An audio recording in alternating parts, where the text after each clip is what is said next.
Hello everyone. So this is Ravi and I will be your Pega CPDC trainer for this course. So I have total of 10 years of experience in Pega and 4 years of experience into CPDC.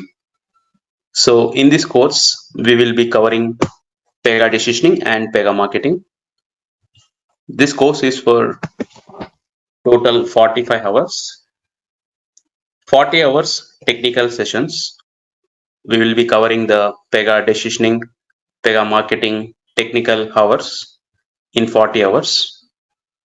The remaining 5 hours, we will be going through the projects, resume preparation, interview preparation.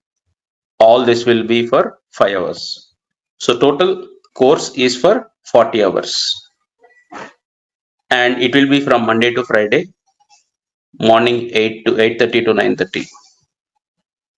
As part of this course, you will be getting the recordings, the PPTs, and the project POC, and also the dumps. Okay, so this is about me. Like, anyone wants to introduce about yourself, why you want to learn Pega decisioning?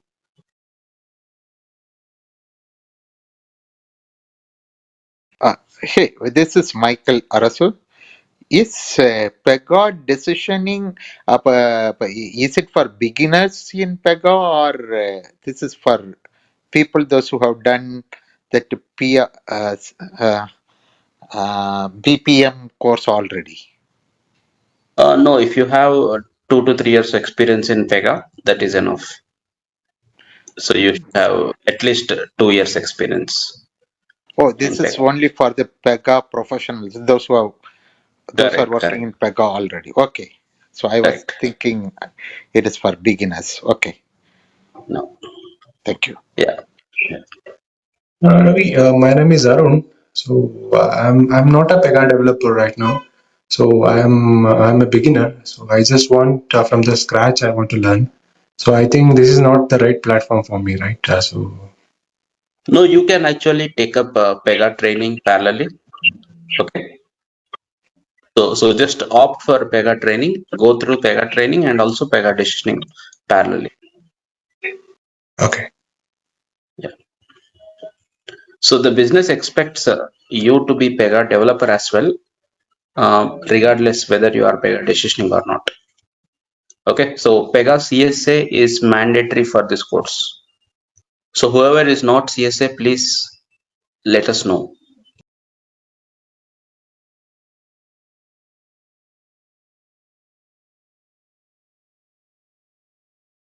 Hey Ravi, good morning. This is Amol. Yeah, hi, Amol. Hi. Yeah. So this course is not for beginners, as you said earlier. So we can. There are two different courses for the developer and the tester, Pega tester. Yeah. So this is not a Pega developer training. This is a Pega decisioning training. You have to take Okay. a separate course for Pega developer. Okay. This is Yeah. a for beginner only, right? This is only They for have. decisioning. Okay. Okay. Yes. Thank you. Yeah. So any other introductions from anyone?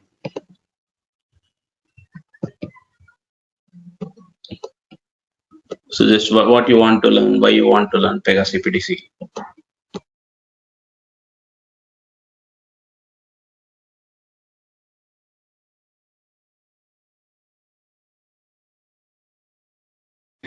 So then let's get into the demo. So first of all, let us understand the structure of this course. In this course, I will be covering both Pega decisioning and marketing. The decisioning topics will be started first and later we will go to the marketing. So I will quickly share you the curriculum.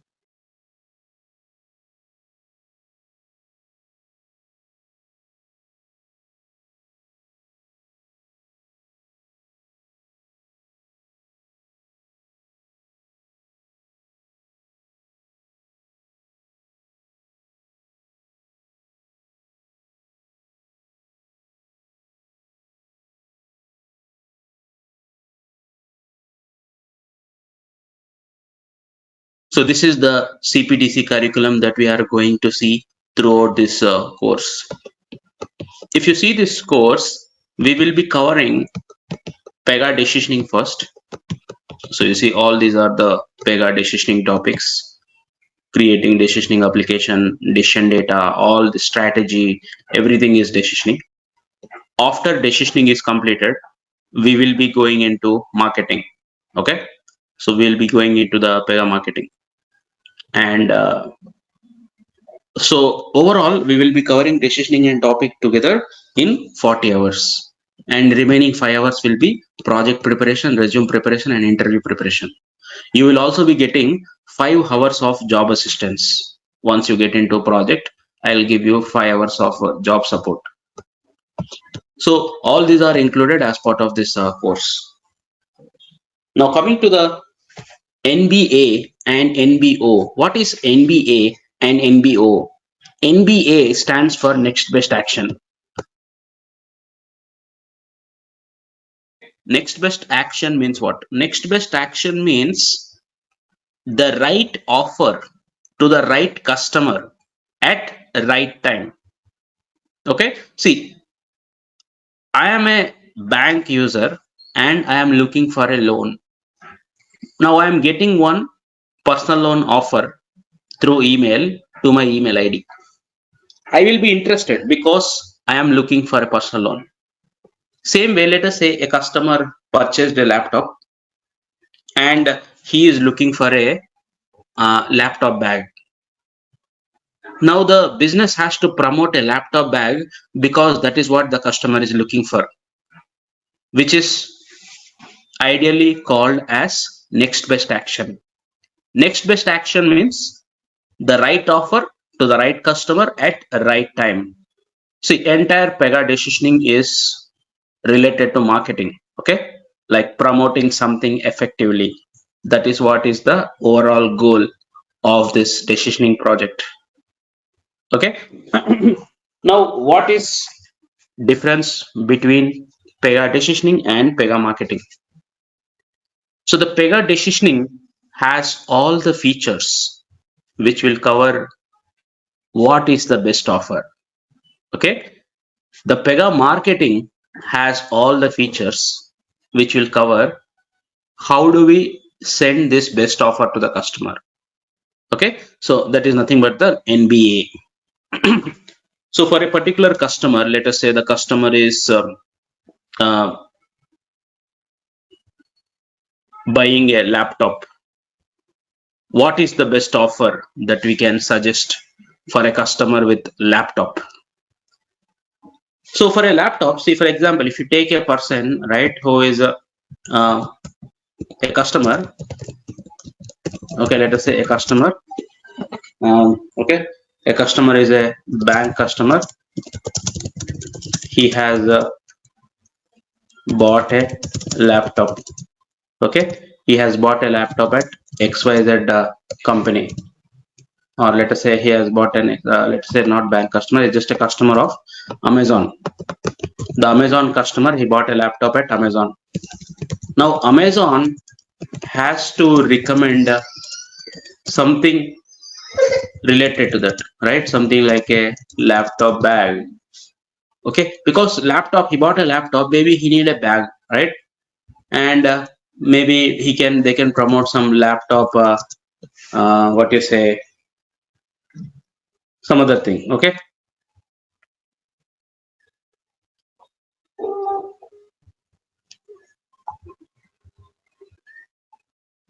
okay, so this is called as a next best action. Now here let us say the Amazon is promoting laptop bag because the customer already bought a laptop. This you call it as a next best action. Okay, this you call it as a next best action.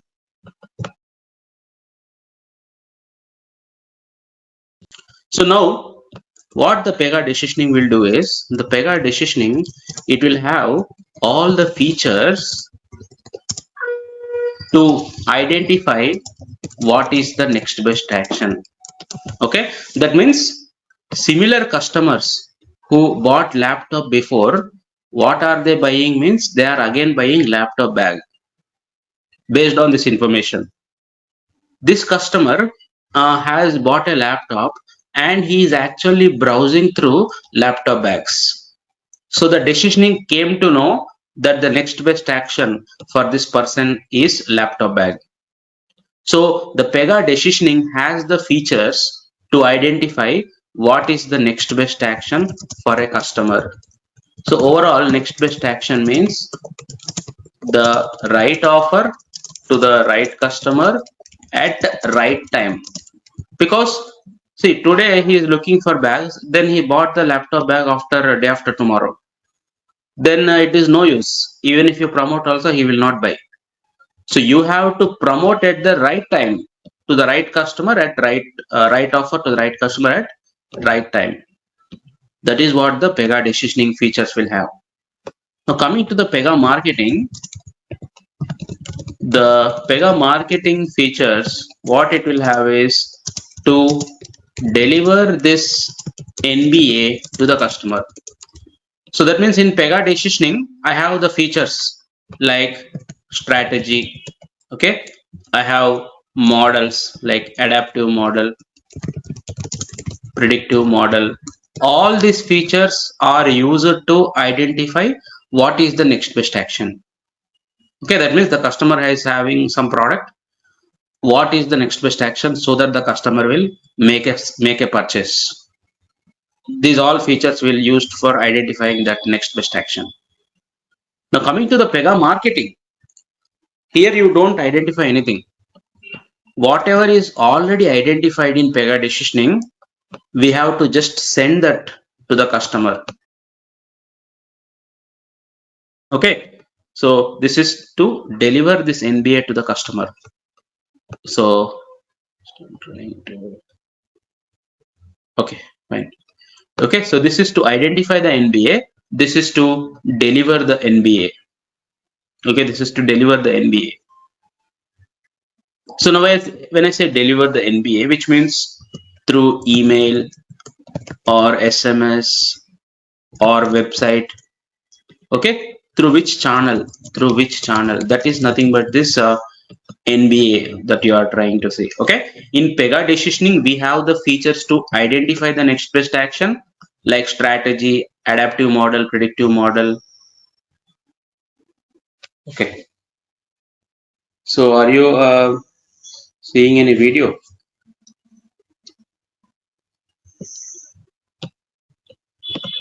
Hello, please turn off video. Video is not enabled, right? Okay, fine. Yeah, now coming to the Pega marketing. In Pega marketing, we have the features to deliver this next best action. So we have SMS. You can send the offer through SMS. You can send the offer through email. You can send the offer through a website.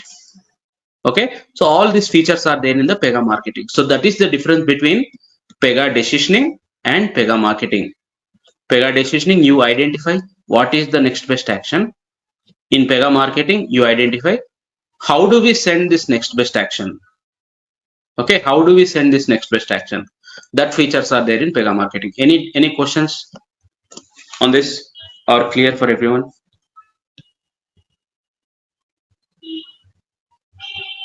Screen share is not on. Are you not able to see the screen, guys?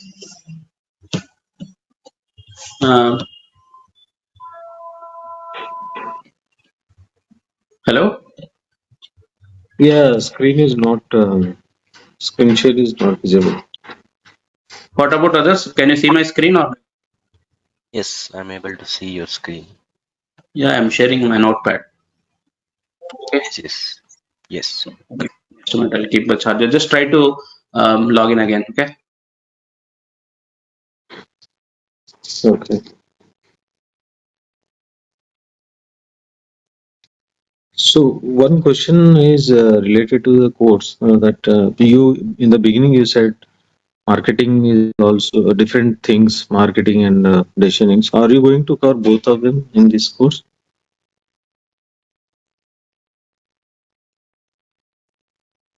Yes. So that's what we mentioned, right? So we will cover both decisioning and marketing. Okay. Okay. So any questions on this difference, or every one of you clear? What is the difference between decisioning and marketing? Now coming to the typical scenario, how it looks like. So I'm just showing you some visual diagram.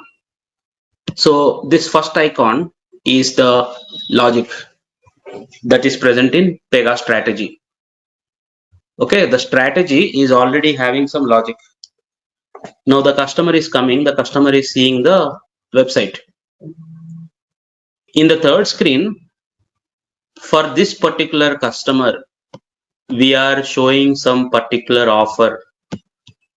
Okay, in the fourth screen, the customer mentioned he is interested and he is buying this offer in the fourth icon.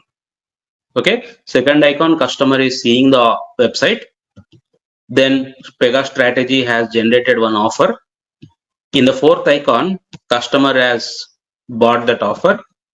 In the fifth icon, Pega marketing is sending this offer through the some particular mechanism, and happy customers are created. So first decisioning will come into picture, then Pega marketing will come into picture. Okay, decisioning will identify what is the offer for this customer, and Pega marketing will send that offer to the customer. So like this, both decisioning and marketing will go together. Okay, both decisioning and marketing will go together. Now coming to the decisioning portals, what are the portals that are there in Pega decisioning? So primarily we use two portals. See, in Pega we use Dev Studio, right? We use Dev Studio, Admin Studio, we use App Studio. So most of you already know what is the purpose of these studios, and you might have already used this in your projects for developing some particular implementation, some functionality.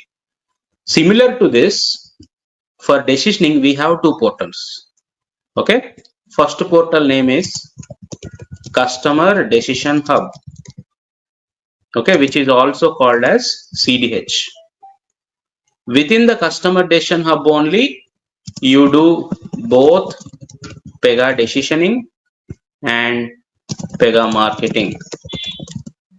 Okay, in the same portal we do Pega decisioning and Pega marketing. Now we will see what is the portal, how it looks like, how to access, everything we'll see. Second portal is Prediction Studio.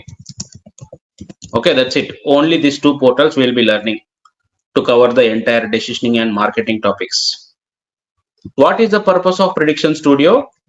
You will create all the adaptive model, predictive model, and data sets, etc. here. This is nothing but something like a analytics portal for Pega decisioning consultant or for Pega decisioning features. See, analytics portal means, see, for example, you sent one same thing, laptop bag to a customer who already bought a laptop. Okay, so let us say this is the scenario where you sent a laptop bag to the customer who already bought a laptop. Now in the Prediction Studio, we have these models which will be used to analyze why this customer bought a laptop bag. What is the reason why he bought a laptop bag? What is his customer profile? What is his salary? What is his age? What is his income? Due to which reason he bought the laptop? If a future customer with the same customer profile comes, does that customer also buy the laptop bag? All this analysis will be done by these models, adaptive model, predictive model. So the analysis will be done by these models, and it will provide suggestions whether the future customer will also buy or not. So that is the purpose of this Prediction Studio, where it is used for analysis purpose. But the Customer Decision Hub, that is the CDH, will be used for decisioning and marketing related implementations. So these are the two portals that we will be covering throughout our course, starting from tomorrow. Okay, so this is how the CDH portal looks like. You see this image, which is called Customer Decision Hub, also called as CDH. CDH contains both decisioning features and also marketing features. Next is the Prediction Studio. This is how the Prediction Studio looks like. You see this one, Prediction Studio? This is how the Prediction Studio looks like. So the advantage is everyone, whoever is having access to Pega, right, they will be able to access this Prediction Studio also. Okay, for CDH, we need a separate license. Okay, so for CDH, the business has to take a license called Pega Customer Service. So the thing is, if the business purchase Pega Customer Service Framework, okay, if the business purchase Pega Customer Service Framework from Pega Systems, automatically the decisioning framework and marketing framework will be coming together along with that, along with customer service. So you don't need to purchase the decisioning and marketing framework separately. Whichever business has Pega Customer Service Framework license, they will also have these two license also. Okay, they will also have these two license also. They don't need to buy it again. So that is the purpose of this thing. Okay, so that is about this framework that we have. We have two separate frameworks. Okay, one is the decisioning framework and second is the marketing framework. Okay, now coming back. So yeah, first thing what I was telling you, we have two portals, Customer Decision Hub, Prediction Studio. In Customer Decision Hub, we do both Pega decisioning and marketing. In Prediction Studio, we do these models, which is used for analysis purpose. When I say analysis purpose, why the customer is accepting this offer, why the customer is rejecting this offer, what is the purpose of this offer, why customers are behaving like this. Complete analysis will be done in this portal. Okay, so that is the purpose of that. So one more thing I want to cover is, yeah, let's go to that anyways. Okay, so the job opportunities will come to this later, and the certifications. So when you complete this course, okay, when you complete this course, we will give you 100% guarantee for Pega Decisioning Consultant certification. Okay, you will be getting 100% guarantee with the Pega Decisioning Consultant certification. We have two options, with the agent and also with yourself. So we have a inbuilt agent who will help you to complete the certification, okay, and get you pass. Or you can also write by yourself and you can prepare. We will give you that 100% confidence to cover all the topics which are there in the Pega decisioning. Okay, so we will be covering the latest version, which is called 8.7. Okay, which will be covering 8.7 version in this course, which is the latest version, and this is the version that you will write the exam also. Okay, I will provide you the dumps as I am mentioning now. I will provide you the latest dumps for preparation of the exam. If you want to write by yourself, if you want to write through agent also, you can do that. That also I will tell you how to do that. So this 100% guarantee will be there from our side for Pega Decisioning Consultant certification.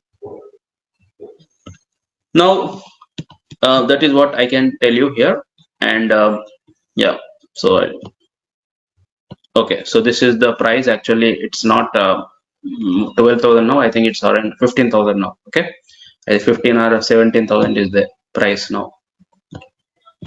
So I'll help you again. during the end of this course, I'll help you how to complete the certification, how to get a guarantee pass, everything I'll help you once we come near to the closure. Yeah, now the remaining certifications you already know, like that we have business architect, system architect, senior system architect, lead system architect, and data scientist. So I'm not forcing on this because you already know what are this purpose of this certifications. So if anyone have any question till here, please let me know. Some doubt or some question or something. No one has any question?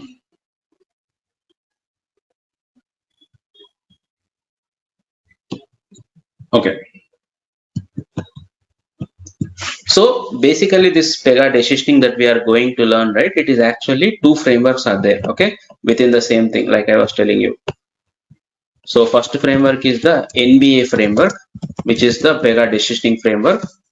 Second framework is the marketing framework, okay? Marketing framework.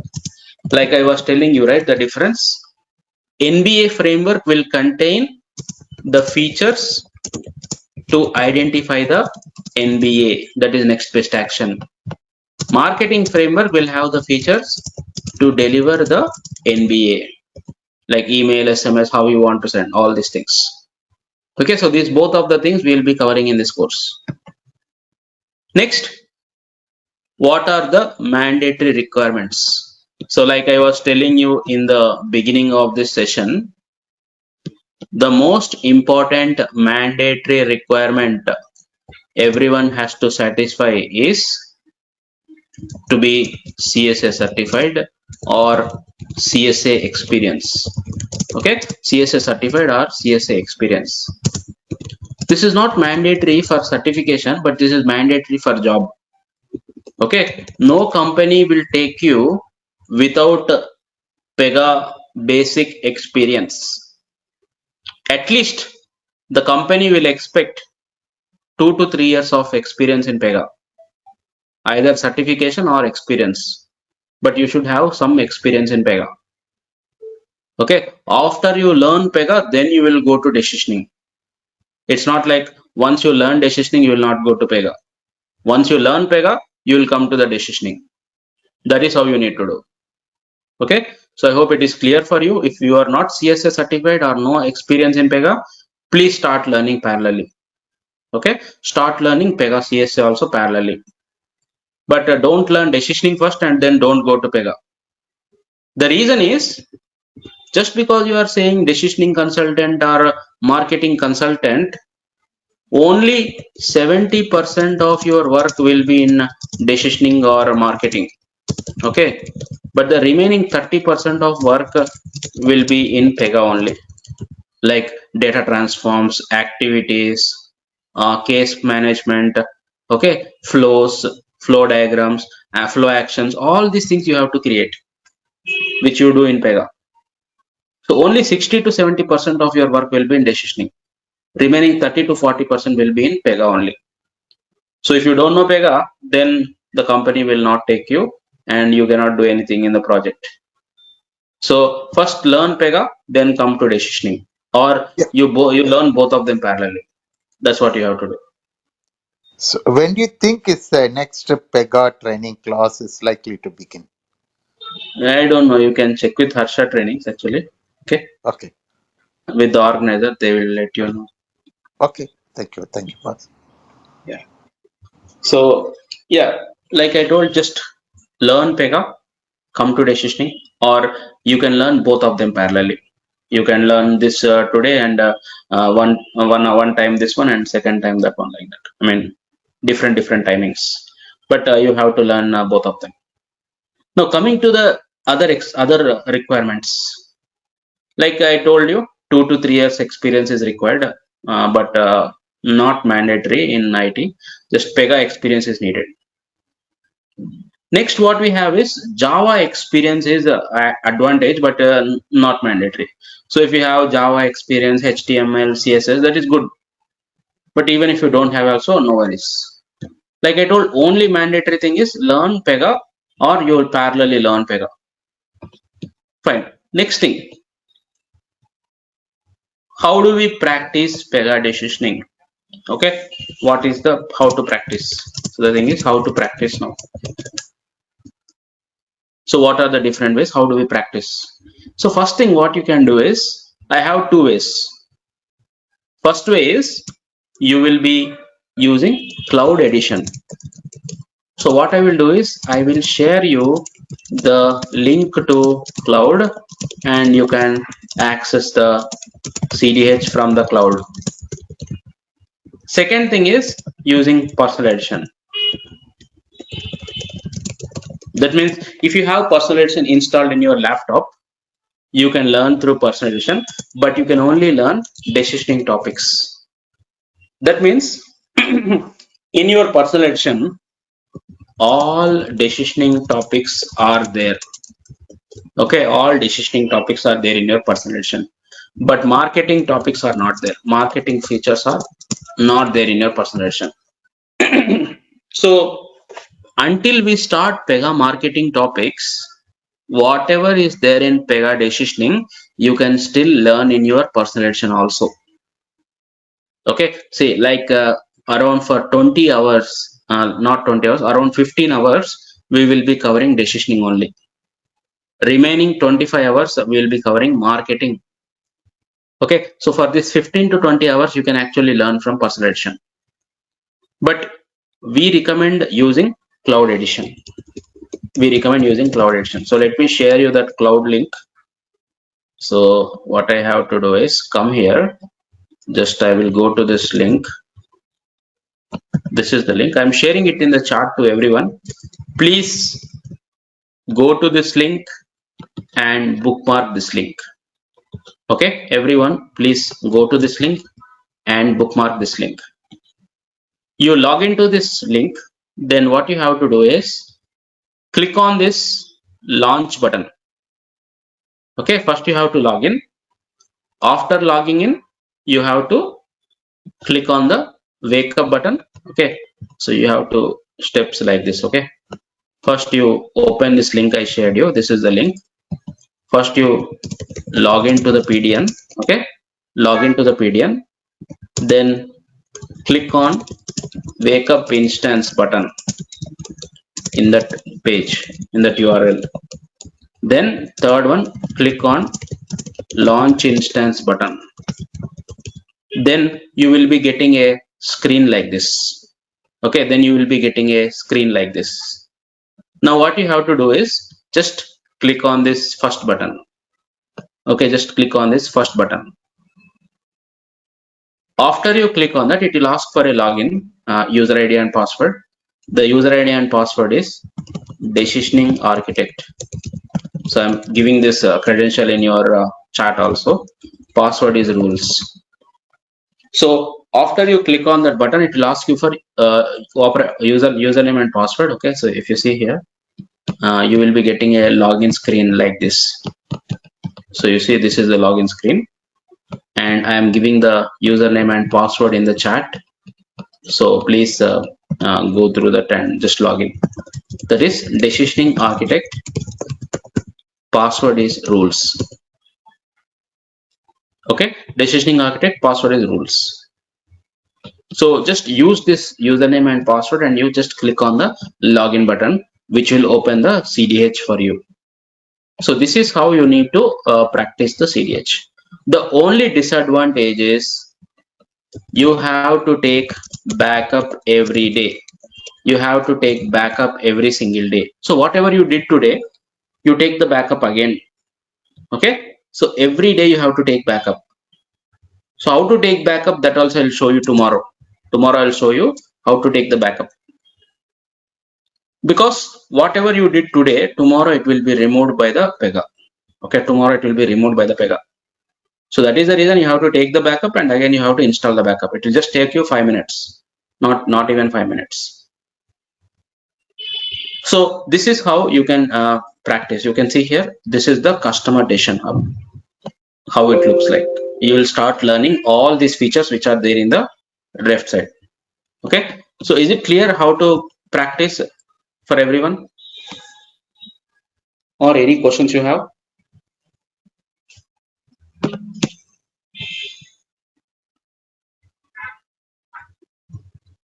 Any questions, guys, from anyone?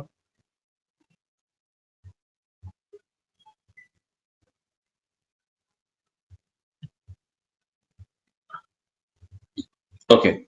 So I hope that it is clear for you. I shared the link in the chat. Just click on login, click on wake up, then click on launch. Then give the operator ID and password I shared in the chat. Then you will be able to access. Okay, then you will be able to access. Now coming to the next thing, which is the software requirements. So for example, if you are installing Pega in your system, then you need to basically have this is the configuration that you need to have. You need to have minimum 20 GB hard disk space and all. See, you know already. You might have Pega personal edition already. So if you have Pega personal already, you can do that. Okay. So this is about the thing. Now, what is the project that we are going to learn? So from tomorrow, we will be taking some end-to-end real application, right? That application I'm going to tell now. So a bank that is called XYZ Bank, they want to promote various services and products such as debit cards, credit cards to the customers. In order to promote these products to the customers, the bank wants to use Pega decisioning framework. So we are going to help this bank to create that project here. Okay, so what we are going to see is we are going to create a banking application. We are going to create a banking application called XYZ Bank, which is going to promote debit cards, credit cards, personal loan to their customers using Pega decisioning and Pega marketing. So that is what we are going to see from tomorrow. Okay, so this is the introduction to the Pega decisioning and marketing. Just to reiterate what we have learned today. So just we understood what is the next best action, which is nothing but the right offer to the right customer at right time, which is taken care by Pega decisioning. Pega decisioning has the features to identify what is the next best action. Pega marketing has the features to deliver this next best action to their customers. We have two portals in the course, CDH and Prediction Studio. CDH has decisioning and marketing features. Prediction Studio has analytics portal, which means analysis kind of features like adaptive model, predictive model.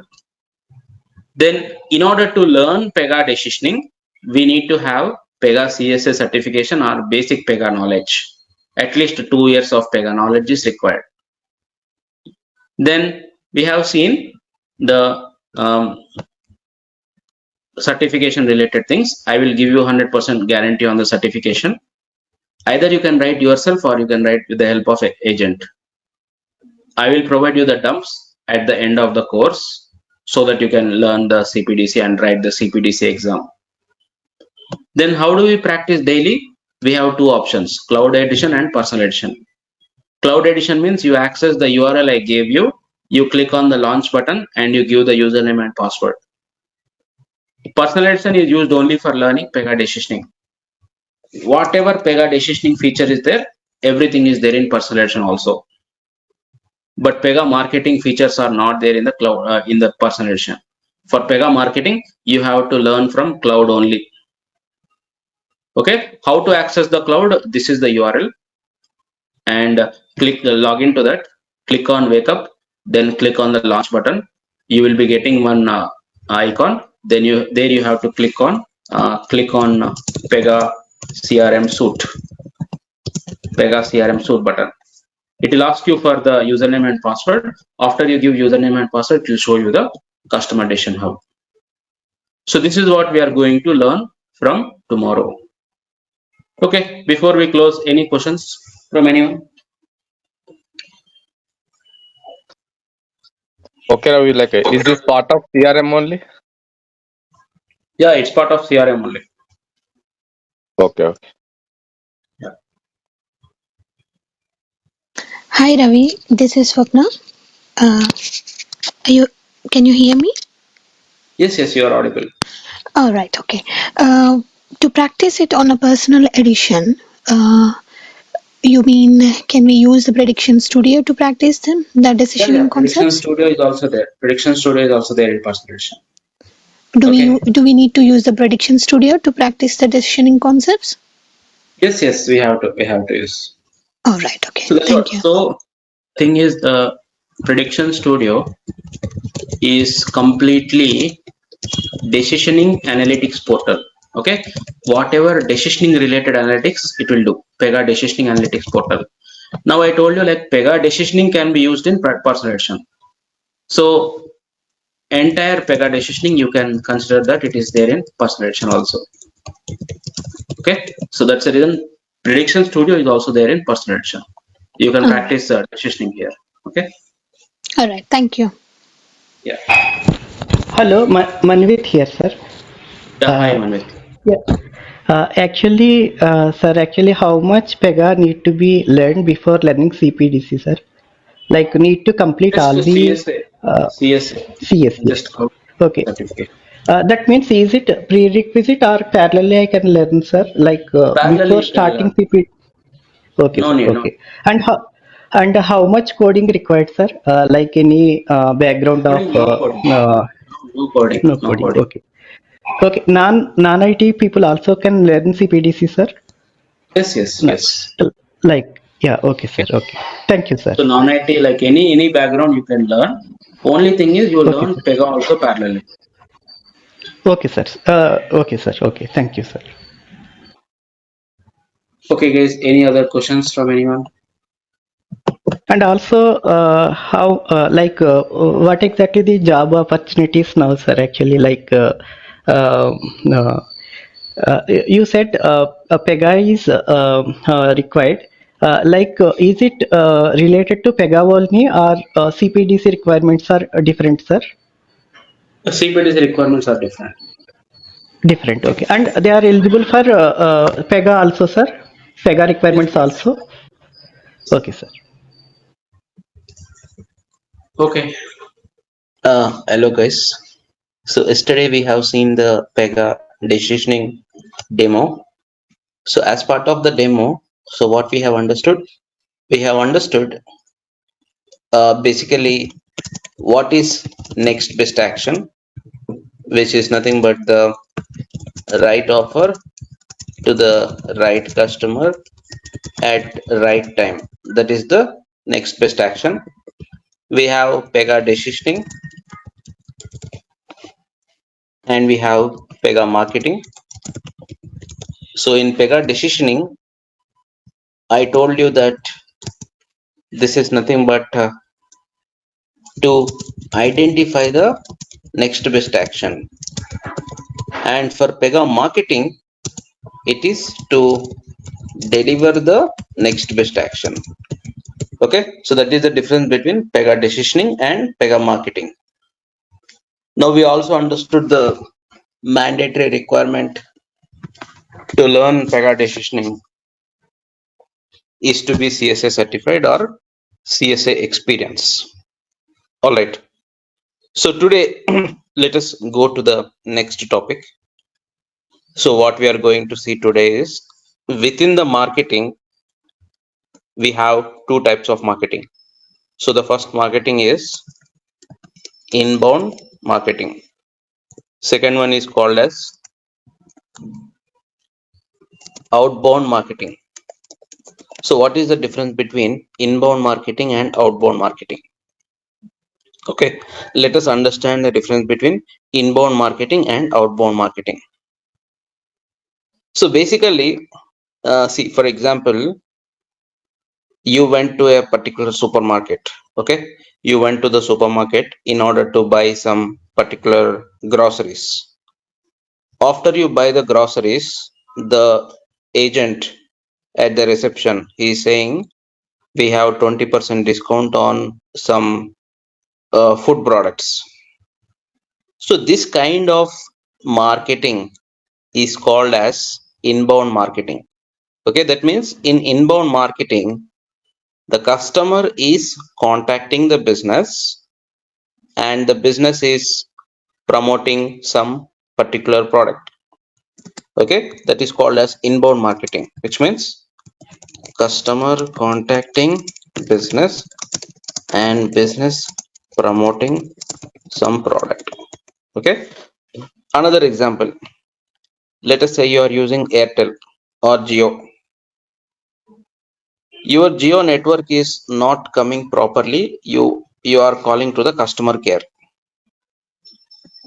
After fixing the issue, the customer care, they will tell you, okay, now the issue is fixed. We have some 20% off on mobile data plan. So this kind of marketing is called as inbound marketing. The customer only contacted the business and the business did some promotion. But whereas outbound marketing, the customer did not contact the business. The business contacted the customer to promote their products, services. That is called as outbound marketing. Okay. Inbound marketing means customer contacting the business for a particular reason and the business is promoting something. Outbound marketing means business is only contacting the customer did not contact them. So these are the two types of marketing we have in Pega marketing.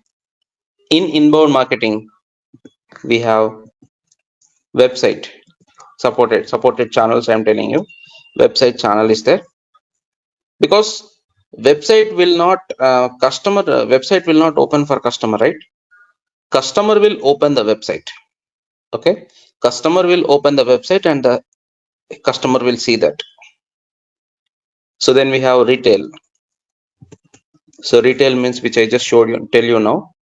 Like for example, you went to a DMart. The software that they use, that's called as retail software. Okay, because you go to that particular business location and the business will promote something. Then call center is also inbound because you call to the customer care for some particular issue and the customer care will do some promotion. So inbound marketing. Okay, all these are inbound marketing: website, retail, call center. In outbound, we have supported channels, which are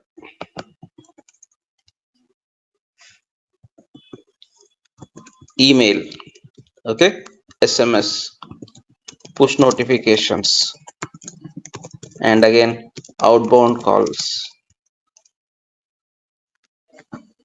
So all these are outbound marketing because here the customer is not contacting the business. Business is only contacting the customer. So supported channels are, these are the supported channels. So these are the two types of marketing which is present in Pega marketing. Inbound, which means customer contacting the business for a particular reason and the business is promoting something. Outbound means customer is not contacting, business is only contacting the customer in order to do some promotion. Okay, like you get daily some spam calls, personal loan, credit card. So all this is outbound. Okay, all this is outbound, which will come under outbound calls. You will get lot of SMS also. We have personal loan offer eligible for you. You just take it. So all this is called as outbound marketing. So these are the two types of marketing which is there in Pega, which we are going to see in detail. Okay, so coming to the next thing. Now we will be learning about the environment setup. Before we start Pega decisioning, we have to set up our environment so that our application is ready for decisioning implementation. So what are the various services or what are the different things which are there in Pega decisioning? So those things we'll be learning it today. See, Pega decisioning is different from Pega core Pega. So you need to have some special services that have to be enabled in the application in order to perform decisioning. So let us see what are those. Okay. So in order to process the decisioning services and have a smooth decisioning implementation, below CDH services are necessary. So what are those services? First one is ADM. ADM stands for Adaptive Decision Manager. So this service is responsible for your adaptive model, predictive model to work normally. Okay, so first thing, just to show you in the notepad again. Okay, so required services for decisioning. Okay, first one is ADM, which is called Adaptive Decision Manager.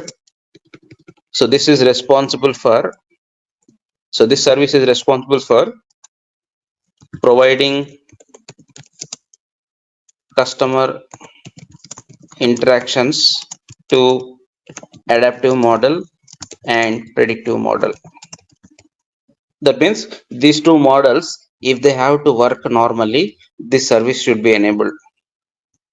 Customer interactions means like you send some promotion, whether the customer accepted it or whether the customer rejected it. This is nothing but a customer interaction. So that data is needed for the model for analysis purpose. So the data which it will be sent by this service only. Okay, this service is responsible for sending this information to the adaptive model and predictive model. So without this service, this data will not be transferred to these models. So that is the purpose of the adaptive decision manager. So next, what we have? Next we have DDS.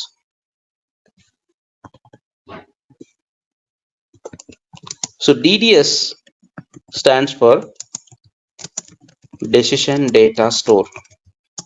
So this is automatically mapped to Cassandra database. So what is Cassandra database? Why do we need to use it? We will be learning it. Okay. So what is the purpose of that? But what is DDS means?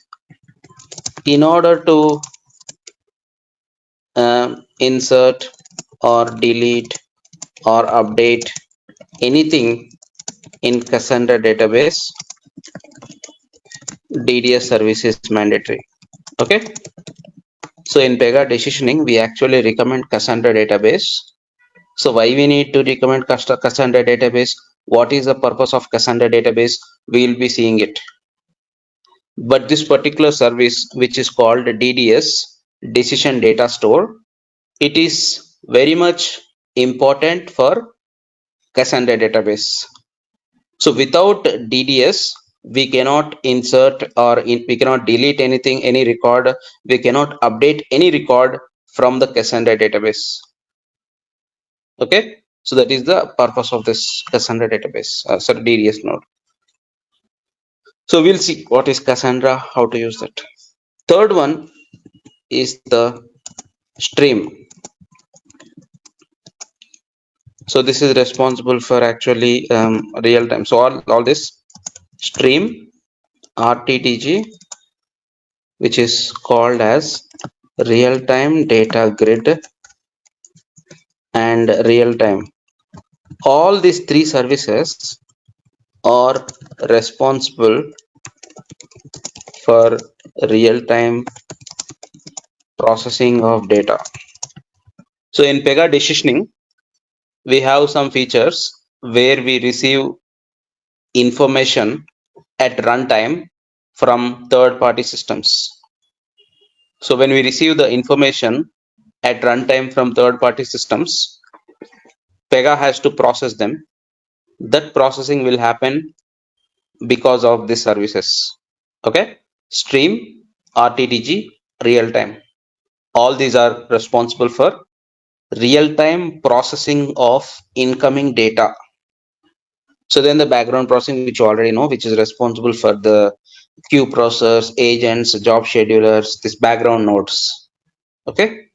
So these are the mandatory services which should be enabled in your environment before you start the decisioning implementation.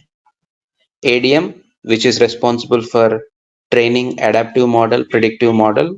DDS, which is responsible for Cassandra database related operations. Stream RTDG real time, responsible for any real time data that is coming to Pega.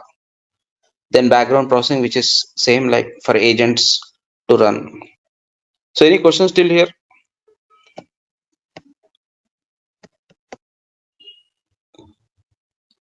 So any doubts or any clarifications are clear, all of you?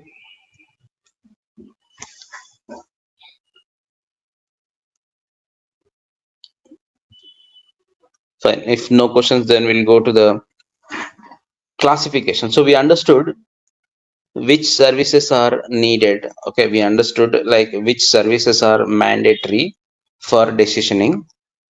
Now we will see how do we configure these services in our environment. Okay, so we have seen what are the required services. Now we'll see how do we configure them. Before we understand that, we will understand what is node and cluster. So a node is nothing but a server where your Pega PRPC is installed. If you are installing Pega PRPC on multiple servers, that is nothing but a multi-node environment. The nodes together will be present in a cluster. Okay, node is nothing but a server. You can have multiple nodes. All the nodes will be grouped in a single cluster. So now coming to the node classification. So when I say we have this important services which we need to enable, what I mean by enable means we have to classify our nodes with the services. What is meant by node classification? Node classification means, for example, in your environment, there are 3 nodes. Those 3 nodes, we have to classify which node will run which services. Okay, for example, I'll say node 1, you run ADM, RTDG, and background. Node 2, you run web user services like this.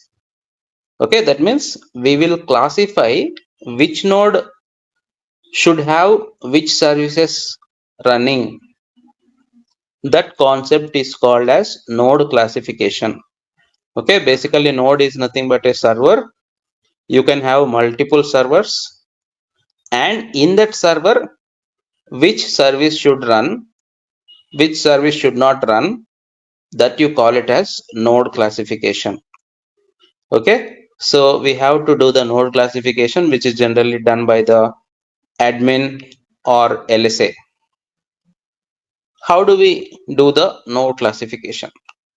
So basically, if you go to the admin studio, so I have my CDH here. I don't know if it is down or not now. It's still up.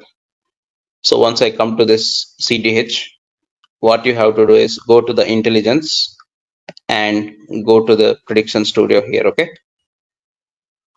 go to the intelligence, then you go to the prediction studio,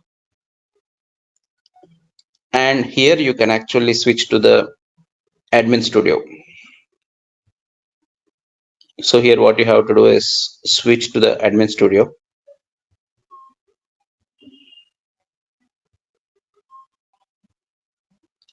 So you see this is the admin studio, and in the admin studio you see there is one node running. What it is showing? It is showing there is one node running. So this is where you can see how many nodes are present in your environment. So in your real-time project, definitely you will have more than one. You will have 3, 5 like that. So when you see the node type, this is where you see what nodes are using what services. So when you have multiple nodes, you need to classify, okay, node 1, you run these services. Node 2, you run these 2 services. Node 3, you run this one service. But when you have a single node, like in my case, even in the personal edition also, you will have a single node only, which means single server is there. When you have a single node, then what we have to do is we have to simply set it as universal. Okay, universal means run all the Pega services on that node. That is the meaning of that. Okay, regardless, you don't need to specify what you have to run. Just universal means run everything. So this you have to set it only when you have single node. Okay, when you have single node, you have to set it as universal. That's what I see here, right? You see, node type universal means run everything. That is the meaning of that. Now, what about multi-node environment? What we have to do? So let us see how to do that. So I want you to practice, all of you to practice this, how to do node classification. What you have to do is go to the Pega installation folder. Wherever you install Pega, go to that folder. Within that folder, go to the Tomcat. In the Tomcat, you have bin. In the bin, there is a file called setenv.bat. Simply open this with Notepad and you just add the services to that. Okay, so what you do, just open this file, then you will find this line like this. Dnode type equal to, this line will be there in the Notepad when you open. Simply you just append this extra services that we discussed. ADM, DDS, RTDG, real time, like that you just add it. That is how you do node classification. As part of node classification, you will log into every node, you will open this file and you set the service names and you just restart the server. That is how we do node classification in real time also, in Pega also. Not only for Pega decisioning, I am telling you for Pega also. Okay, go to this path, bin setenv, then just set this file, then you just simply restart your personal edition. So after you restart, you will be able to see all these services in this particular place. Instead of universal, you will see these names: ADM, RTDG, search, all these things will be displayed here. So you can try this. It will not affect anything. It will not damage anything. Just you can try this whenever you are free. Wherever you install your personal edition, go to them and you just do this thing. So any questions, guys, just let me know. So any doubts, anything? If we edit this one, will it not affect the browser, our node from the browser? Because we don't have the browser right in that list. Web user, huh? Right. Web user is there, right? There. Okay, fine.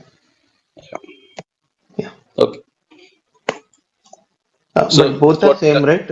If all those parameters and universal are same, right? Actually. yeah, both are same. Just for your understanding, I'm telling. Okay. So Yeah. both are same. Yeah. Okay. Yeah. So what you do, you just set denotype equal to universal directly, then it is universal. If you set it like this, then it will display the service names. Okay. Yeah. Yeah. So update the parameters for the denotype with required services. Then shut down the server, restart the server. Now what you have to do, go to the admin studio, verify whether whatever you have given is displayed or not. That's what you have to do. Fine. Now what next? So first thing, you have to set up the environment. As part of environment, either you set it as universal, directly denote type equal to universal, that's it. When you have single node, when you have multiple nodes, you have to log into each and every node, and you have to set denote type equal to ADM comma real time, like this. So then restart the server and check the verify this. After you verify, so we have to go to the dev studio. So this is the second verification. First verification is go to the admin studio, check the node type, whether it is reflecting or not. Second verification is come to the dev studio, go to the configure. So within configure decisioning, okay, all your decisioning related things are in decisioning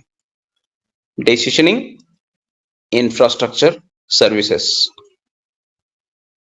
So you have to make sure these services are also normal. Okay, whenever you give denote type equal to DDS, ADM, RTDG, stream, automatically this status will display normal after you restart the server. So you have to go to the configure decisioning infrastructure services, and you have to verify here also. So you see the status is normal, that means everything is fine. ADM normal. In data flow, you select batch and status is normal. Real-time data grid, which is the RTDG, status is normal. Stream status is normal.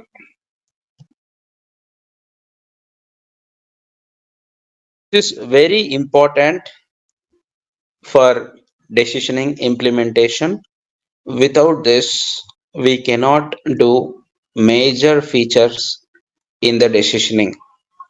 Okay, like adaptive model, predictive model, strategy, all of them are dependent on this services to be running normally.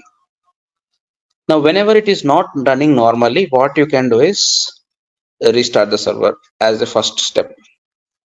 Most of the time, restarting the server will again reset it to normal.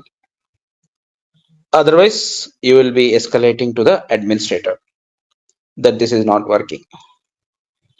Okay, so this is what you have to do. Two verifications. One verification in the admin studio, second verification in the dev studio. Okay, so what next?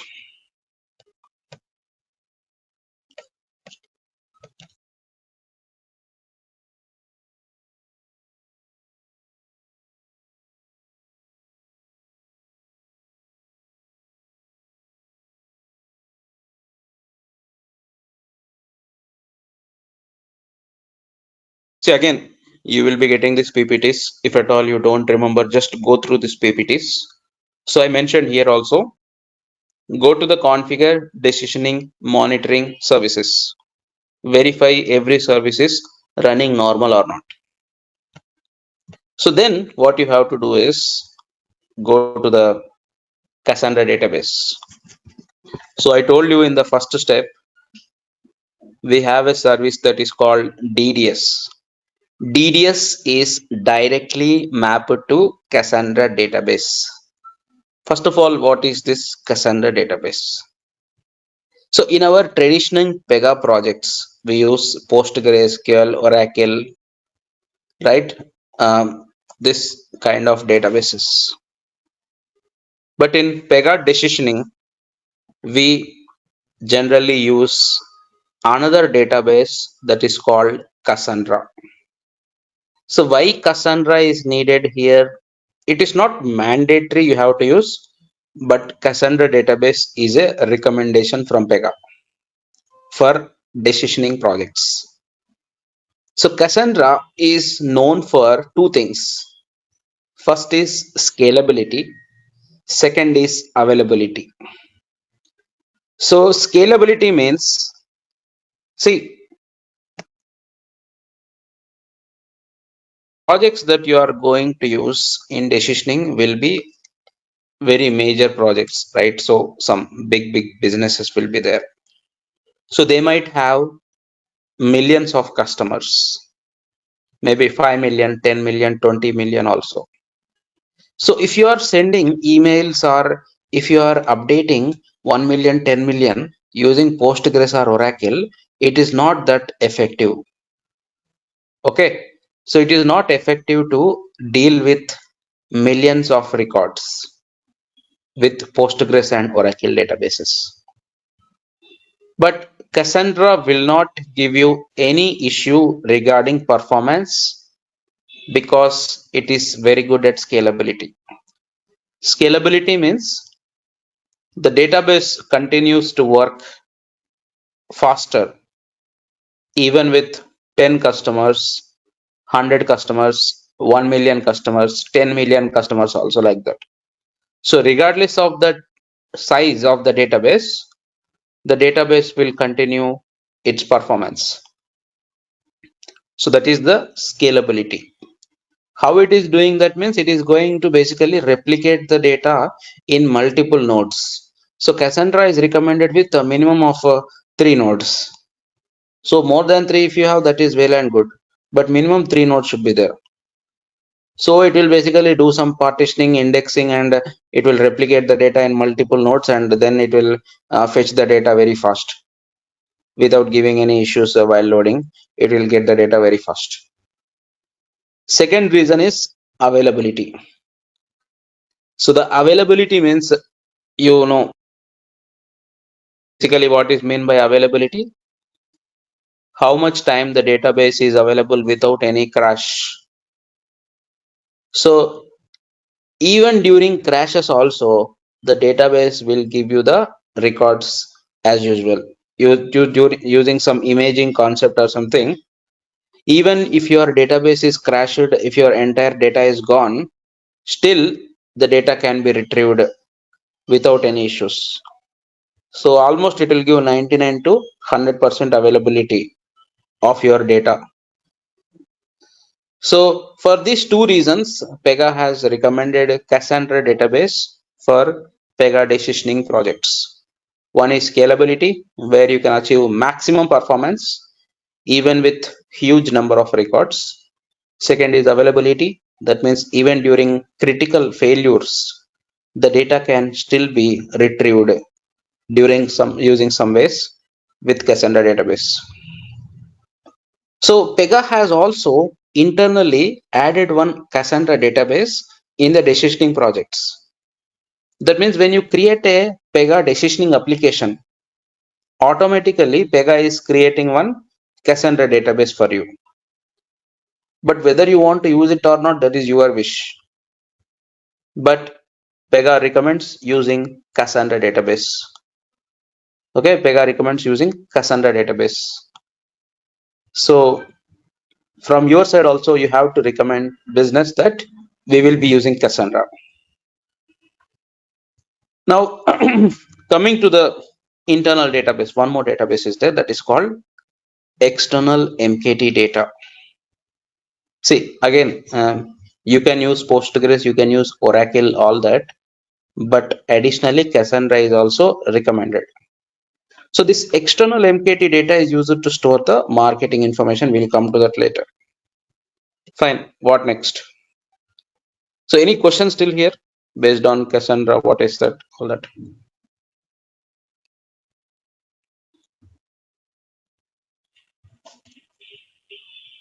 So just I will write it here also. Okay.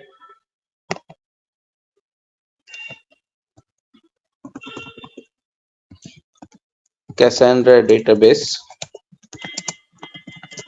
is recommended for Pega decisioning projects,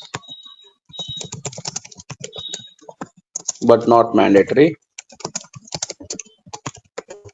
Okay. Pega has internal Cassandra database already. So you can enable or disable it. You can also you can also connect to external Cassandra database. Okay, Pega already has internal Cassandra database. You can either use it or you don't need to use it, but recommendation is to use it. Now the only way to either insert, update, delete, read the data from Cassandra database is using decision data store. Okay, so that's what you have to understand here. Fine.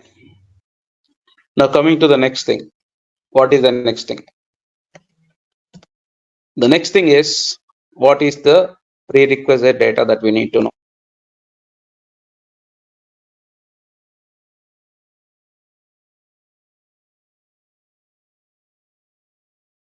That means now what we have done is we have set up the environment. So as part of environment setup, I understood that we need to configure some services. ADM, DDS, RTDG, real time, all these things. After you configure, you have to do two verifications. One verification in the admin studio, second verification in the dev studio. Then what else? What is the next thing? So we have configured the environment, but we have to understand, basically important thing is to whom you want to promote. Okay, to whom you want to promote as a business. Let us say I am a bank, some HDFC bank. As a bank, I need to understand I am using Pega decisioning, but to which people you want to promote. Whether I want to promote to whether I want to promote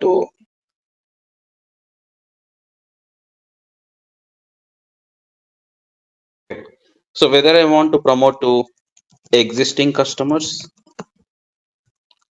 whether I want to promote to, let us say, some leads. Okay, leads means these people have actually submitted some bank account application. Okay, new bank account application. So whether I have to promote to these people, leads, or let us say whether I have to promote for new customers. That means on social media, or let us say something like YouTube or TV, okay, or radio, like this. So where I want to promote and what kind of audience I want to promote. So when I say existing customers, let us say the customer is already having some premium account type. So then we are promoting some very luxury credit card to this premium customer. So that is one type of promotion. Second thing is, this customer is interested, but he is not yet a customer. Okay, this person, this lead person, he is interested to create a bank account, but he is not yet a lead. Third thing is, there are some people who is not even a bank customer. They are not even interested also. Just they are some people. So through social media or through YouTube, you want to create a YouTube video and you want to promote, and you want to get some new customers. All these are different types of audience: existing audience, interested audience, and completely new audience who don't even know about your bank. So this, we call it as context. Okay, so this we call it as context. Context means audience. Okay, different types of context. We have customers, leads, new customers, something like that. Generic name is context. So now we have to decide. So it is also called a subject. Okay, context and also subject. Both are same. context or subject or audience, both are same. Now we have to decide who is my primary audience, which is called primary context. Who is my secondary audience, secondary context. So at a given point of time, we will have only one primary context, but we will have multiple secondary context. So basically that means, as part of my goal, who is your primary targeted audience to whom you want to promote? Okay, that you make it as a primary context. Secondary context means they are not the primary audience for me, but at a later point of time, I will promote to those people also. So this thing you have to identify before you implement the decisioning. So you have to discuss with the business to whom they want to promote. Whether they want to promote to the existing people, whether they want to promote to some new people to get the data, or whether they want to promote to some associated people like that. So this is called the primary context, secondary context. Okay, any questions still here?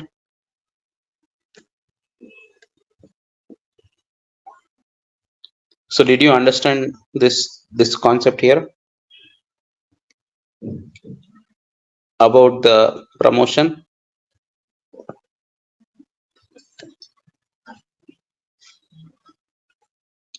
Yes, no?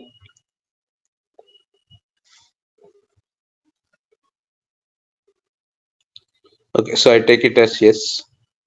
So here, what I was telling you, that basically before you start the promotion, first you need to know like whom do you want to promote. Do you want to promote to this people? Do you want to promote to this people, or do you want to promote to this people? Based on what you understand, we have to configure them as a primary context, that is the main audience. Then we have secondary context, which is the secondary audience. Third one we have is the associated context. Okay, third one what we have is the associated context. So associated context means what? Associated context means whatever the products or services or subscriptions the context is having. So why this is very important? So let us take one example. Let us say I am a bank. I am HDFC Bank. I want to use Pega decisioning for promotion of my products and services. Now, as part of identifying the context, I have identified my primary context I want to promote is to existing customers. My secondary context is to promote through social media for new customers. This is my secondary context. Okay. Now, I identified that my primary context is existing customers, which means I am going to promote most of my offers to existing people only. So let us say there is a customer already, which is called customer 1, who is present in HDFC Bank. Now this customer 1, we want to promote to this customer 1. Okay, but the bank, what the bank wants to promote, the HDFC Bank want to promote some personal loan. Okay, some personal loan service to the customer 1. Now, while it is promoting to this customer 1, first it has to check whether customer 1 is already having a personal loan, right? So if the customer is already having a personal loan, then it is waste of time to again promote, because 99% of the time the customer will not accept. So that we call it as the associated context, because associated context means whatever the customer's existing products, existing services, existing subscription that he is having. So we need to know what products the customer is already having, so that we don't need to promote the same thing again to them. Okay, so if the customer 1 is already having credit card, then the bank wants to promote credit card, then we can skip this customer. We don't need to promote again to him. So that context, we call it as associated context. So for every context, this associated context will be there. So even if you take a secondary context, which is like, for example, social media people. So social media people also can have some context, like they are already part or they are already having some existing account or not, like this. So for every context, you can have one associated context. So this all we need to identify before we create the decisioning application, which is the primary context, secondary context, associated context, which is nothing but primary audience, secondary audience, the products of the audience. Okay, any questions, any doubts or anything in this topic, or are you clear about this context and subject? So both are same, context or audience or subject, both are same. Yes, no questions? Hi, Ravi. Actually, the terminology you are telling, Yeah, so is it for both marketing as well as for decisioning, right? We are both not. of them. Yeah, Okay. both of them. Okay. Okay. Yeah. So why this is needed means, why we are going to understand this means, the reason for that is we have to configure context dictionary. Okay, there is some particular very important feature which is called context dictionary, where you will define what is my primary context, which means is it customers, for example, in which table customer data is present, okay, and what is the email id property, phone number property, and full name property, like this. So every time you say, okay, promote to customers, then automatically the marketing will refer to this table. It will not ask you every time you say promote daily you have to promote to customers. Every day it will not ask you, okay, what is customer table, what is the phone number of the customer and all that. Okay, just you say promote to customers, then from this context dictionary it will find out where the customers are present, what is their email id, what is their phone number, what is the full name of them, and they will promote to that. So context dictionary is nothing but all the list of audience you will be adding here. What is the name of the audience, which table they are present, what data is present in that, everything you will add it. What is the associated context, everything you will add it here. Then from marketing, whenever you are doing any promotion, automatically it will take from here.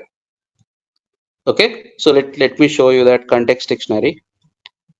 So if you come to the CDH, now what you have to do is go to the app studio. Okay, so you see dev studio, go to the app studio.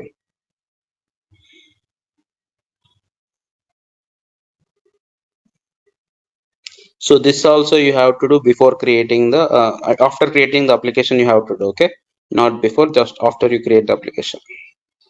So we will create the application tomorrow. So once you come to the app studio, go to the settings, go to the context dictionary. Okay, this is where you give the context dictionary. So context dictionary means all the audiences you will configure it here. Now every time marketing will refer to this particular feature. So you see here, this is context dictionary. Right now the primary context is customer, which means my main targeted audience to whom I want to promote the offers, those are customers. The secondary context is account and prospect. So whenever I have to promote to this account and prospect, what I do is simply I just click on change primary, and then I select account and I click on submit. Then what happens is account will become primary, customer will become secondary. Okay, whenever you are promoting main audience, you have to keep it as primary. Secondary audience, you have to keep it as like this. And you can add multiple context. You just need to click on the add context button. Then what happens is it will ask you what is the type of audience that you are promoting. So for example, I will say something like leads. Lead means that new customer who is not yet a customer. Okay, some new person who is interested in our bank. Here you have to give the class name. Class name means where the lead information is present. That class name you have to give it here. So for example, I'll say like ABC dash data dash lead. See, again, we all know, right? Every concrete class in Pega is mapped to a table. So you have to create a class and you have to map it to the table. Then it will ask you like this. You have to give the class name here. For example, if you see this customer context,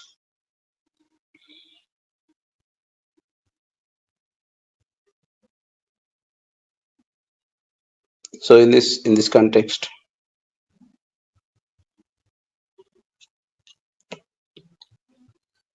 so this cloud sometimes it will be slow. So just you have to bear with it. So meanwhile, if you have any questions or any doubts, let me know till here, because tomorrow we will be creating a new decisioning application. So all this we have done today is like a setup or preparation for the new application. Okay, so I just come here. So I'll go to Intelligence Prediction Studio. Okay, go to Intelligence Prediction Studio. Let us reload this. Okay, just reload this.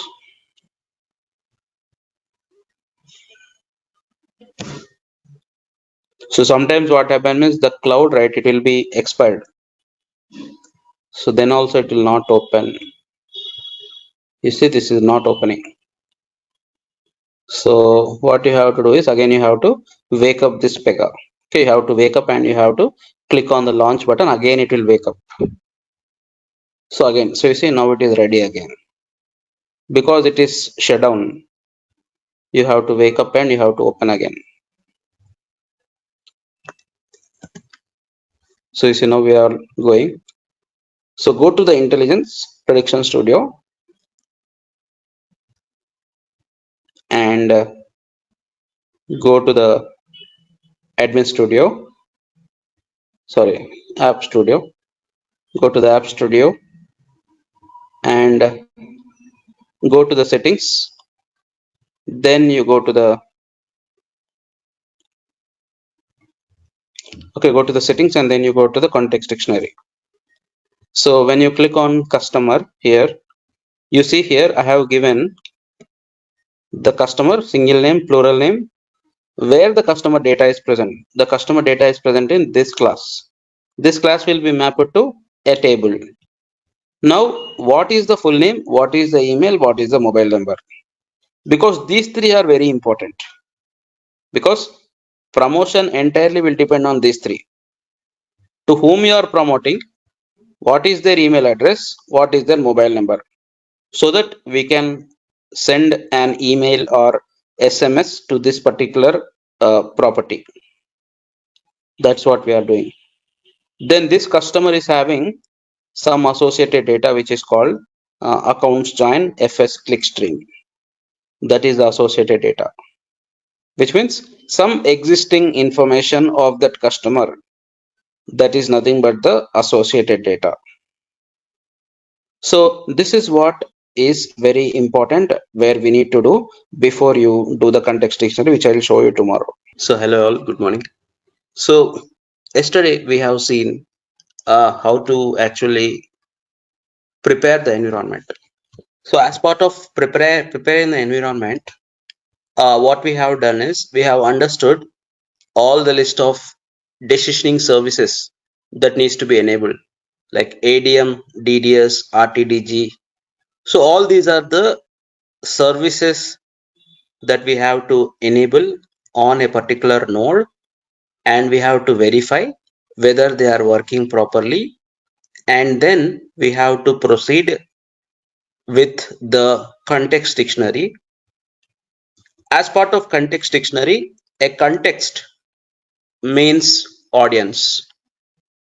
So if you want to promote to two types of audience, you need to create two context: primary context, secondary context, and also we have associated context. So then we have seen Cassandra database. I told you Cassandra database is for two purpose: scalability, availability. Scalability means we can keep increasing the customers without affecting the performance. Availability means the database data will be available even during system crash also. Data can be recovered. Now let us create the first decisioning application. So as part of this application, we are going to take a bank that is called XYZ Bank. The XYZ Bank want to promote their services such as debit cards, credit cards, personal loan, home loan in order to increase more sales and also in order to increase the customer value. The goal of this application is to provide the next best action. So this is the XYZ Bank application which we are going to start creating now. So let us go to the portal. I will go to the Dev Studio.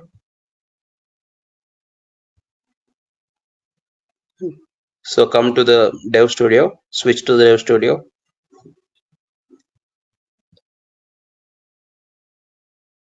So creating a decisioning application is same as creating a core Pega application. So once you log into the Dev Studio, click on the here, then click on new application.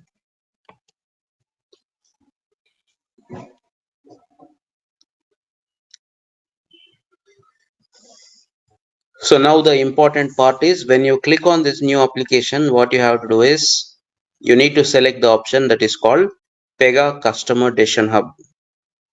So this is nothing but a separate application which is basically a framework.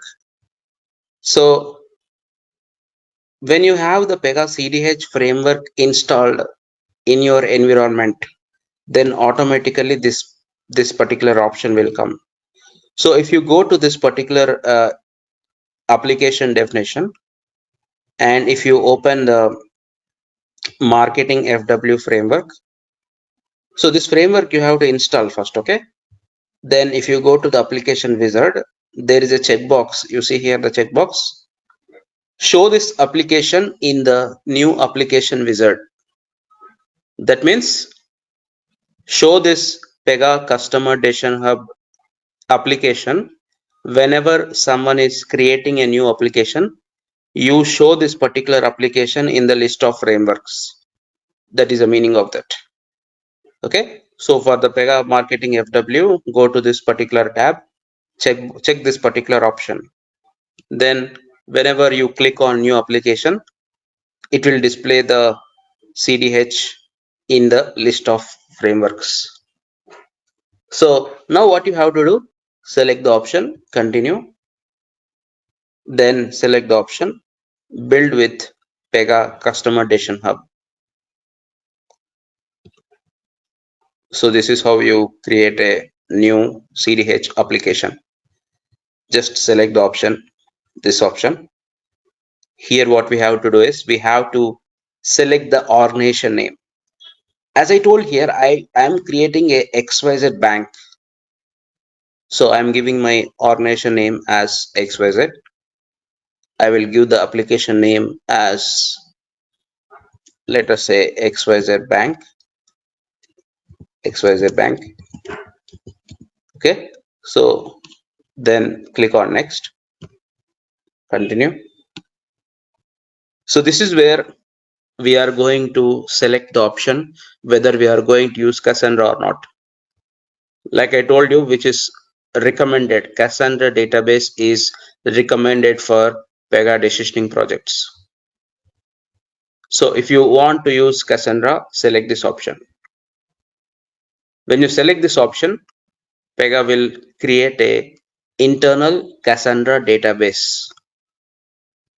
You can also connect to external database later, but this is recommended. So I'm selecting the option use Cassandra decision data store, and I click on continue. So this option is familiar to you already. You just select the application name and the advanced configuration, like what is organization, unit, division, framework layer, all this you can select here. Okay, so XYZ Bank, this is the version, and this is my class group, XYZ-XYZ Bank-work. So now, for example, let us say I'll say XYZ Bank-offers, for example, I'll just say offers, and my class group name will be XYZ Bank-offers-work. This is my organization, division, and unit. I save it.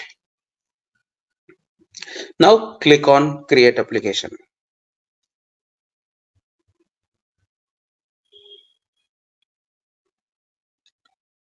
So as per the Pega recommendation, we have selected the option to use Cassandra database.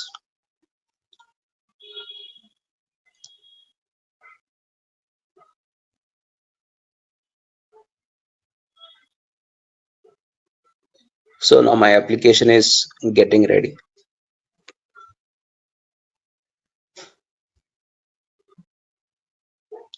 Yeah, meanwhile, any questions, let me know from anyone.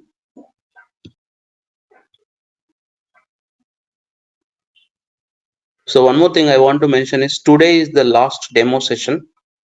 Total we have 3 demo sessions, Wednesday, Thursday, Friday. Today is the last demo session. All of you who did not enroll, please enroll by today or tomorrow, so that from Monday it will be paid sessions.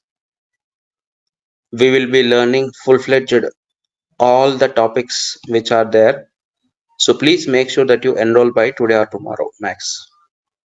Fine. Now the application has been created, which is the XYZ Bank. It's created and it is ready to use. That's it. My XYZ Bank decisioning application has been now created. So what I will do, I will just log off and log in again, so that I will automatically be taken to that application. So just log in again. What is this?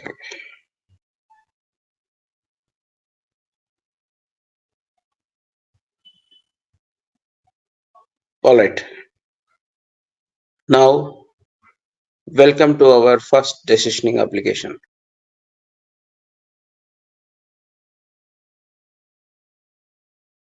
Okay, so now we are ready.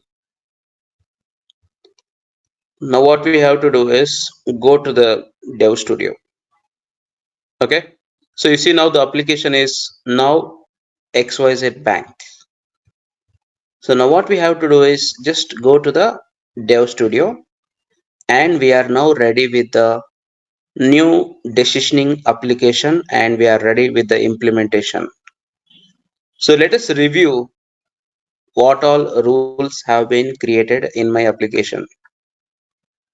So this is my XYZ Bank.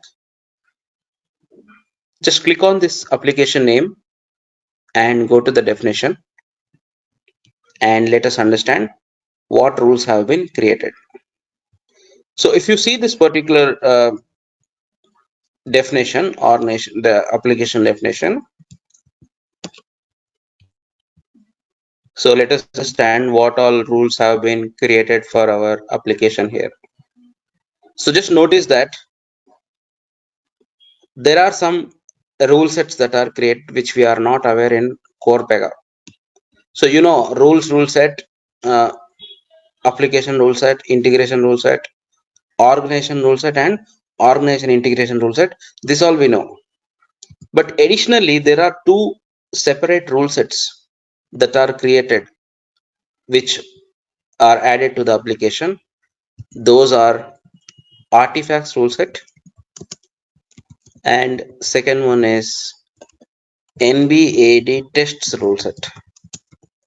Okay, one is artifacts rule set, second one is NBAD tests rule set. So what is the purpose of these two rule sets? Let us understand. The artifacts rule set is like a production rule set in decisioning. That means you have to keep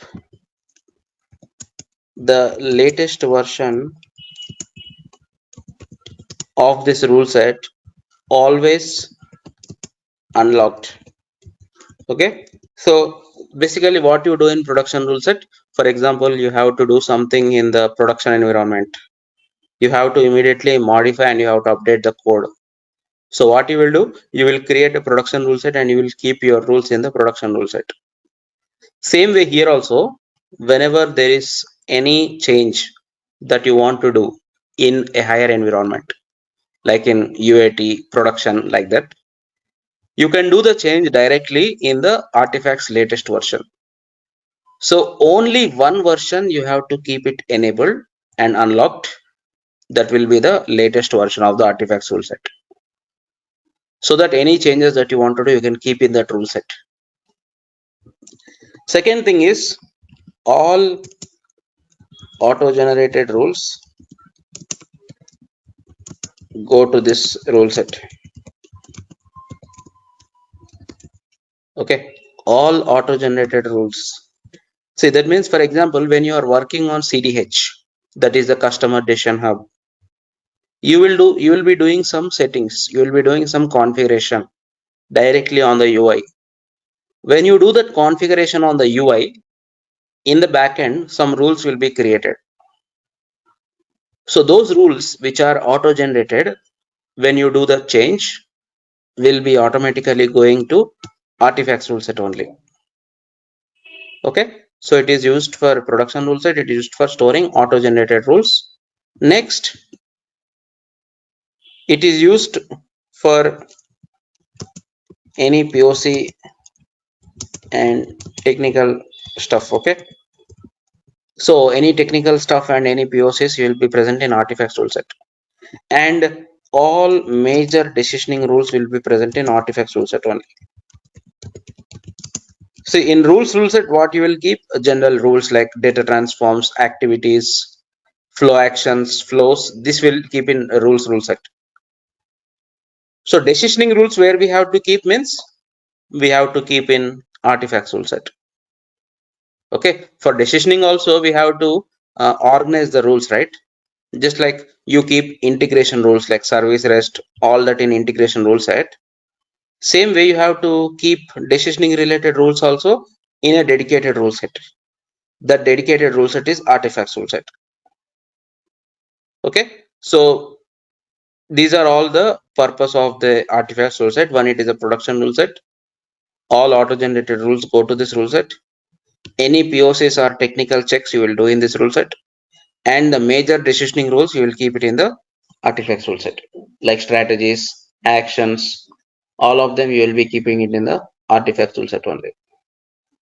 So these are the purpose of the artifacts rule set, why you need to have artifacts rule set. So any questions still here?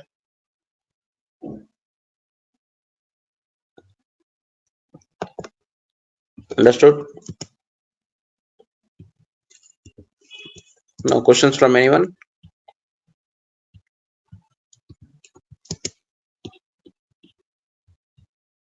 No questions. Sorry? Okay, fine. So that is artifacts rule set. So then what is the next one? The next one is NBAD tests rule set. So the NBAD stands for next best action designer. NBAD stands for next best action designer. So basically this is major purpose of this rule set is to store test cases, decisioning test cases, to store the decisioning test cases and any test rules, any testing rules. For example, we are going to learn strategy. When we are creating a strategy, you will test the strategy. So you have to test it whether it is working fine or not. So the testing that you do in order to test the strategy, that rule you can keep it in the NBAD tests. This is simply like a test cases rule set for your Pega decisioning applications. So in your core Pega application, when you are creating some implementation, like you create a when rule, you will create a test case for that and you will keep it in test cases rule set. Same way, this is the test cases rule set for decisioning application. Or any kind of testing that you are doing, you will keep the testing rules in this rule set so that you don't need to promote this to higher environment. It is only for our testing we created something. So that is the purpose of NBAD tests, mainly to store the test cases and any testing rules that you have created for testing your logic. That kind of rules will be present in this rule set. Okay, so the remaining ones are familiar to you. This will be there in core Pega also. But here what we have is artifacts, which will store all the major decisioning rules. It will store auto-generated rules, which are created when you do some UI changes in CDH. It will store like a production rule set. You have to keep the latest version always unlocked. In every environment, you have to do that. So that in the environment, if you do any UI changes also, since the rule set is unlocked, it will automatically store there. So you have to keep the latest version of this rule set unlocked every time. Okay, then NBAD tests mainly to store the test cases for decisioning. So that is about this. Now we have to create a context dictionary, but we'll see how to create context dictionary in the next session on Monday. Okay, because that is some important thing and I want only enrolled people to learn that thing. Next, what we have to do, we have to start creating the taxonomy. So now that I created the application, now what I have to do is to create the business taxonomy. So basically what is mean by business taxonomy or the business structure? So the taxonomy means, so it basically means it contains three components. So the components are, first one is business issue, second one is business group, third one is the proposition. So the business taxonomy is what you have to do after you configure the context dictionary. You have to configure the taxonomy. As part of taxonomy, there are three components: issue, group, proposition. What is this component? What is meant by this? The business issue means the reason for promotion. I told you that XYZ bank wants to promote some offers and product that they have. But what is the reason why they want to promote? Okay, why they want to promote? That reason for promoting the offers is called as business issue. For example, the bank wants to promote in order to increase the sales, or the bank wants to promote in order to acquire new customers. Okay, that means the bank is having very less customers they want to get more customers. The bank wants to promote in order to retain the existing customers. For example, let us say the bank is having 10 customers in January 2022. Now in November, the bank is having 7,000 customers only. 3,000 customers are lost. So if the bank continue like this, more and more customers will be gone. So the bank want to retain the existing customers from losing them. That is called retention. I have acquisition, which means acquiring customers, sales. I want to increase more and more sales and more revenue. For that reason, I am promoting. So this is called as the business issue.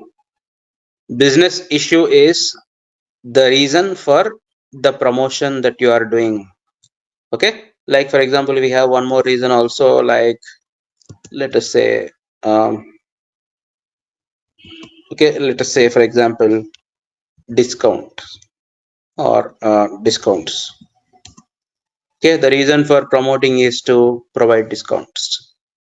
So like this, different reasons will be there why the bank wants to promote or any business wants to promote. That reason we call it as business issue. Then we have business group. So the business group is nothing but the category of the promotion. So for example, I told the reason is sales. Mainly, most of the time, most of the business will have sales as the main reason, which means they want to increase sales of the products. That is the main reason.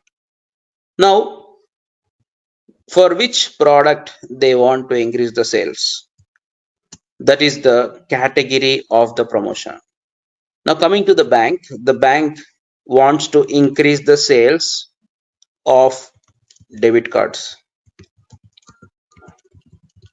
We have credit cards. The bank wants to increase the sales for personal loan. Okay, I want more and more people to take personal loan from my bank. So that is called as the category of the promotion. For example, if you take some other business like Amazon, then you will have something like, for example, furniture as the business group. Okay, like furniture, or let us say we have t-shirts. Okay, or something else like something else like electronics. So this is nothing but the category of the promotion that they want to do. So different businesses will have different categories that they want to promote. So the business issue is the reason for promotion. The business group is the category of the promotion. Now the proposition is the promotion itself. Okay, so the proposition is the promotion itself. The promotion itself is called as proposition. So why do we call it as proposition? Now we can promote. So the proposition is nothing but whatever you propose to the customer. It can be a product, it can be a service, or let's say it can be some discount, or for example it can be something like a notification also. Okay, or it can be some awareness, it can be some product launch, anything. So basically anything that you propose to the customer, basically proposing means what? You are expecting some response from the opposite side. So we are going to propose something to the customer. So that's the reason we call it as proposition. So anything that you propose to the customer, like a product, a service, a discount, an offer, some notification where you are expecting some response.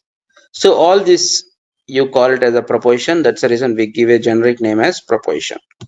So for example, a 20 lakhs personal loan. Okay, from a bank perspective, or some credit card. Okay, some credit card, or 1 CR housing loan. So this is my service I want to promote. Okay, my service that I want to promote is 1 CR housing loan. This is the thing I want to promote to the customer. Okay, so that is the proposition here. So total I have 3 components in the taxonomy: business issue, business group, and the proposition. Clear? Any questions till here?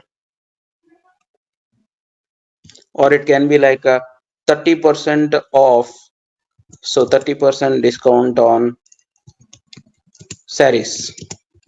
That is the some sari or some particular sari, or let us say, or some particular suit. Okay, so this is the something, this is the proposition I want to promote. So this is a discount, this is a product, this is a service. So it can be anything that you are proposing. We call it as proposition. Okay, clear on this concept, on these 3 things, or no? Any questions? So you can paste it in the chat also if you have any question. If you don't want to talk, you can type it in the chat, whatever the question that you have. But if you are not talking, I assume that you understood. No questions from anyone?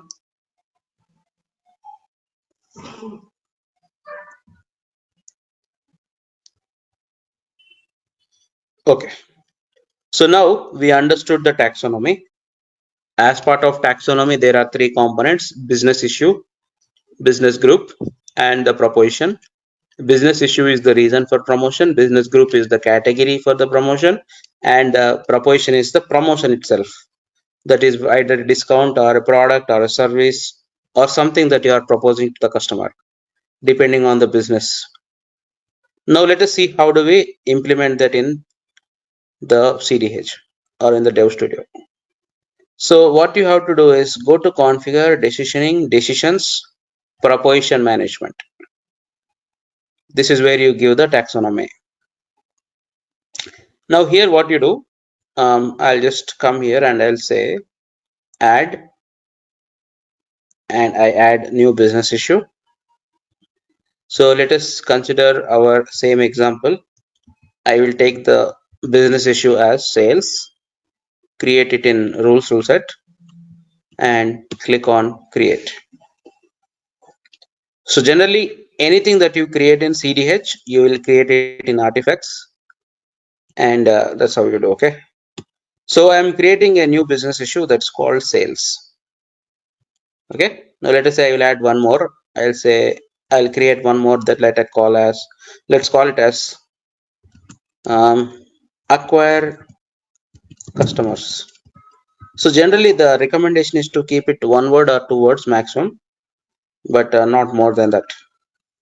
So this is my business issue, acquire customers. Okay, just I'll create. So that is my business issue, acquire customers. Now let us create the business group. So I click on add, then click on new group. Now here I'll just give some groups like personal loans, and this group I am creating it under sales. Okay, I am creating it under sales. Rule set is rule set, and then click on create. So we'll see this configuration later, we will understand that. But what I'm doing right now is I'm actually creating the personal loan group. So it is nothing but a category what you are promoting. For example, you are promoting a laptop, Dell laptop you are promoting. So it comes under laptops category. For example, you are promoting a Vivo mobile. It comes under mobiles category. Okay, so that is the business group. So you see here now I have sales. In sales I have personal loans. Now let us say I add one more group. Let us call it as credit cards. And here I will give here business issue as sales, and let's say rule set, and I click on create. Now for acquire customers also I'll create one group.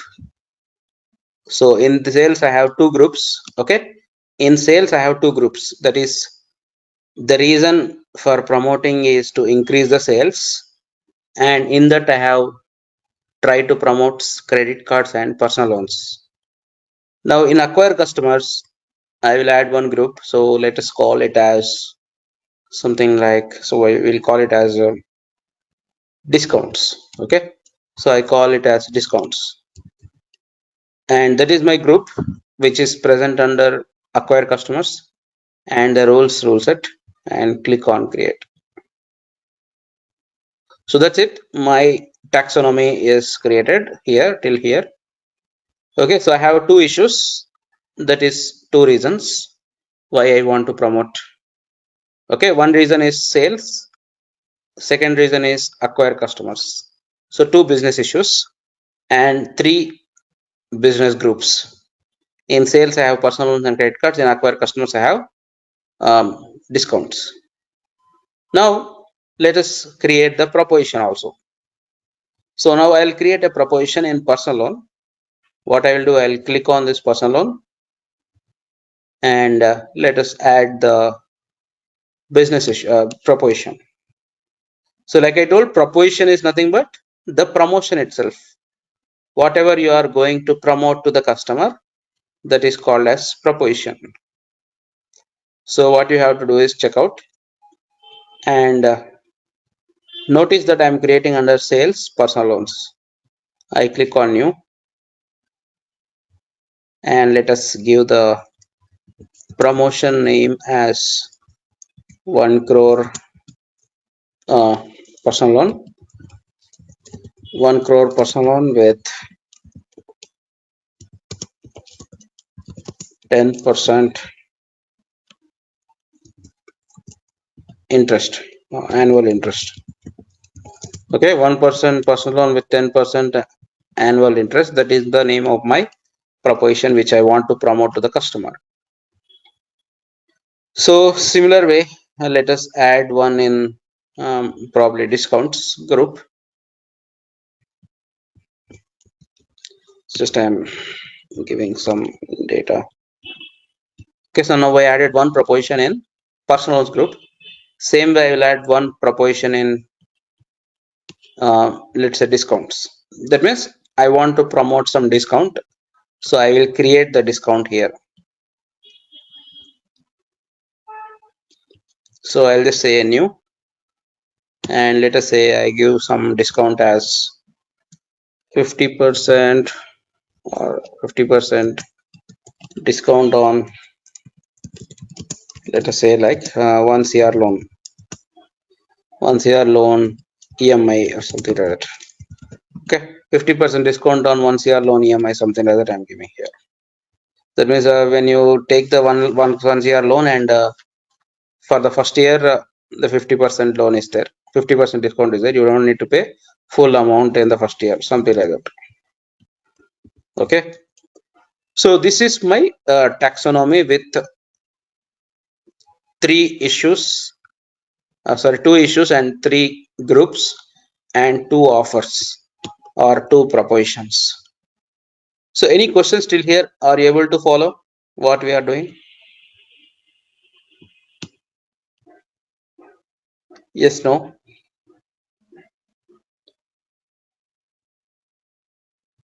So any doubts or any yeah, please.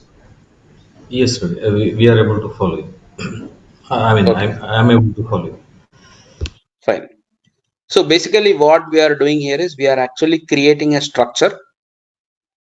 So as part of the structure, we need to identify, first of all, business, why they want to promote, what they want to promote in decisioning. Okay, why they want to promote and what they want to promote.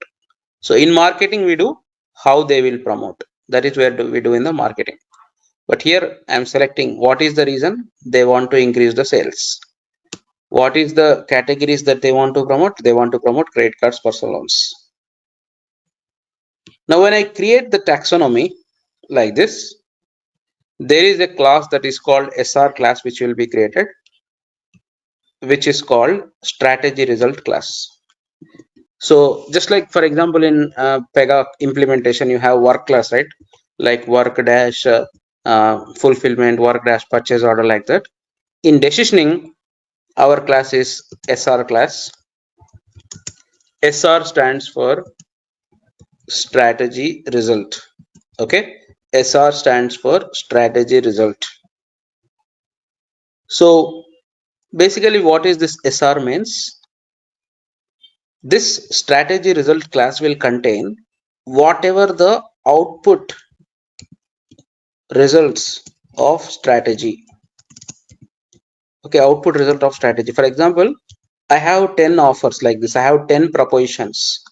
Like for example, I have 10 lakhs loan, 20 lakhs loan, 30 lakhs loan, 50 lakhs loan, like that. I have 10 propositions I have. For a particular customer, let us say 50 lakhs loan is the eligible offer. Now that will be present in the strategy result class.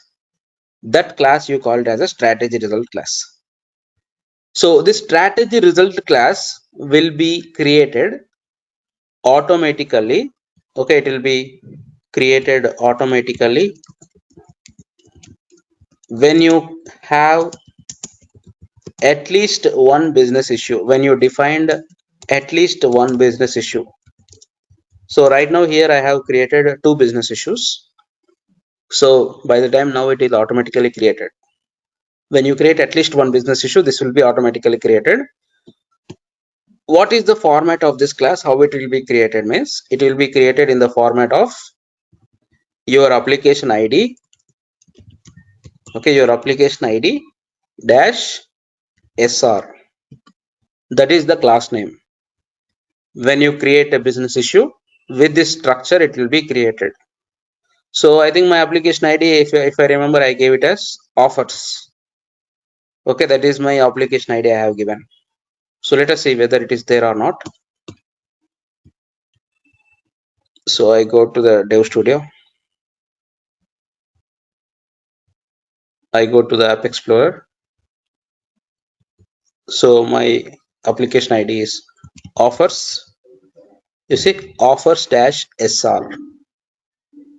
So along with this SR class, so you see automatically how that structure will be: application ID dash SR dash business issue dash business group. So that is the structure again here. If you have any business issues and business groups, so you see offers dash SR dash business issue, and in this I have discounts. So offers dash SR dash acquire customers dash discounts. So it is same like your work class only. For example, if you are creating a case type, then one class will be created, right? Again, if you are creating some child case, another child class will be created. Same way here also. This is like your work, and under work you will have dash business issue dash business group. So this will be automatically created when you are adding these business issues and business groups. So for what purpose means same inheritance purpose only. So for example, there is some property, something called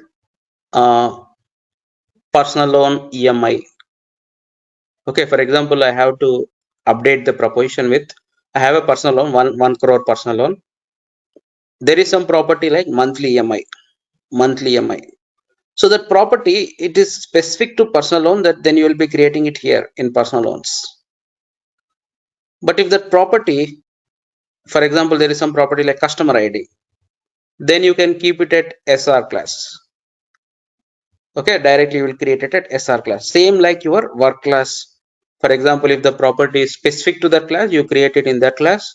If the property is common for all the groups, you will create it at SR level. Okay, like that you will be doing it here. So now let us see how to do that. So what I will do, I have already added this group personal loans.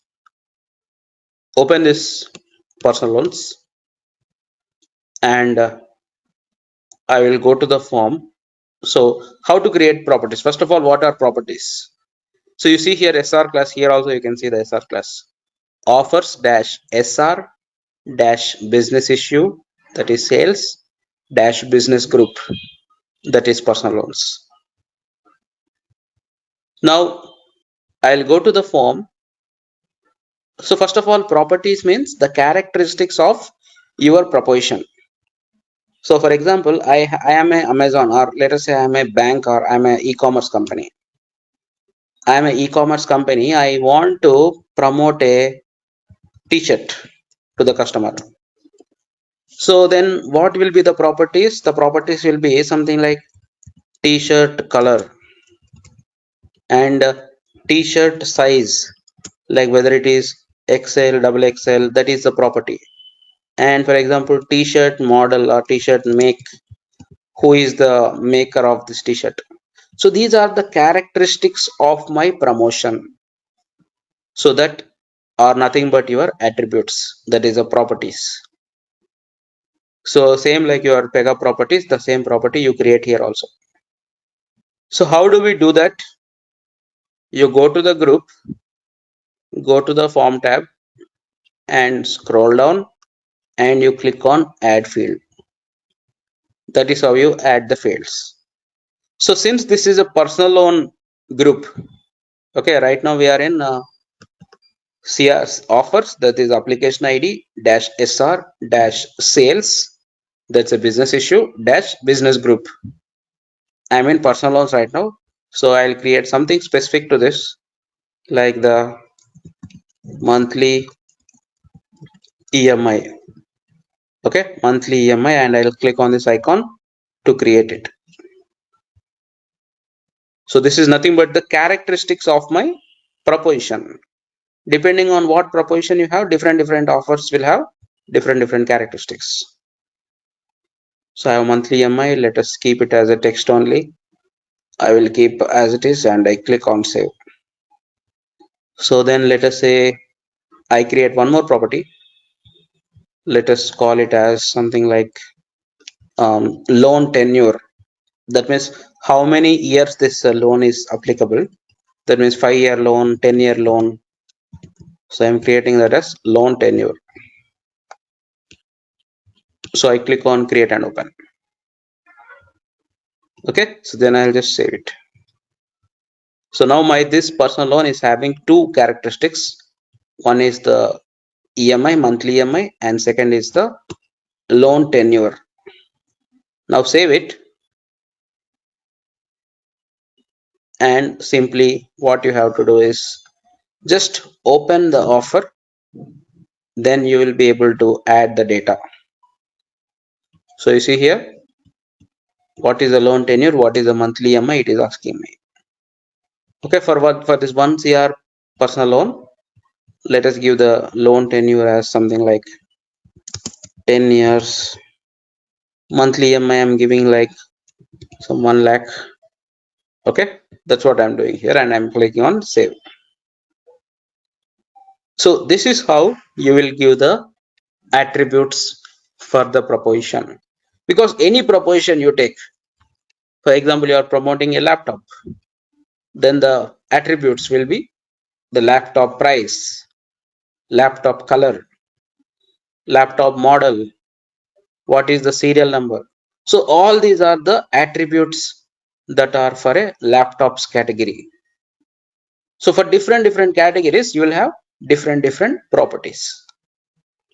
Now, for example, if the property is common, for example, you have something like customer ID. So regardless you have credit cards or debit cards or personal loans, the customer ID will be same for all the groups, right? The customer ID will be same for all the groups. At the time, you don't need to create it in personal loans class. You can directly create it in sales, or you can directly create it at SR level. Okay, so and the inheritance is there. So the inheritance is there, just like your work class, right? So you can directly right click here, and you can just create data model, and you can go to property and you can create the property. Because this customer ID is applicable for acquire customers, credit cards, personals, everywhere it is applicable. That's the reason. Now, for example, if we created one property, right? So we can just refresh and see whether it is there or not. So I created here. See, data model, property. So these are the ones that we created, which is the loan tenure and monthly EMI. So this is how you will start creating the taxonomy for your application, which is basically what is the reason, what are the categories you want to promote, within that categories what all offers you want to promote. So that is what you give it in the business taxonomy. So any questions?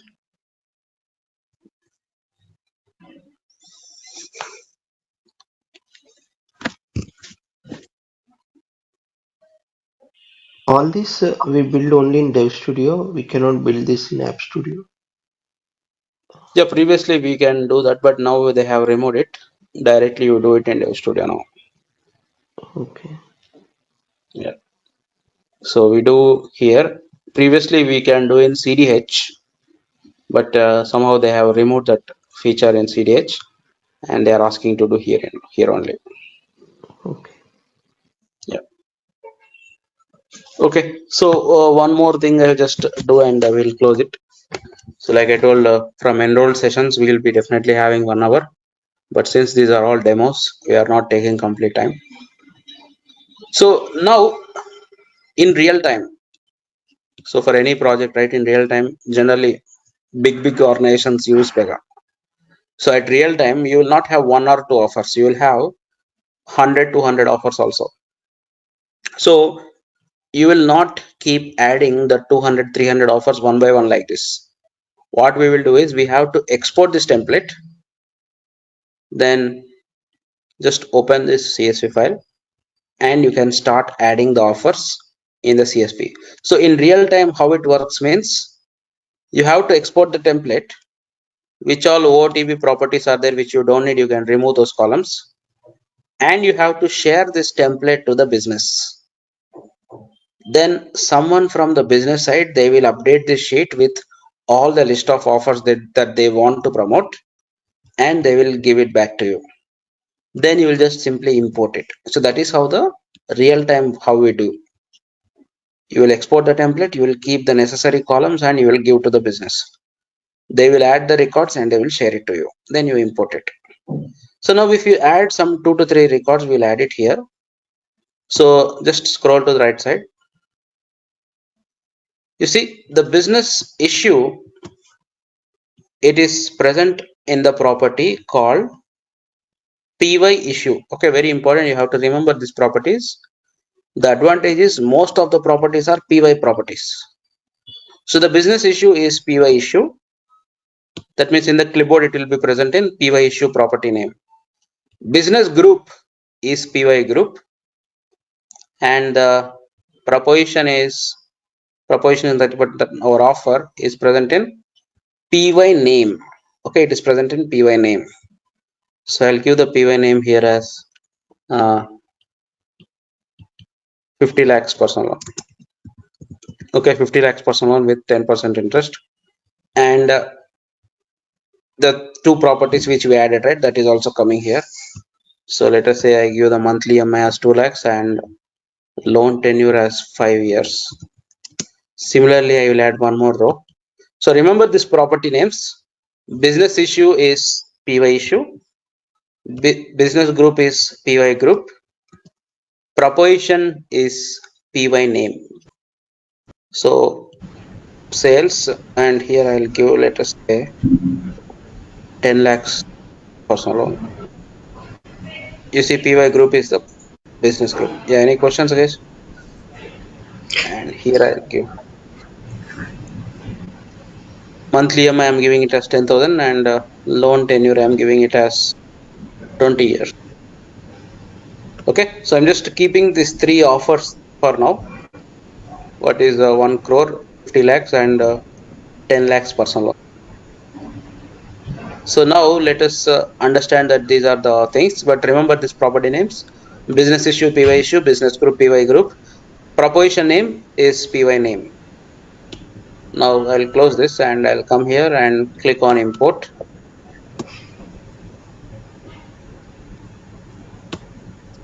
So I just shake it from my hard disk here, just a minute. So I selected the file. Now if you see this screen,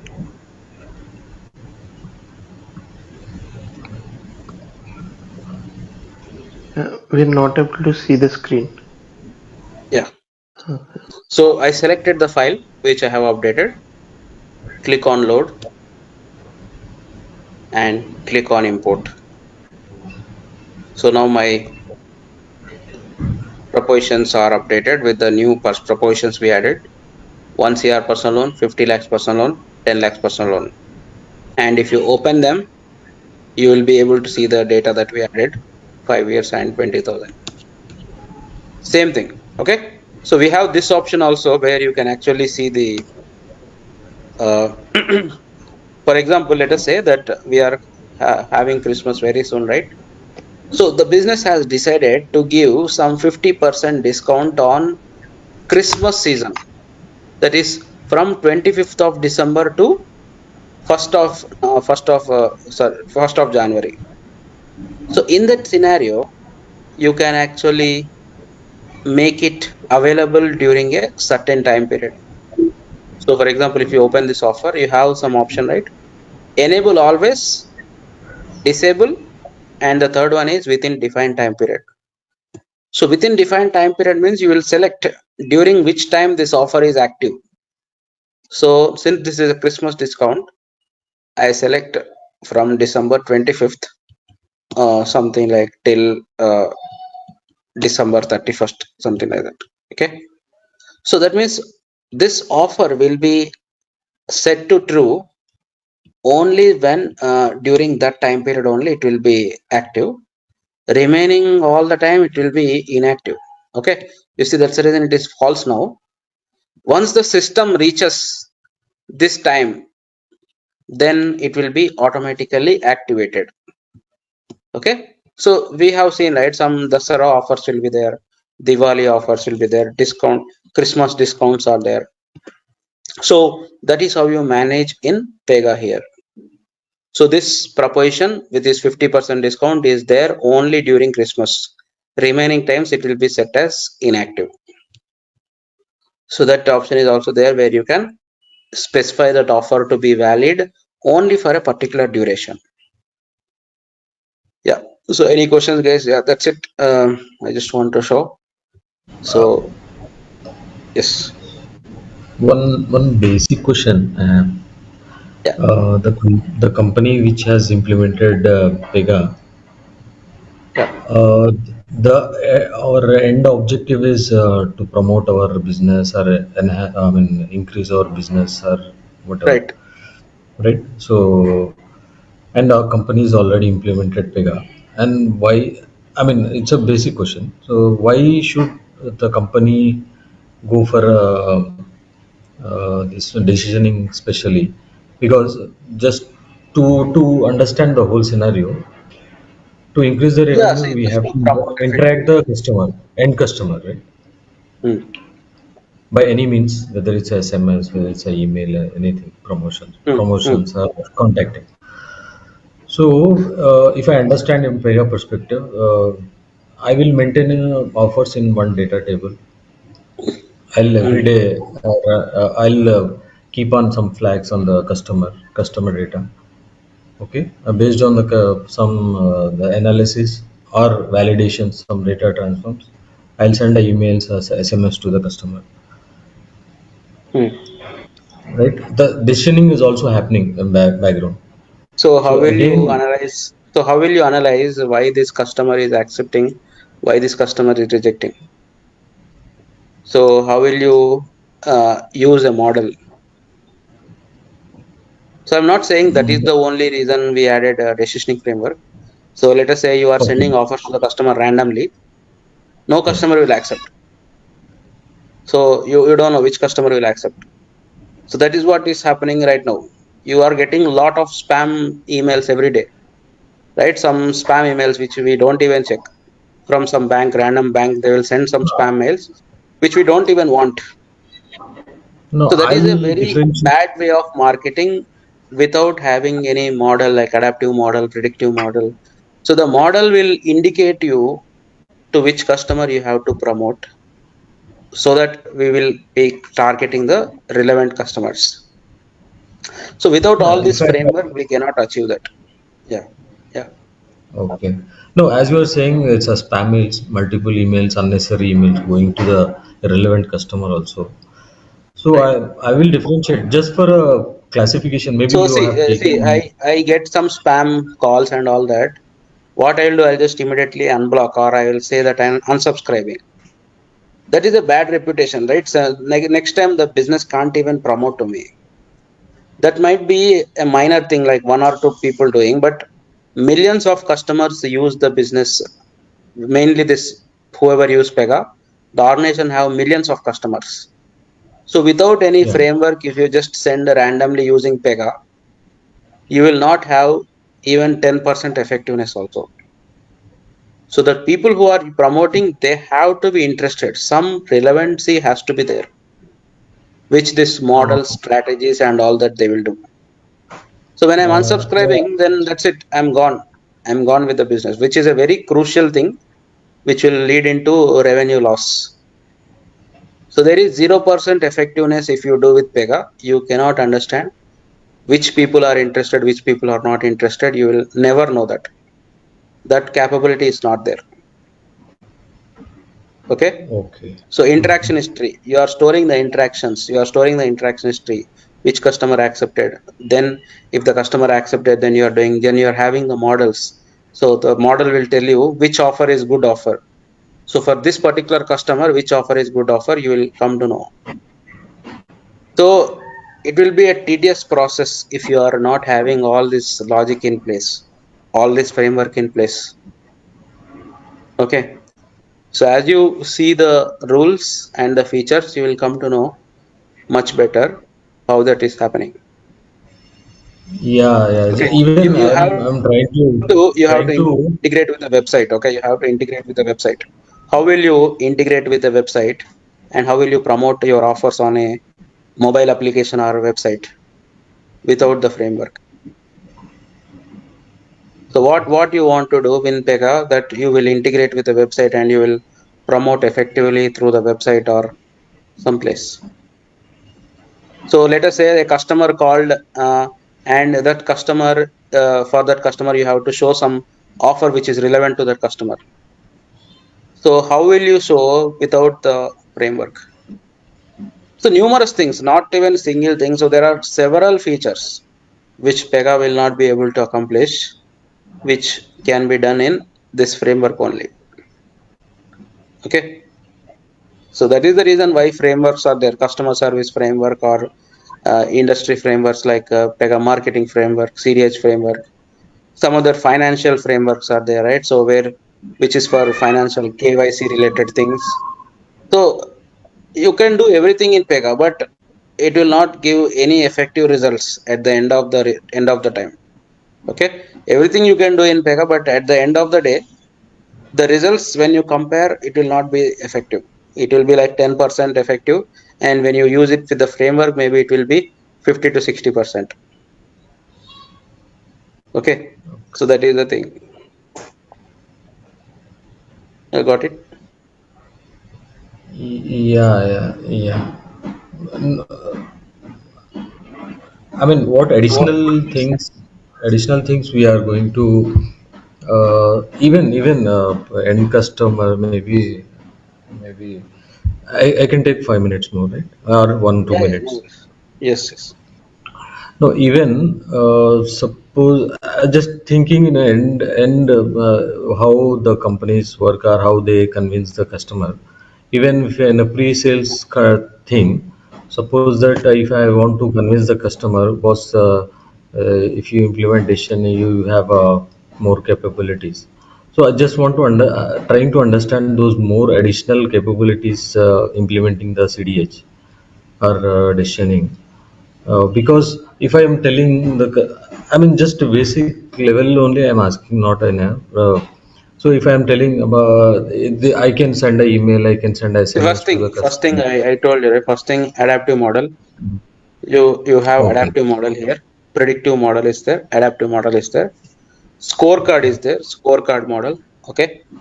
So scorecard means like your credit score, the CIBIL score, how it will be there. Based on the CIBIL score, you have to do that. Okay. So every time, so like that is there. Second thing is you have segments. Segments means targeted list of customers to whom you are sending. So you have 10 million customers. Like I Okay. told just now, you will not send offers to 10 million customers. If you send like that, most of the people will be irritated. They don't want the personal loan. Already they might have, or they are not even interested in personal loan. But still, you are promoting it daily or monthly. You are sending a lot of emails. Definitely, at least 1 million or some 10,000s or thousands or lakhs of people will click on the unsubscribe button. That should not happen. So we have concept of segments where you actually take fully targeted list of customers that who will be very much interested in your offers. So how do we create that targeted list where you will send only to the specific customers who are very much interested, that we will be seeing in segments. So with Pega you cannot achieve that.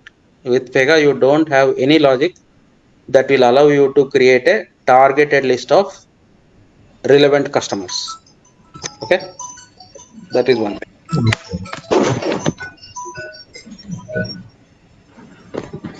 So next thing I told you, right, that adaptive model and predictive model. So next thing, paid media. So let us say that you have to connect with some advertising and you have to get some advertising insights, like how the Facebook you are creating a Facebook campaign and you want to connect with the Facebook campaign and you want to connect with a YouTube campaign. For example, you are creating a YouTube campaign, Facebook campaign. You want to understand how many results, what is the outcome of that campaign and all that. You can use paid media here, which is not there in Pega. Okay, so the tactics means like you will come to know what is the effective strategy you can use out of the results that you got from advertising. That means you spent some $1,000 on advertising. So how you do that is directly from Pega only you can advertise. You don't need to again go to Facebook and do the advertising every time. Directly here only you can do the advertising and you can spend some thousands of dollars and get some relevant customers and all that. So which is not there in the core Pega. Okay, so yeah, so that is something. And again we have few channels which are not there in core Pega. For example, you can send email, you can send SMS. What about website? What about push notification? So what about some custom channel you want to implement and you want to use? How do you implement a channel? How do you send the offers through the channel? So all that you can do it in core Pega here. Okay, so email, SMS already is supported, fine. But there are 10 channels are there. How do you do that? For example, the customer is visiting the business directly. For example, you are going to a supermarket like Ratnadeep or DMart. So there also you want to do some promotion. So how do you do that? They are not supporting any REST or any integrations. Okay. So like when you go to the DMart or something, you buy something, and after that the customer agent in the reception, he will say, we have 20% discount on groceries. So how that promotion will happen there? How does Pega achieve to connect to that retail system? Okay, how does Pega will connect to that retail system? That is not there. So that you will be doing in here only, in Pega marketing only, which is not there in core Pega. Okay, there is no article, there is no feature to do that.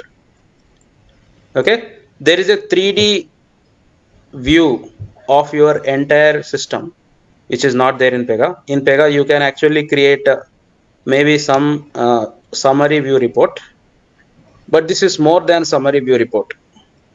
Like if you are promoting to 10 million customers and 1 million customers have responded to your offer, you want to see a 3D view of the entire system, which customer accepted which offer, when they have accepted, what offer they have accepted, how many acceptances are recorded, how many rejects are recorded, how many how many offers are sent, how many responses we got, through which channel we got, okay, through which issue we got, and like all these things, 3D representation of entire system. So you cannot see it in summary view. You can see up to some extent 2D view, but not a 3D view of the entire analysis you cannot do. Okay. Next thing, you cannot get a data from YouTube, Facebook, Twitter, all these things in Pega. You have to definitely create a YouTube dataset, Facebook dataset, which is part of Pega. For example, you have a customer who is posting a comment on YouTube channel. Okay, some customer posted a comment on YouTube channel. So you promoted a product like a laptop, Dell laptop. The customer posted, this laptop is not good, I want refund, something like that he posted in the YouTube channel. So you have to import that YouTube data to Pega. Again, you have to use this framework. Okay. So all these are some reasons which I know till now I am telling you, but there are still more also, which you can inform to the business to convince. Okay, you got it? Yeah. So there are more, still more are there in latest features also. Several new features are also added, which still we are not yet aware. So that also are there. So definitely this will make a difference by major extent, which is not there in Pega, which is there in this prediction studio, adaptive model, predictive model, text analytics, segments, advertising on external medias like social media, Twitter, you can advertise on Facebook, you can advertise on YouTube. All these things you can advertise directly from Pega marketing only. Okay, so all these reasons we consider the Pega marketing as effective. Okay, so any questions? Last session, what we have seen is we have actually created few offers, few propositions. We understood what is the business issue, what is the business group, and what are propositions, right? So, um, so we have created few propositions as well. So did we actually see creating properties or no? Creating the properties, did we cover that? Yes. Okay, fine. I think So I can't see the screen as well. Can you share the screen? screen is being shared. Let me share again.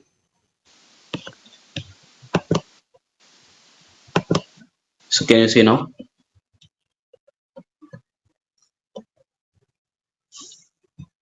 Guys, are you able to see? Others? Yes, yes. Uh, I had issue. I disconnected and connected back, but it is appearing two profiles for me actually. But now I am able to see after disconnecting and connecting. Okay, fine.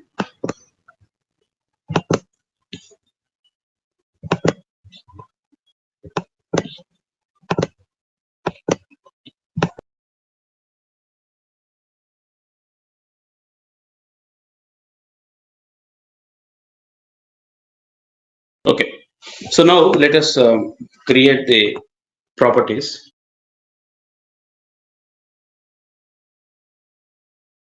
So what we will do is we will actually create the propositions here. So after creating the proposition, we will then actually see the properties. So what I will do here, I'll just add the properties first here. So let us add few properties and then we'll also see the custom form and all that. Okay. So I come here.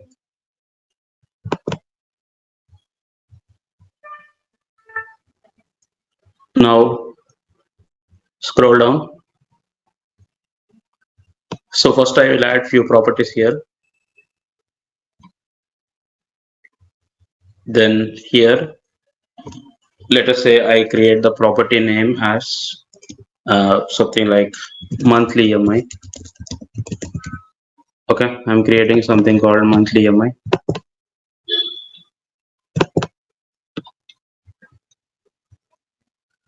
So since this is a credit card, that's the reason I'm creating something similar to that.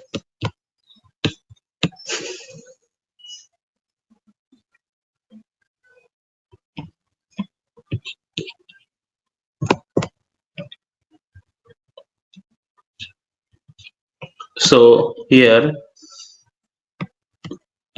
I'll save this property.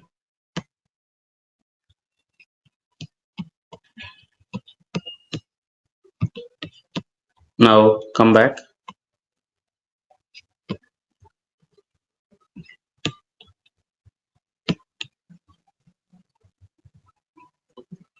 So let us say I create one more property, something like credit card price, and I create this property.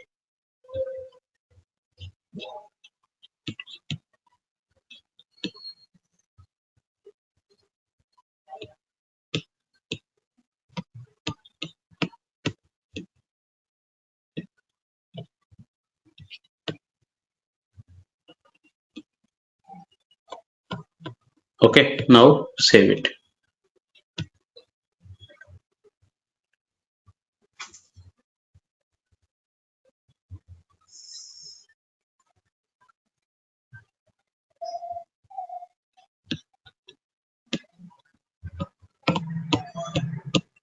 So here we have the option called use custom form. Okay, so now I select use custom form. So what is the difference? So here I have added few properties now, like the credit card price and monthly EMI. So if you open this offer, the proposition, you can see that the two properties which you added are being displayed here, right? That is the credit card price and the monthly EMI. So now I have added two properties, credit card price and the monthly EMI. And now if I have to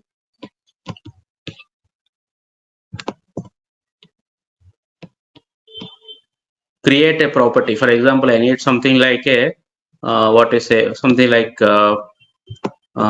let us say a drop down or a checkbox. How will I do that?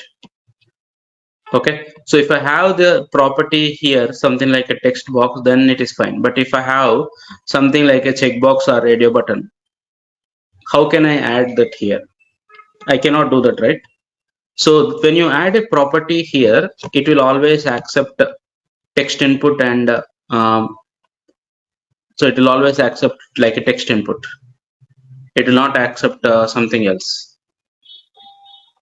But if you add the property in the custom form, then you can add it with the drop down and the radio button like that. Okay, so you can add it with the drop down and radio button like that.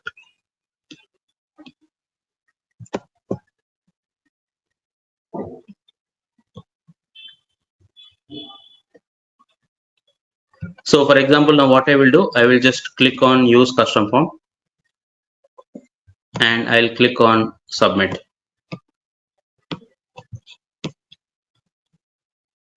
Okay, I click on submit. Then I click on customize form. So then what I will do is I'll just click on customize form. So what does the customize form will do is I'll just click on the customize form.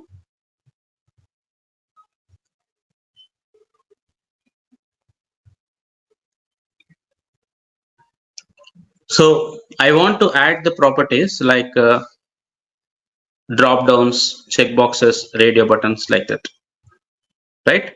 So if I have to add this kind of requirement, for example, I need to include a drop down, I need to include a checkbox. Then what I have to do is I have to add it from here. Okay, I have to add it from this custom form. So what I will do, I'll just go to the PY edit element.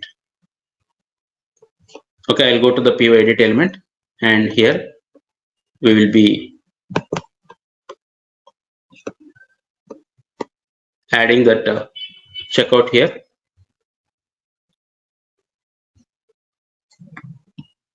So now I can add the properties directly, which is drop downs or radio buttons or something. So I'll just click on the plus button. So then we will take pickers. Now, for example, I'll take something like a drop down. Okay, so I'm taking something like a drop down. So this drop down is, you can add the drop down directly here itself.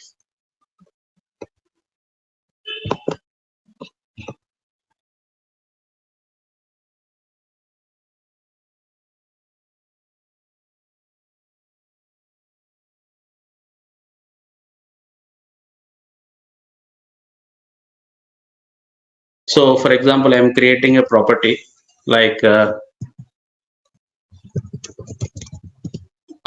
let us say applicable city. That means this particular credit card is applicable for some cities. So that city I am trying to add here as applicable city.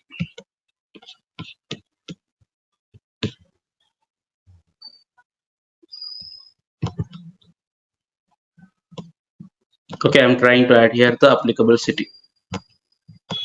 So now I select here as local list.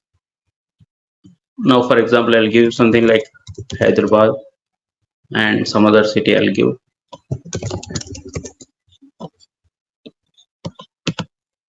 And for example, I'll give something like Mumbai. Now save it.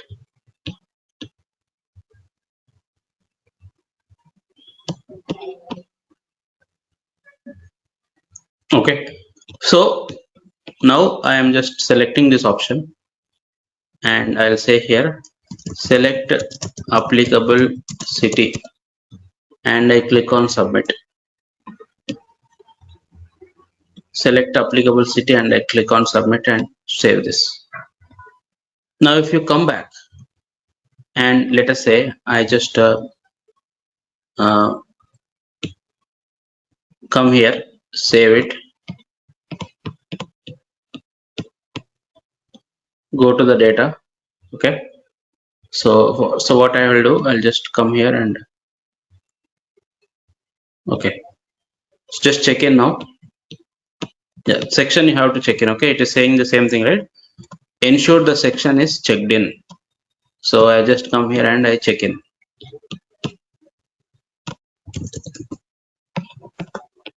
So now again I come back. Now if you try to go to the data, and if you open any particular offer here, you see here I am able to see the drop down that is coming, right? So if you open this offer, we can see that there is a drop down called like this, applicable city, select applicable city. So that means whenever I add a field within the form tab here, in the down, in the below, then these fields will add only text input. You cannot add any advanced controls like drop downs, radio buttons, etc. Okay, you cannot add any advanced controls like drop downs, radio buttons, etc.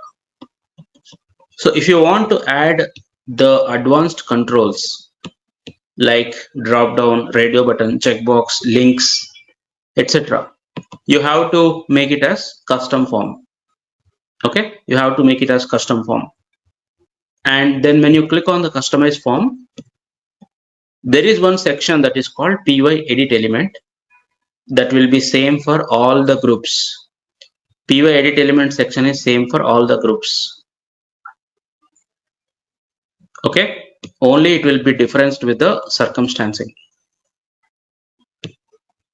Okay, the difference only will be the circumstancing here. So you see the circumstance value equal to credit cards, circumstance value equal to debit cards, but the section name will always be same, which is py edit element. So within this section, you can add whatever you want. You can add drop down, you can add checkboxes, radio buttons, all the things which you know right already. So like you can add whatever is needed for you. Now I just check in.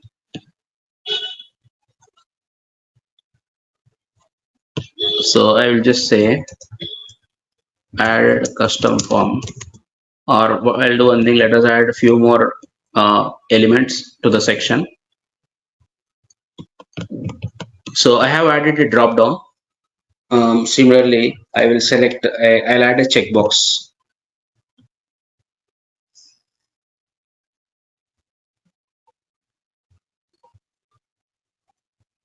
Okay, I will add a checkbox.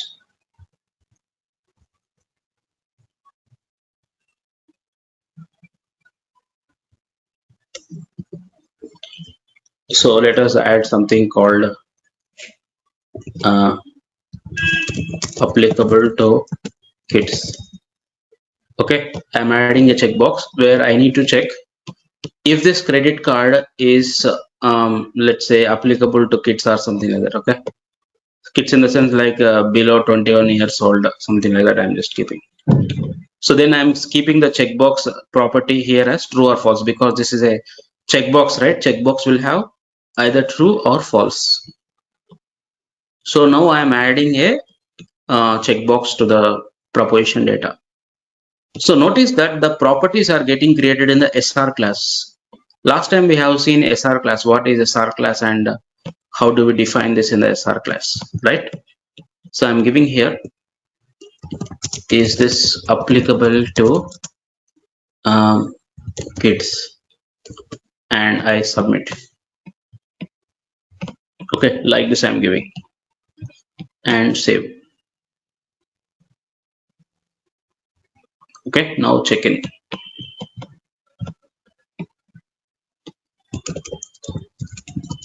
Applicable to kids.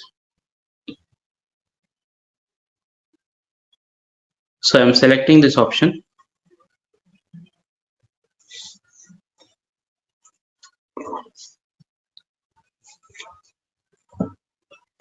Now come back. So again save. So what we will do, we will just randomly give some values for the offers which are there. So I'll just open one by one proposition here, and you see now the checkbox that we added, that is also coming here. Okay, so for this I'll give the credit card price as $100, monthly EMI as some 1,000, applicable to kids. I'll select yes, save. Okay, now again open the second one. I'll just select here 1,000, monthly EMI as 20,000, and save. So these are the characteristics of this offer. Okay, what is the price, what is the EMI, which city we can promote. So something like that. I'm adding sample data. Monthly EMI I'm giving something like 1 lakh or something, and save. Okay, similarly I'll add this one. So for this I'm just not giving any data, I'm just selecting this checkbox, is this applicable to kids, and I save. Okay, similarly last one also I will update here with the data. For example, I'll give the price as $100, monthly EMI as 40,000, is this applicable to kids, and save. Okay, got it. So till here, is it clear for you what we have done, or any questions or anything confusing?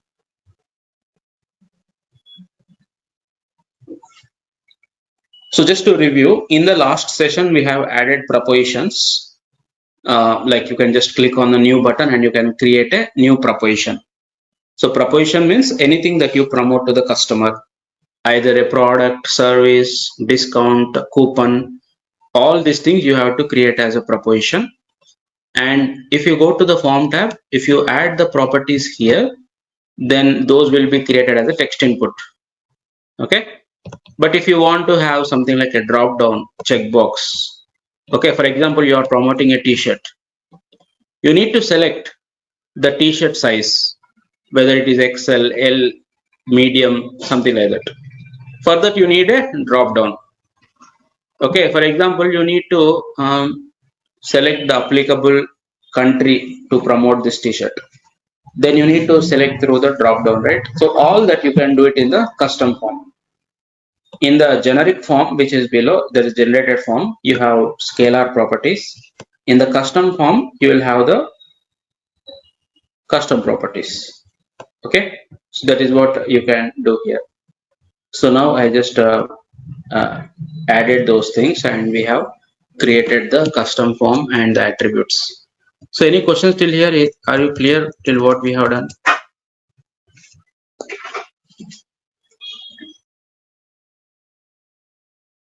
Yes.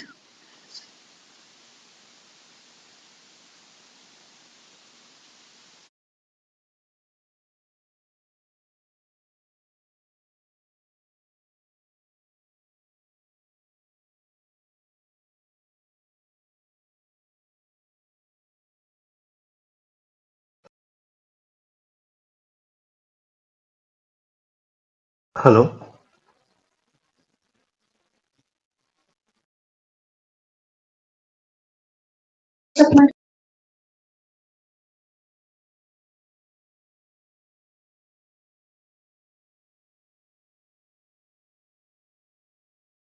Yeah, tell me. Okay, no questions right till here. Yeah, no question. Okay, fine. So now let us go to the strategy.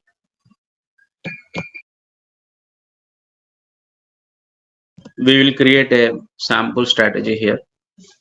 I'll go to the intelligence strategies. So here, click on create and start with new canvas.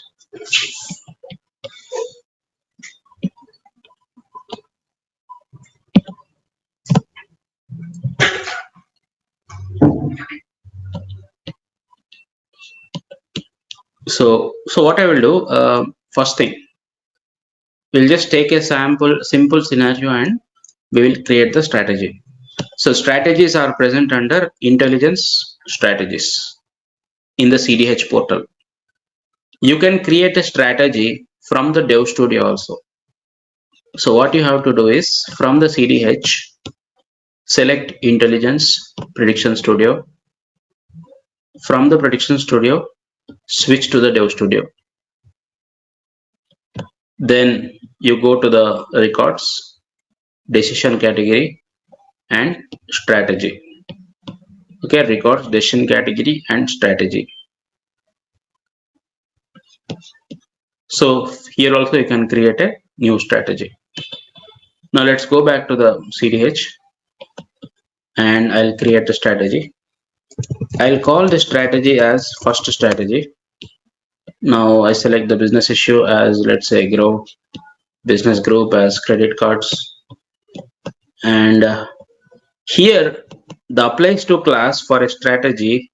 What you have to give is you have to give your customer class. So I told you right, in the context dictionary we have to configure one customer class and all that. So as part of context dictionary only you have to create this. You can do this manually also. That means as soon as you create your decisioning application, what you have to do is you have to create a customer class. You have to create a customer class and you have to create all the columns and the properties, like what is the customer name, what is the customer age, what is his income, what is the customer ID. So all this customer data you need to have basically as a first step. Once you create the application, either you create manually or you create using data type, your wish, but you have to create one customer class and you have to add the data, like what is his ID, what is his name, what is his phone number, everything you have to add it. So then you have to click on create and open.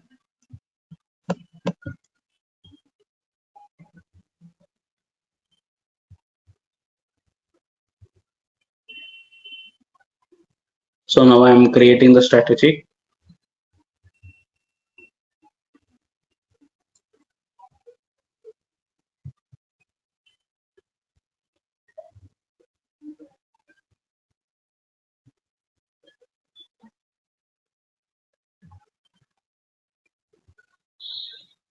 So here I will import the propositions. So double click on this.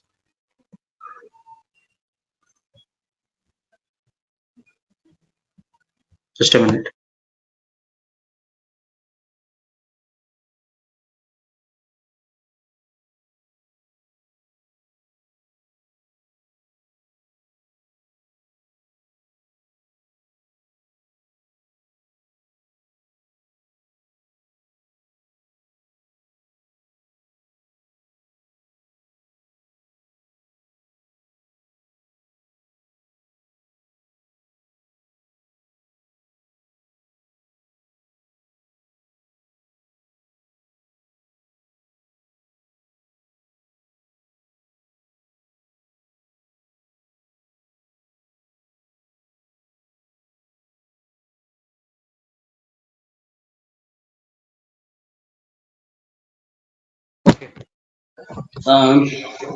Fine. So now let us import the proposition. So what I'm doing here is, this is the strategy canvas. Okay. So once I create a strategy, this is how the strategy canvas looks like. This is how the strategy canvas looks like. So this entire white color screen, right? This is called as a strategy canvas, and you can start adding the components from here. Like you can just come here and you can add the components from here, or you can also right click and you can add the components. Okay, so here also you can add the components from here, like import, and you can do that from here. Okay, so these are the two ways how you can add the strategy.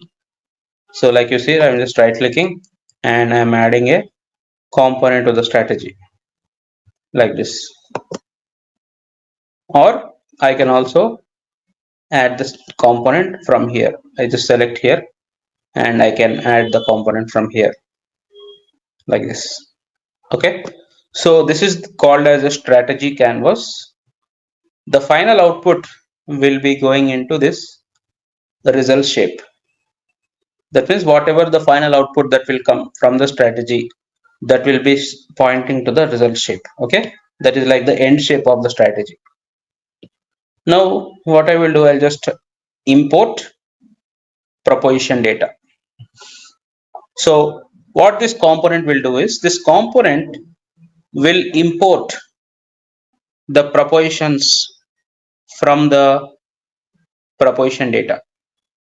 So for example, I double click on this. You see, I have all the offers which I showed you before: standard card, rewards card, rewards plus card, premier rewards card, Sodexo card, and UBA card. So if you want to import all offers, you will select import all. If you want to use any one offer, you will select that particular offer here and you will submit. So I have grow credit cards, and you can see that this is disabled. So for example, now I'm importing rewards card only. Then what you have to do is, you just need to connect from this component to the next component like this. That is how we use the strategy. Now, if you notice this proposition data, so I'm just saving it, the strategy, I'm saving the strategy. So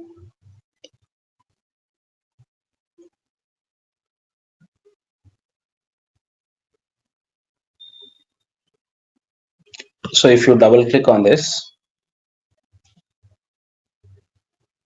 okay, if you double click on this, you can see that this business issue and business group is disabled, right? The business issue and the business group is disabled. So why it is disabled? Let us see. So what does it mean is, for example, when I try to create a strategy, you need to go to intelligence strategies, create, start with new canvas. So when I'm creating the strategy here, when you select the business issue and the business group, Based on that only, the strategy SR class, that is the SR class, will be defined. So what does it mean? See, for example, when I am selecting the business issue as grow and business group as credit cards, you can only select the offers, that is the propositions, from this issue and from this group. You cannot select the propositions from other issues and other groups. So what I will do, I'll just keep as none, which means my strategy result. So what does it mean, right? So for example,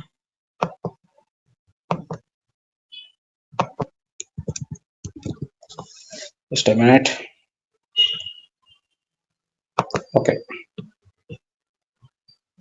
So what I mean to say is,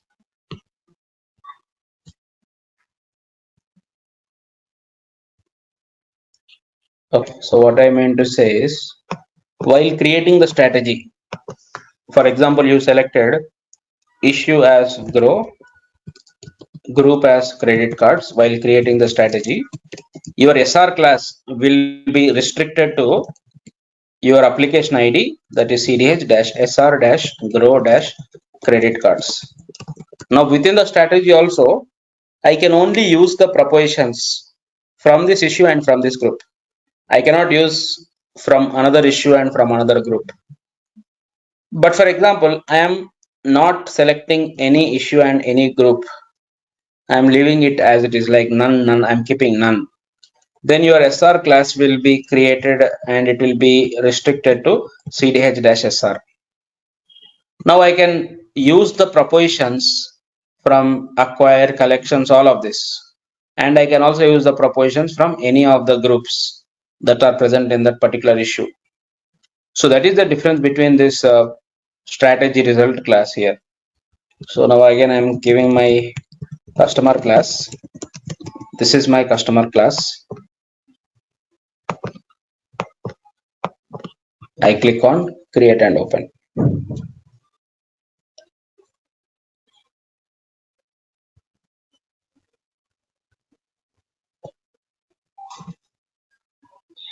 So now if you try to add the proposition data,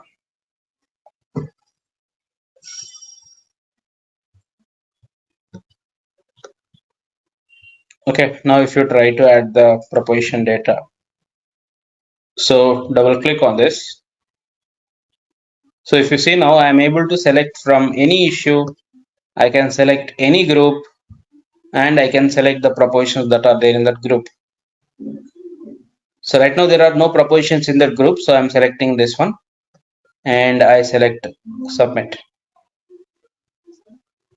Okay, so like this, depending on whatever the SR class that you select while creating the strategy, you can select the offers from different issues and different groups.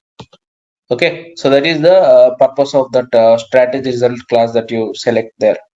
So there is no restriction, because while creating you did not restrict to a particular group or particular issue. Okay, got it? Fine. Now I have imported the propositions. So now what we will do is we will use a filter. So what I will do, I will check out.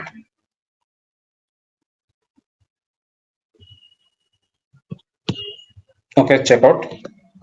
So then what I will do, I will, yes. In this case, the SR class is only cdh.sr. Right. cdh-sr, that's it. Okay. So we can use from any issues and any groups that you want. So now I'll take a simple logic here. What I will do here is I will come down and I have taken filter component. So there is a shape that is called filter shape. What this filter will do is the filter shape will filter the incoming results with the matching condition. Okay. So always the strategy execution happens from left to right. Okay. So here I have imported all the credit cards. Now what I will do in the filter, let us say I give a condition like dot credit score, or let's say dot let us say dot so you see, right, I'm not able to select a property that is present in grow dash credit cards because my strategy results class is SR class. But the properties which I created, like applicable city, applicable for kids, monthly EMI, all this I created in grow dash credit cards. So you know already, from parent we cannot call child, right? From child we can call parent in work class inheritance also, but from parent you cannot call the child class. That is what is happening here. Okay, so now I'll go back to my first strategy because the SR class for this is CDH-SR-grow- credit cards. So my properties are also present in the same class. So that is the reason we will not be able to access. Again, if you want to do the logic, then you have to keep your properties in CDH-SR. Then only it will work. So now again I will add the filter here. Now connect from here to filter, and from filter to here. Now double click on this. If you try to click on dot, you can see that now the properties are visible because the SR class is glowed as credit cards. So now, for example, I will say I want to filter the propositions which applicable to kids equal to true, and I submit. So then here I will give the label for this component. I can give like propositions applicable for kids. This is just a label, and I submit. Now let us save it. So what I'm doing now, I'm just importing my propositions, all the credit cards that are there in the grow issue and credit cards group. Then whichever propositions are applicable for kids, only those offers I am taking. Okay. Now let us test it. How do we run this? How do I run a strategy? In order to run a strategy, you have to click on this toggle panel. When you click on this toggle panel, there are two ways to run the strategy. First way is to single case, which is running the strategy with a single customer. Second way to run the strategy is with batch, that is running the strategy with multiple customers. Okay, so we'll see the batch later. I'll select single case. Case in decisioning means customer. Okay, so when I'm just referring to case, it means a customer. It is not the case that we create in Pega. This is customer. Single case means single customer. Now batch means multiple customers. So I will run with single customer. So I'll just say save and run. So now when I say save and run, you can actually see that no offers are coming in the output because we have imported only rewards card, and I think rewards card is not applicable to kids. So I'm just selecting import all, and I will, for example, save it, and I will run again. So previously we have run with rewards card only. That's the reason we did not get anything. But now when I run it, you see I got the output. So I just always click on results. Okay. So you see nothing is coming. Again, nothing is coming. So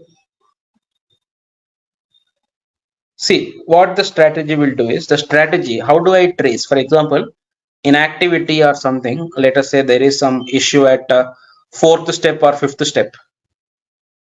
You will trace it and you will come to know, okay, fifth step it is failing. Sixth step it is failing.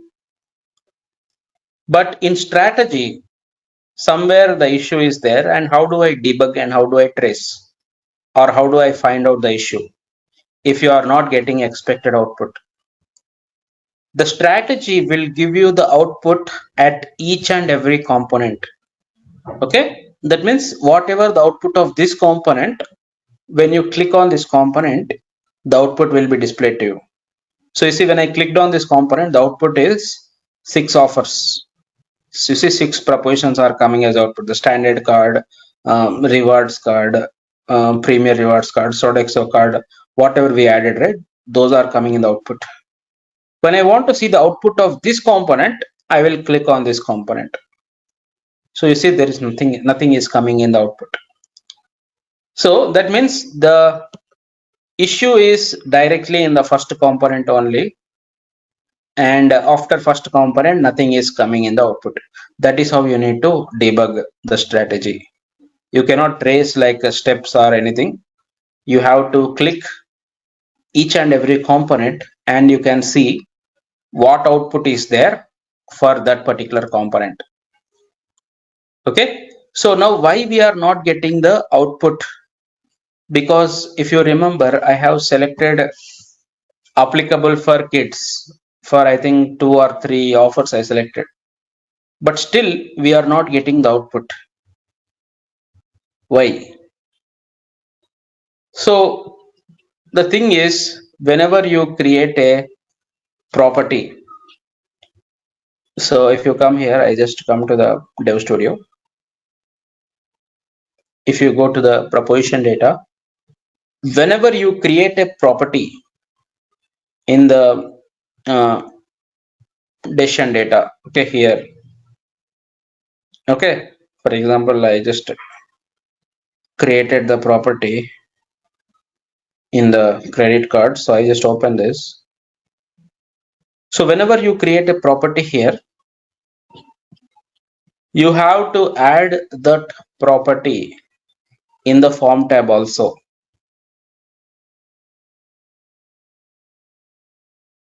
Means I created some properties, right? Like for example, applicable for kids, applicable city, all these properties we created. So you see that properties are also already there here. Applicable city, applicable for kids. But what you have to make sure is whatever the properties that you added in the section, those properties should also be present in the form tab. Okay, this is the form tab, right? This is the form tab. If you scroll down, we have added only 2 properties here: monthly EMI, credit card price. But the 2 other properties which we created in the section, applicable city, applicable kids, that is not there here. So you have to add those here also. Then only you can use them. Okay, then only you can use them. So one is applicable city, it's already created, right? Okay, it is, I think, applicable city, I think we created something like this. Yeah, applicable city, that's how we created. So then the second property which we created is just a minute, yes. Just okay. So first is applicable city. Second we have is, I think, applicable for kids. That is the second property that we created, right? I think what is the property name? The property name that we have created is applicable to kids, correct? Applicable to kids. Okay, so the property name is applicable to kids. So these are the 2 properties which we created, and these 2 properties I am going to add. So I'm just saving this.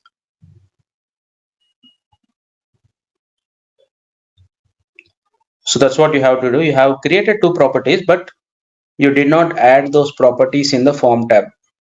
So it is very important, if you created the properties in the section through custom form, right? So I created a custom form and in the section directly added the properties. But once you add the properties in the section, you have to make sure that the properties are also added to the form tab. Then only you can use those in the strategy or wherever you want to use. Now I have added in the form tab. Now let us rerun and see whether we get the expected output or not. So I just come here and I click on save and run now. So now you see I got the output. So okay, total I have 3 offers. Total I have 6 offers. If you see, if I click here, you see I have 6 offers. After doing the filtering, I got only 3 offers as the output. So these are the 3 offers: credit card, standard card, rewards card, and Sodexo card. So for these 3 offers, for these 3 propositions, I have selected the checkbox applicable for kids. Okay, I selected the checkbox applicable for kids. That's the reason I am getting the output with these 3 offers that they are applicable. Okay, got it clear? Understood what I did or no? Or any Yes, question? but on preposition where you gave for these three types of prepositions where you gave it is applicable for kids. Yeah, we did right. We have selected right. Okay, So I just opened one by one offer and I gave some data right. okay, We have shown that to you right. So in the proposition management, I went to the 6 offers are there here. I opened one by one offers and I selected this checkbox right. okay, okay, yeah, So okay, so for 3 of them I selected. For 3 of them I did not select. So standard card I selected this checkbox. okay, That's the reason I'm getting the 3 offers in the output. right, And for 3 of them I did not select. I think Sodexo card I selected. Yeah, I think UBI card. You see, I did not select for this, right? So 3 I selected, 3 I did not select. So that's the reason I'm getting my output as 3 offers in the output for the strategy. Okay, so like this, you will start creating some basic logic with the strategy components. So what we have seen, just importing the offers, filtering the offers with the condition and giving the results. Okay, now I can also do annotation. If you right click and I'll add the annotation. So what does this annotation mean? This annotation just gives some comment to this particular offer. Okay, just a comment to this particular offer. So this is like a comment in your activity and data transform, right? You have some comment step where you just inform like what we are doing here. So I'm just giving some comment like filtering offers applicable only for kids like this. So this will not impact the functionality. This is only for a best practice so that other developers who come, they'll be able to understand what you are doing here. Okay, just you have to right click and you have to say annotation. Now wherever you are keeping some logic, there you can keep the annotation. Just a best practice or some good practice that you can do, but it's not mandatory or mandatory to do that. So this is how you will get started with the strategy and creating the basic components. Okay, so any questions still here? Yeah, just you click this icon and you can click on the run button to execute the strategy with single case, which is single customer. Okay, so we'll just resume the components and topic tomorrow. Meanwhile, any questions till today? That means in the previous sessions and today's session. If you have any questions, just let me know.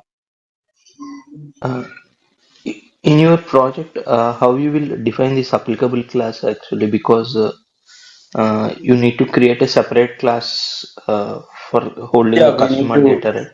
correct. We have to create a separate class with your ID, like your application ID or your organization name dash data dash customer. Okay, so in this application, the organization name is Ubank. So Ubank dash data dash customer, like that one class is already there. So I am creating my strategies in the customer class. You should also do the same thing. You have to ask your lead, what is my customer class? Then you have to create the strategies in that class. Okay. Okay, for every project they define that customer class or Yeah, something like that. yes. Okay. Without customer data, we cannot do anything. First, we have to do the first step is to create the customer class and add the customers to the table. Okay.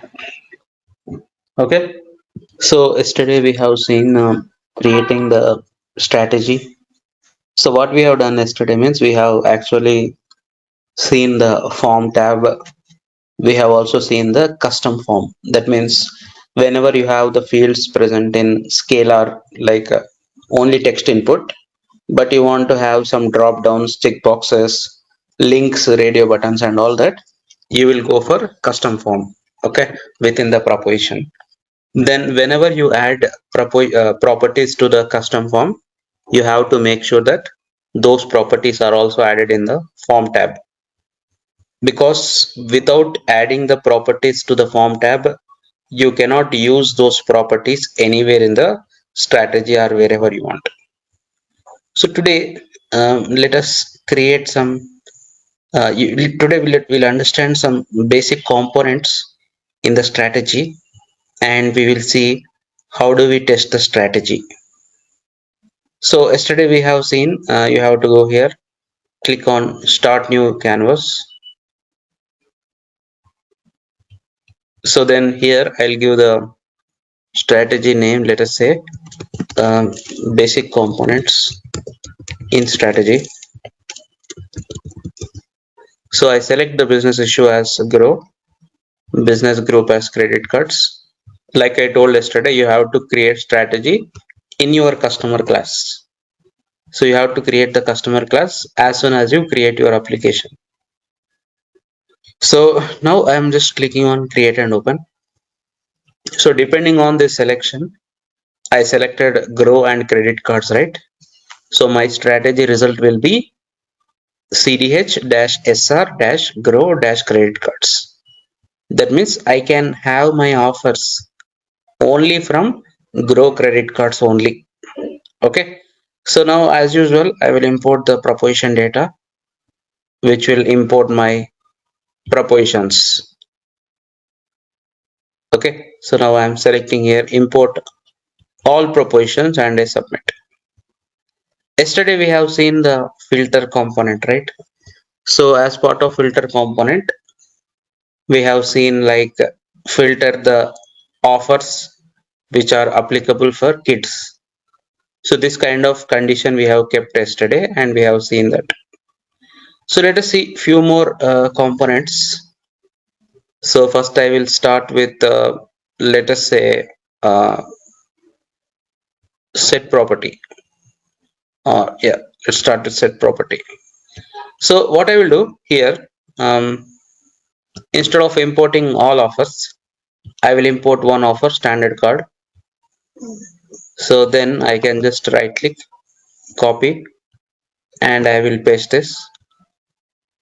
So I have imported one standard card offer, and here let us say I select a rewards card. Okay, this is rewards card offer. Okay, for importing and all that, all we use is proposition data. So then we have here two modes, select mode and pan mode. Select mode means you can actually select the components. Pan mode means you can actually browse this strategy and you can move this strategy up and down. You can scroll the strategy down and up like this. That is a pan mode. Okay, using the pan mode, you can actually navigate through the strategy whenever your strategy is very big. Okay, whenever your strategy is very big. So then like this you can just move it, and you can use it for selection also. Then what I will do, I will connect the proposition data to the set property. Now again I will duplicate this. So here also I'll connect from here to here. So what does set property will do? As the name suggests, the set property component is used to set a property value. Okay, the set property component is used to set a property value. That's what it will do. right? So here what I will do is I'm just importing the propositions, and now double click on the set property. We can set some property values here, which will be set into the strategy result class. Okay, the output of a strategy is strategy result class. So one thing that you have to remember is, for all the SR classes, see, like I told you right before, the strategy result class, SR class, will be created when you create at least one business issue with the format application ID dash SR.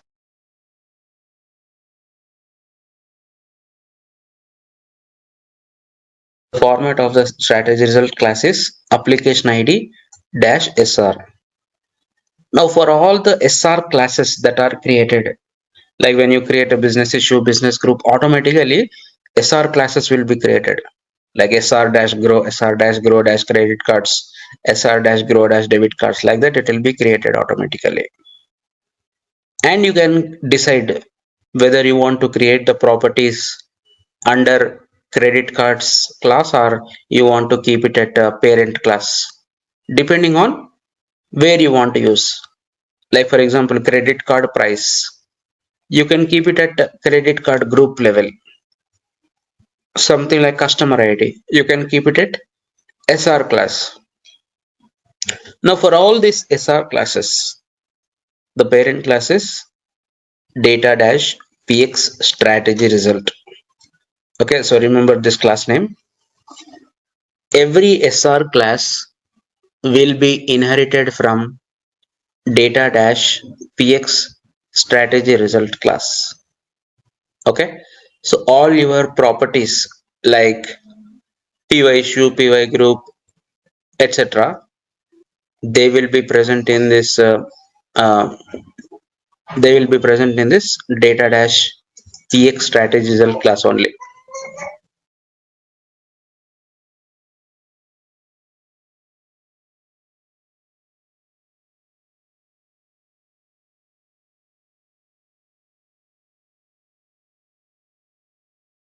If you see here, for example, I try to type py issue. You see here, py issue means business issue, py group means business group, py name the proposition name. So all these properties are present in this SR class only, that is the data dash px strategy result class. Okay, so now you can simply update the property values by setting the values. For example, I'll say dot average cost equal to 55. Okay, and now here I'll just say, for example, average cost of standard card.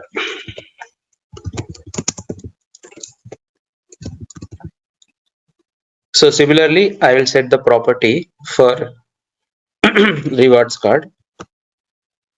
Let us say I give the average cost as some 35. So I'll say average cost of the rewards card as the name of the component. Okay. Now let's say similarly I will add one more component also. Right click and paste.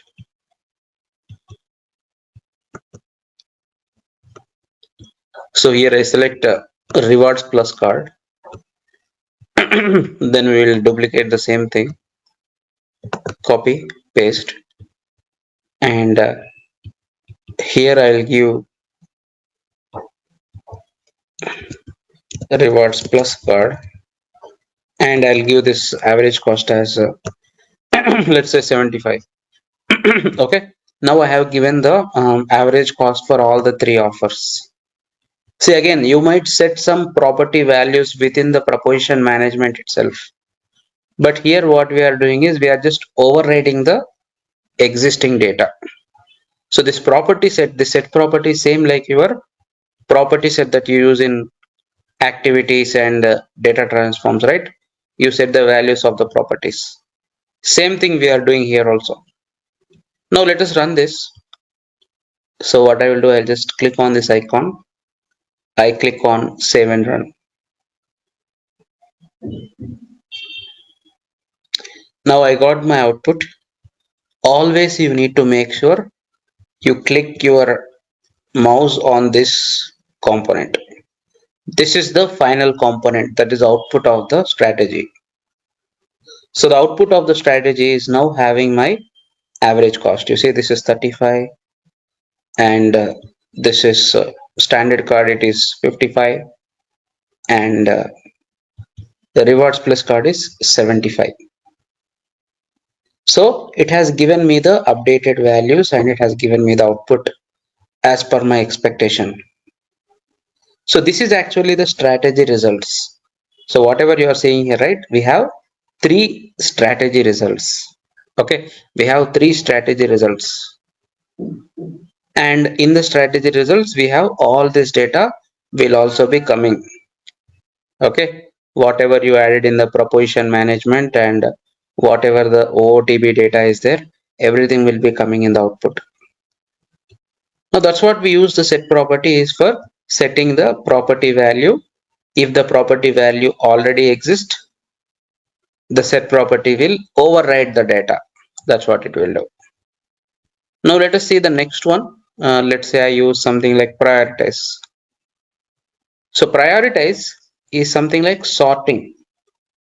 For example, if you have some records in the report definition, you will sort based on something, right? Like for example, sort ascending, sort descending, sort by average cost, like that. So same thing the prioritize will do. So right now we have 3 offers. 3 offers are having 3 different prices. One is 55, 35, 75, like that. We want to sort them using a particular property, then you can use prioritize. So just it will do sorting. Basically prioritize, what it will do is it will do sorting. So we have 2 options in prioritize. Prioritize based on an expression, prioritize alphabetical. So prioritize based on expression means here you have to give prioritize based on the property name that you are expecting. Based on what property? So again, very important that you cannot prioritize based on 2 properties. You can only prioritize based on 1 property. So remember that thing. Okay, just remember that thing, that you can only prioritize based on 1 property but not 2 properties. So how do I prioritize based on 2 properties? Means again you have to add one more prioritize component. So now I'm doing prioritize based on average cost. Then I have whether you want to prioritize lowest average cost to highest average cost or highest to lowest. For example, I'm saying highest to lowest, and now I select submit. Then I connect to the results, save. So now I run again. So I have prioritized the highest to lowest. So you can see that first what I got, the rewards plus card, which is average cost is 75. Second I got standard card, which is 55. Third I got a rewards card, which is 35. So we have highest to lowest sorting. Now after sorting, you can also decide whether you want to output all of them or whether you want to output top 2, top 1, like that. That also you can have. For example, you have 10 offers. You are sending 10 offers to the customers based on certain value. Whether you want to output all the 10 offers sorted or you want to give the top 3, top 2 average cost, like that. That also you can do here. So I am selecting top one. That means whichever is the highest average cost, I am sending that as output. So now I just see the output. So you see here the output.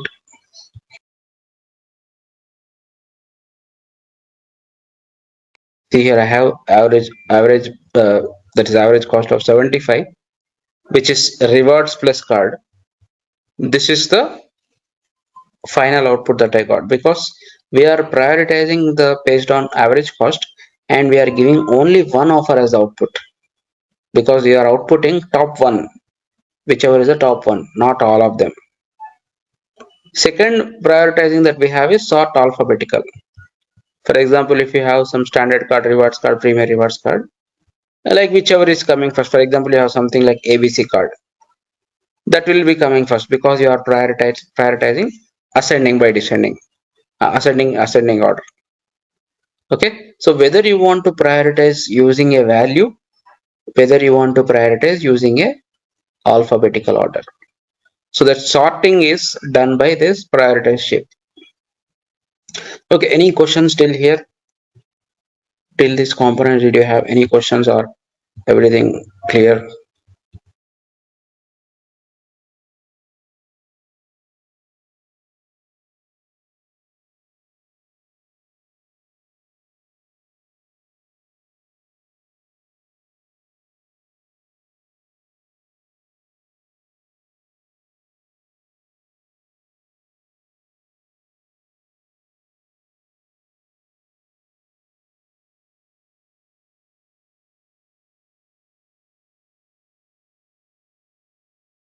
Okay, no questions from anyone? No Fine. question. Yeah. So we have seen set property, which is used for setting the property value. We have seen prioritize, which is used for sorting based on a particular property value. Like I told, you cannot use another property again in the same component. You have to add one more prioritize shape, and you have to add the next value. This prioritize by value will accept only one property. But for that property, you can actually like to lowercase to uppercase or any kind of function you can add it. But you cannot add multiple properties here. So that is this prioritize component. Next, we'll be seeing the switch. Okay. Next, we'll be seeing the switch. So what the switch will do is, so switch, as the name suggests, if a condition is satisfied, it will just act like a something like similar to decision table. Okay, it will act similar to decision table, but it will evaluate all the conditions.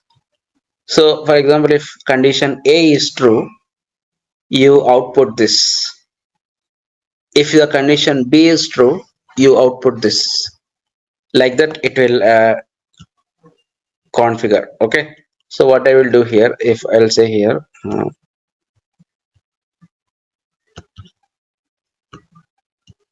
so here I'm just connecting to the switch all of them. So what I'm doing is, see again, in every component you have something like source component. Source component means whatever the incoming component for this one. So for average cost of standard card, what is the input? Input is this one. That is called as a source component. So but if you see here, nothing is there because no input is there for proposition data. So that is the source component here. Incoming component or input for that is called a source component. Now here I have switch. So how does the switch work? So I'm saying if at all the condition, this condition is satisfied, then you select this option, this one. If this condition is satisfied, you say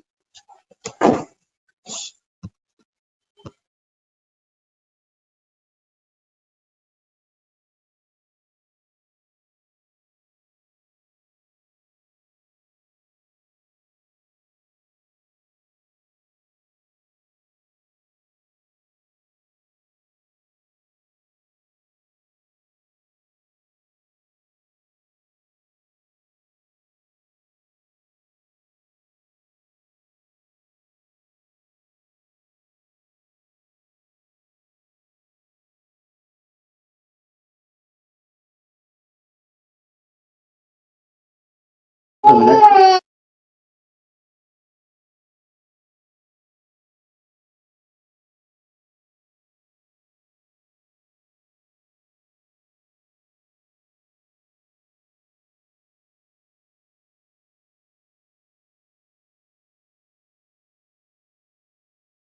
Okay.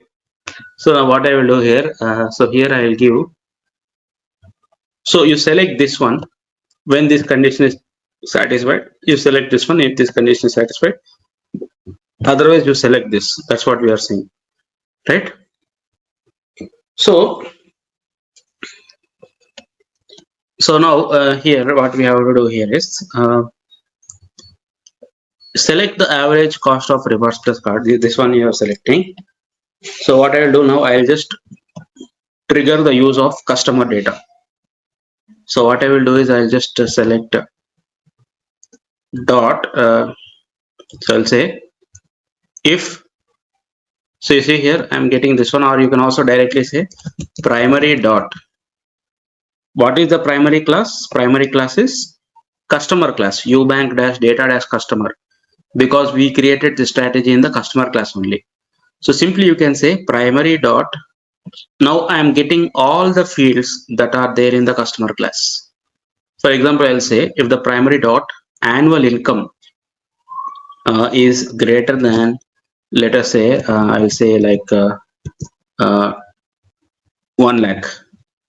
Then you select this one, which is, let us say I select rewards plus card. If the primary annual income is greater than 1 lakh, or I'll say something like this, right? I will just stay like this, greater than 1 lakh and less than 50,000. Okay, here we have 50,000. So what I'm giving, 1 minute. Yeah, greater than 1 lakh and less than 2 lakhs I'm giving. Okay, so less than 2 lakhs. So when this is satisfied, I'm giving rewards plus card. If it is greater than 2 lakhs and less than 3 lakhs, then for example I am giving here rewards card. Then for the third one you don't need to give, simply you can just delete this and you can directly select, otherwise select this one. Okay, so if the primary income is between 1 lakh to 2 lakhs, I'm selecting rewards plus card. If the income is between 2 lakhs to 3 lakhs, then I'm selecting rewards card. Otherwise I'm giving standard card as output. So like this I'm giving and I'm clicking on submit. So that is how the switch will work. The switch will work like, if this condition is satisfied, you select this component. If this condition is satisfied, you select this component. Otherwise you select this component, otherwise condition. So then I can give some name like switch based on annual income. So that is how it will work. And now you can connect again to the results and save it. Now how do we test this? How do we test this component here? So in order to test this component, see till now we did not use, or we did not apply any logic against customer data. But for switch component, we are applying the logic against customer data. So okay, so we have to apply and we have to get it, we have to test it with the customer data only. Okay, so what we have to do is you expand this, expand the settings. Now we will be creating something called as customer persona. So remember this term, this is called as customer persona. Customer persona means a data transform which will mimic a customer profile. Okay, customer persona means simply a data transform which will mimic a customer profile. So for example, I'll just say test customer as the name of the data transform, and simply you just create the data transform. I'll just create it in the same customer class. Now, which all attributes you want to test, you can keep those in this data transform. Okay, which all you don't need to keep, which all you want, you can keep it. So in my strategy, I have applied the logic for annual income. So that is enough for me to test it. So I'll just say, for example, annual income equal to 1,50,000.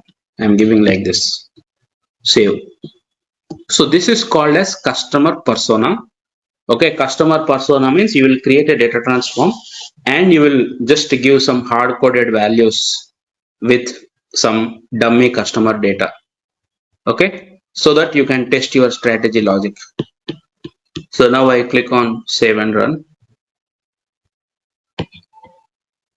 And what offer we got is we got the rewards plus card. So we got rewards plus card, and if you check the reason, you can see that rewards plus card is getting triggered when the annual income is above 1 lakh and below 2 lakhs. That is the reason we got a rewards plus card. So like this, you test your strategy logic and you do the unit testing. So this is how you do the unit testing. Then if you want to create a test case also, you can actually create a test case by clicking on convert to test. So for all the things, you might have test cases tab where you directly add a new test case, right? But for strategy, you have to run the strategy by toggle that side panel, then run the strategy, then this convert to test option will come. Now, of course, if you want to just select the results like this, and you can select like this, okay? So this you can select the output and you can give, or for now I'm just giving this, but when you are giving the output, you just give the proper output. So then you can just run this and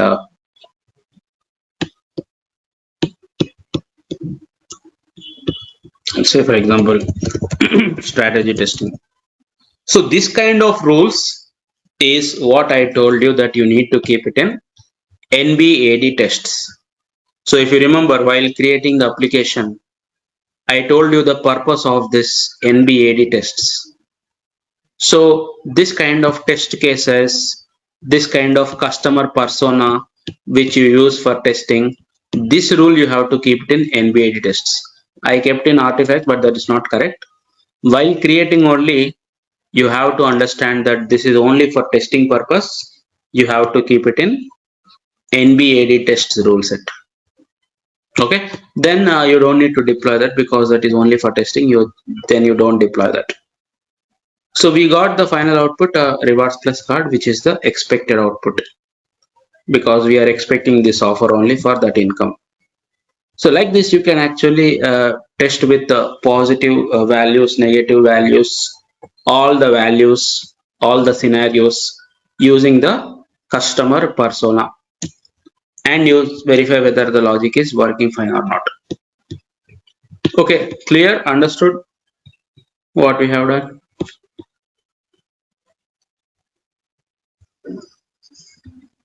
Yes, Is but it? how we will run for more than five or six customers? Yeah, that we will More see it than in one. batch run Okay. later. Okay. Okay. So all these three options will allow you to test the strategy with one customer. And of course, after you run, you can actually create a test case also. The test case will be coming here.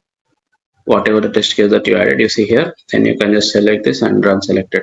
So this is same as your unit testing that you do for when rules are all that. Okay, but creating the test case is after you run the strategy by clicking this arrow button, run the strategy, and you will get the convert to test option. Okay, so then you can actually create how many customer personas you want, you can create it, but make sure that you don't deploy them because it is not needed. Yeah, we will see how to run the strategy with multiple customers later. So now here,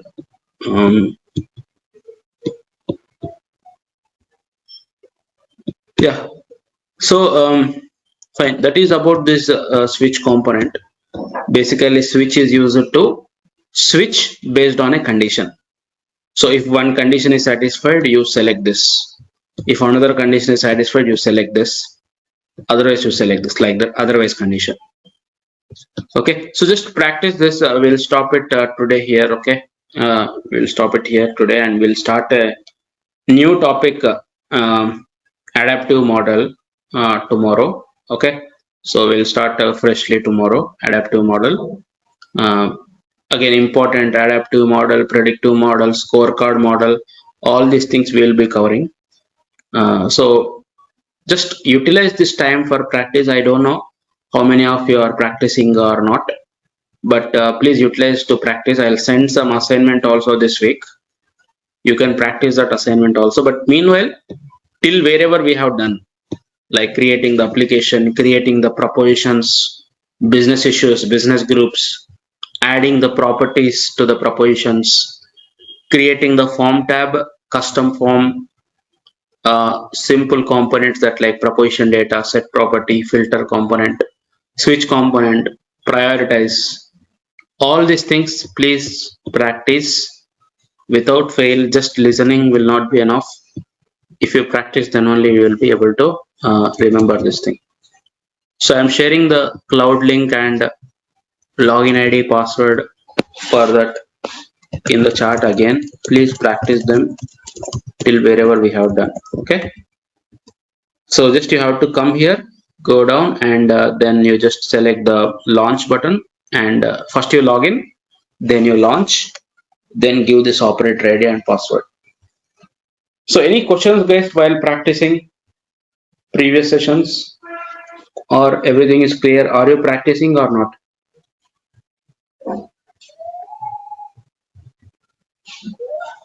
Yes, no?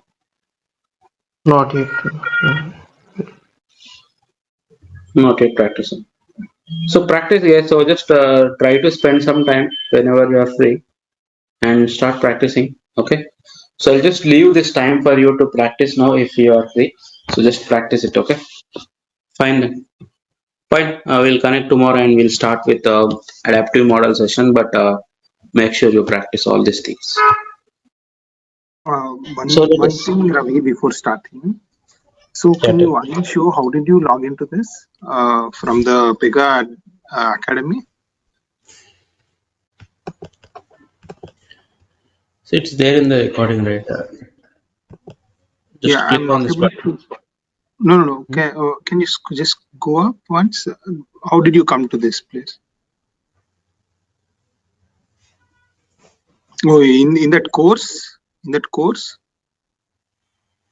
See, there is a login button, right? You click on login button. Okay. After you click Yeah. on login button, show this button. No. After clicking on this, you came to the Pega training.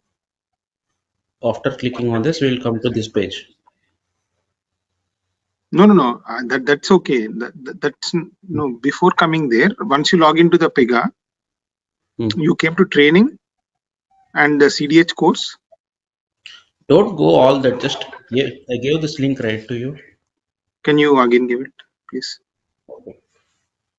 So don't use any navigation. Use this link always. Okay.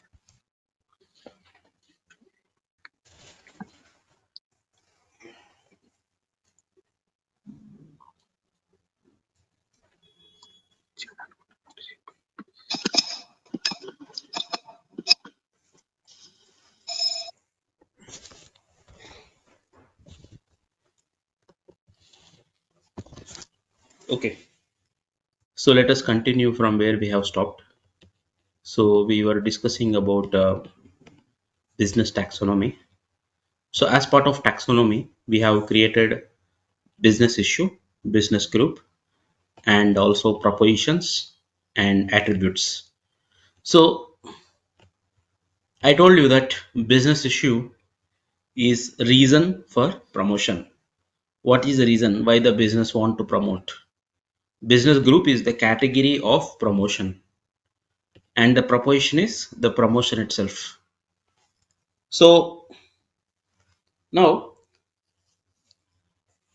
let us understand what is the SR class. So what we have done yesterday, we have created the business structure in decisions, proposition management. So you come here, you click on add, and you add the business group and the business issue and also the propositions. So the attributes or the characteristics of the propositions, right? So that's what we discussed. The attributes are the characteristics of the propositions. So you just click on add, you will add the business issue, for example, sales. Then you will click on add group and you will create a new group, for example, personal loans. And within them, you will be able to add your properties and the uh, propositions. Okay, so within the business group. Now, there is a class that is created whenever you create the business structure, that is this SR class. So what is the purpose of this SR class? So here I hope that you are practicing all these things. So just try to create the business structure, create the propositions. Okay, you create it. I'll share some assignment also to you, so that you can practice that assignment today. Okay, so SR class stands for strategy result. Okay, SR class stands for strategy result. So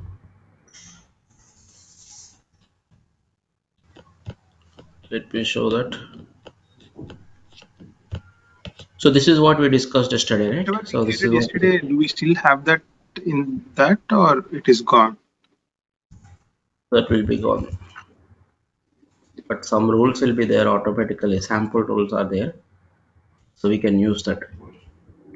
Okay, so business taxonomy is having business issue, which is present under PY issue. Second thing is business group, which is present under which property? PY group. See, all these are basics. Every single session you have to remember. Okay, proposition, which is nothing but anything that you propose to the customer, some product or some offer or some service or some discount, anything that you propose to the customer. So you will have business issue under business group, under business issue, like for example sales. Under sales you have, let us say, personal loans. Under personal loans you will have, let us say, something like 1 CR personal loan, which is the offer that you are promoting. So this is what we have seen it yesterday also, and also the characteristics also we have seen. Like for every proposition you have some monthly EMI, loan tenure, like that we have created some attributes. So now let us see the uh, okay. Now let us see that SR class. What is SR class? SR stands for strategy result class. Okay, SR stands for strategy result class. So this SR class is created automatically when at least one business issue is created. Okay, see, right now there are so many business issues are there, right, in our application. So this SR class is automatically created by the time when you create at least one business issue in the application. Okay, so business issue is nothing but what? Reason for promotion, like in order to increase the sales or in order to retain the customers or in order to acquire new customers. Okay, so just make sure that you understand all these things and remember these things. Okay, so when you create at least one business issue, automatically the SR class will be created, which is the strategy result class. The format of the strategy result class will be your application ID dash SR. This is how the class will be created. So for example, we have given our application ID as XYZ bank or XYZ promotions, like this. Then your SR class will be like this, XYZ promotions dash SR. SR stands for strategy result. So now whatever the properties, whatever the groups, whatever the issues, everything that you are creating, they will be coming under this class. See, same like your work class. So for example, you are creating a flow, then you will create in your work class, right? Like that. Same way here also it will follow the same structure. Okay, application ID dash SR and dash issue dash group. For example, you are creating some issue and group, right? Then it will be like this. So this SR class is created whenever you create at least one business issue, and then the format will be like this: your application ID dash SR dash issue dash group. So in our case, let us say we have created this thing, right? Sales personal loans. Now here it will be, so I think my application ID is CDH. That means when I am creating my application, I give this as application ID CDH dash SR dash sales dash personal loans. So this is how it will be. Okay, this is how it will be. Now let us explore that SR class, how it is created in the backend. So I will share the screen again. So you can see that there are so many issues and groups are there in my application. Okay, I have acquire, collections, grow, nurture, retain, service. All these business issues are there in my system. Within these business issues, I have many business groups are also there. Okay, many business groups are also there. So now if you go to the application explorer, my application ID is CDH, which I am aware because you see on the top the application ID will be displayed. CDH-SR dash. You see all these classes are created automatically. You see CDH-SR dash business issue dash business group. So for example, I'll say SR dash grow dash credit cards. This is one of the class that is present. You see here, I have grow, right? Grow is the business issue. Credit cards is the group. So application ID dash SR dash business issue dash business group. Within this, you have your properties. If you are having any properties, they will be displayed. I have decision data, which is nothing but the business group. Okay, here it is a business group that is creating a decision data in the backend. So what is decision data and all that we'll see later. But when you create a business group, the decision data will be created. Okay, so this is how the SR class will be created. SR class will be created automatically whenever you create at least one business issue in your application. Okay, in my application so many business issues are there, right? Like acquire, collections, grow, nurture, retain, service. All these are business issues which are there in the OOTB application which we are seeing now. Okay, so that's the reason this is created. So SCDH-SR- business issue dash business group, because in you see here in the grow credit cards group is there. That is the reason the class structure will be like this. Now this is same like your work class. For example, you are creating a let us go back to the notepad. For example, you are creating a, let us say, some loan application. Okay, let us say you are creating a loan application. So in the loan application, you, let us say you created some case types like apply loan, and you created, right, loan status. So these two case types are there. So your work class also will be like this only, right? It's application ID. For example, your application ID is XYZ dash, like let us say like something like loan dash work dash apply loan. Like this, your class will be automatically created, right? Whenever you created a case status, same like that only your SR class also will be created when you create this business issue and business group. Now, for example, let us say you have a property like let us say you have a property like customer ID. So you have a property like customer ID.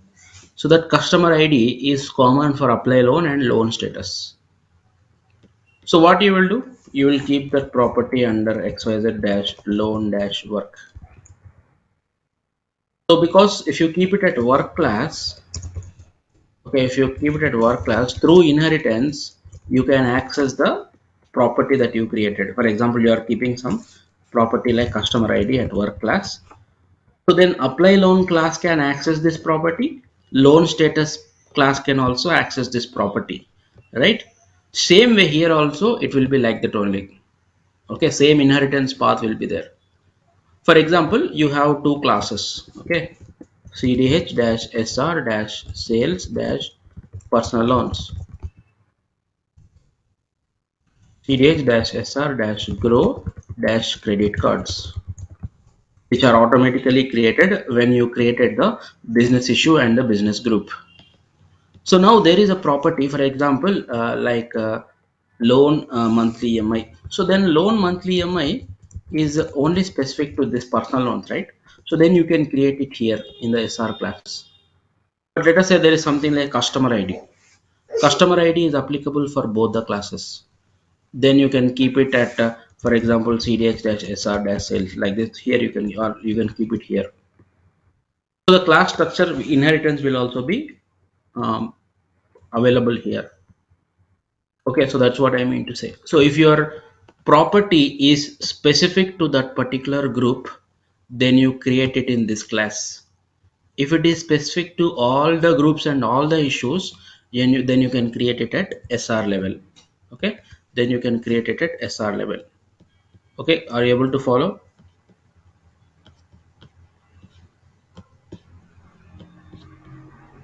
Yes, Ravi. Okay, so that's what I was saying here. You see here, if you right click here and see the inheritance, so you see it is inheriting from cdh-sr-grow, cdh-sr, cdh-. Okay, so automatically the inheritance is there, same like your work class, how you take inheritance properties like that.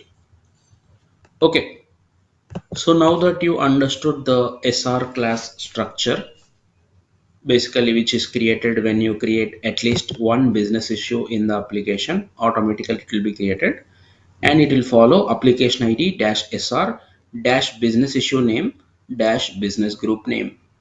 If your properties are specific to this group, create it here. If your properties are used by other groups also, create it at SR level. Like that you do it. So what we'll do, we will just take a sample strategy and see some basic shapes today. Okay, so please follow what we have done till now. Okay, like creating the application, and it has created the car model, it has created the context dictionary, it has created the NBID template, and after that we just simply created this business structure. That's it, we have done nothing else. So I will use the, So yeah, once we create the business issue, this class will get created. yeah, correct. For grow, do we have a class for grow also directly? SR underscore grow. Yes, that's what I told her. So it will be there for issue level, group level, all it will be there. So these are getting created backend.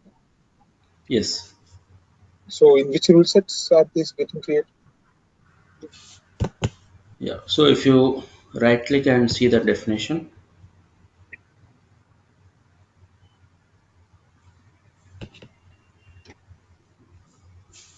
I think they should be created in artifacts. Okay. Because auto generated rules, right? I told like auto generated rules will be created in artifacts rule set. Okay. So let us go to the strategy and create some sample logic. So I will use this grow credit cards because I'm not creating again and again daily, because this is something that I need to take backup every time, which I don't have time. So I'll be using this OOTB application, but when you are practicing, you create it in a new application and take backup. So in grow credit cards, there are some sample propositions are there. Okay, you see here grow. I clicked on grow credit cards. In the credit cards group, there are some 4 credit cards are there. Okay, 4 credit card propositions.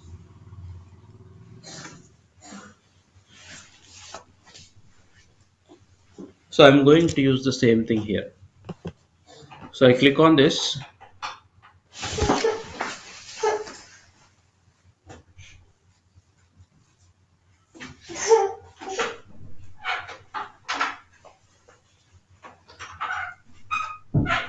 So let us see the strategy here. So this is my CDH application. In the CDH application, where is strategies? So you can access strategies under intelligence strategies. Okay, same thing. Strategies you can access it in Dev Studio also. Like I told you before, all decisioning features you can access it in Dev Studio. When we go to marketing, I'll tell you when we are going to start marketing. But till then, we are going to cover decisioning only. All the decisioning features are there in Dev Studio also. That means you can access in personalization also. So if you go to the decision category, you will have strategy here. Okay, if you are practicing from personalization, you can do it here also. Okay, so just practice all these things like you create business issue, business group, propositions, attributes. Take something example that you want. Like you take a e-commerce company, okay, where you create some, let us say something like some group like t-shirts, mobiles, laptops, like that. You create a business group. You create some business issue like sales, acquisitions, like that. You create something. Okay, then let us say you created some laptops group. In that you create some laptop offers like Dell laptop, HP laptop, like that. You create some propositions when you are practicing. Okay, but you can do it in personalization also. So now let us go to the intelligence and strategies. So strategy is a core heart for decisioning. So everything that campaign has to send, so I'll tell about campaign later, it will be decided by strategy. So basically whatever we have to send to the customer, that is decided by strategy.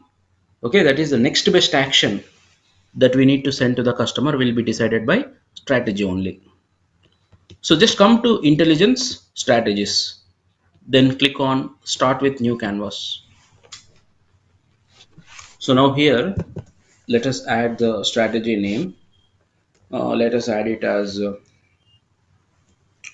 so let's call personalization, it. we can't get this right. So that's what I told, right? Personalization you can do it in Dev Studio. CDH will not be there.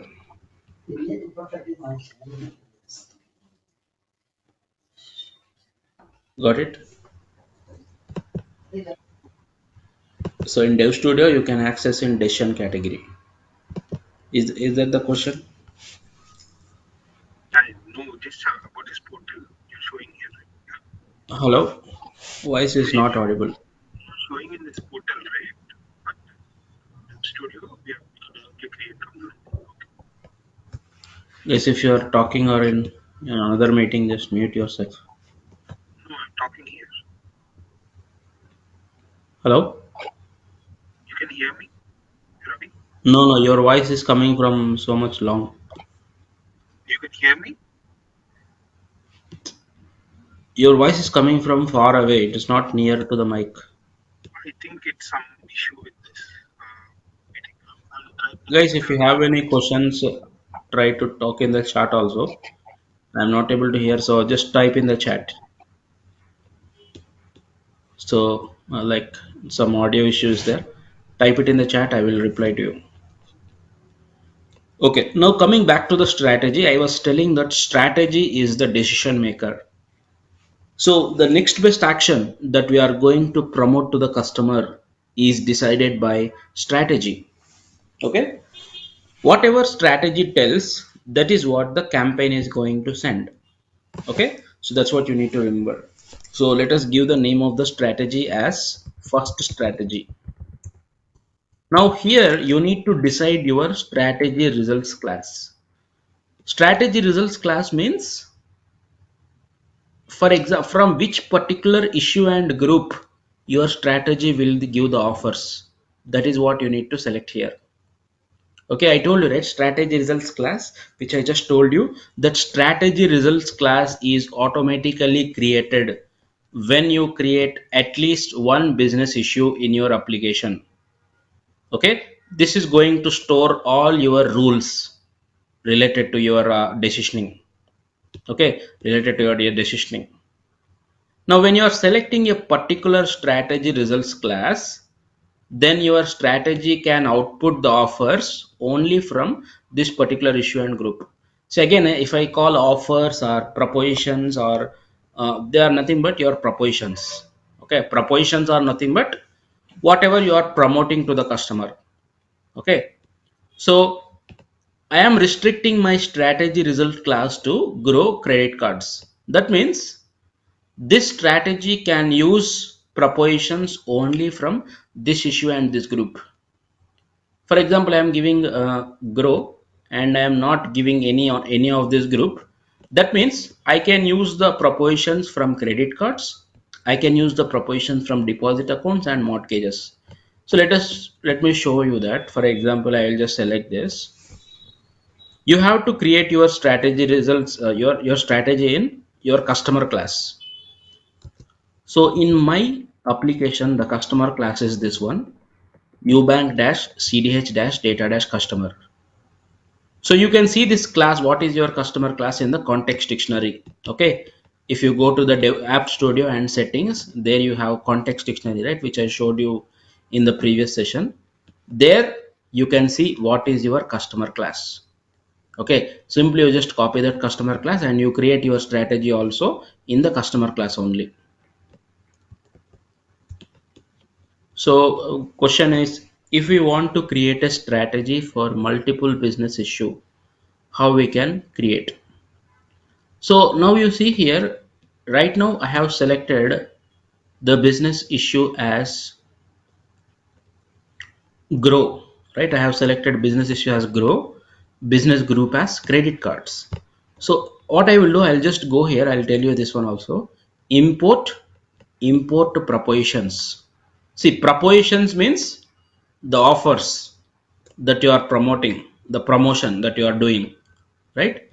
So if you double click here on this, again we'll come to this, what is this one and all that, but I'm just showing you first. You see here, these two are disabled. Grow is disabled, credit cards is disabled, because while creating the strategy you selected grow and credit cards. Again you cannot change this. Okay, again you cannot change this. Now for example, I want to use the propositions from multiple issues, multiple groups. Then let us say I am creating a new strategy. This time I don't select anything, I don't select anything.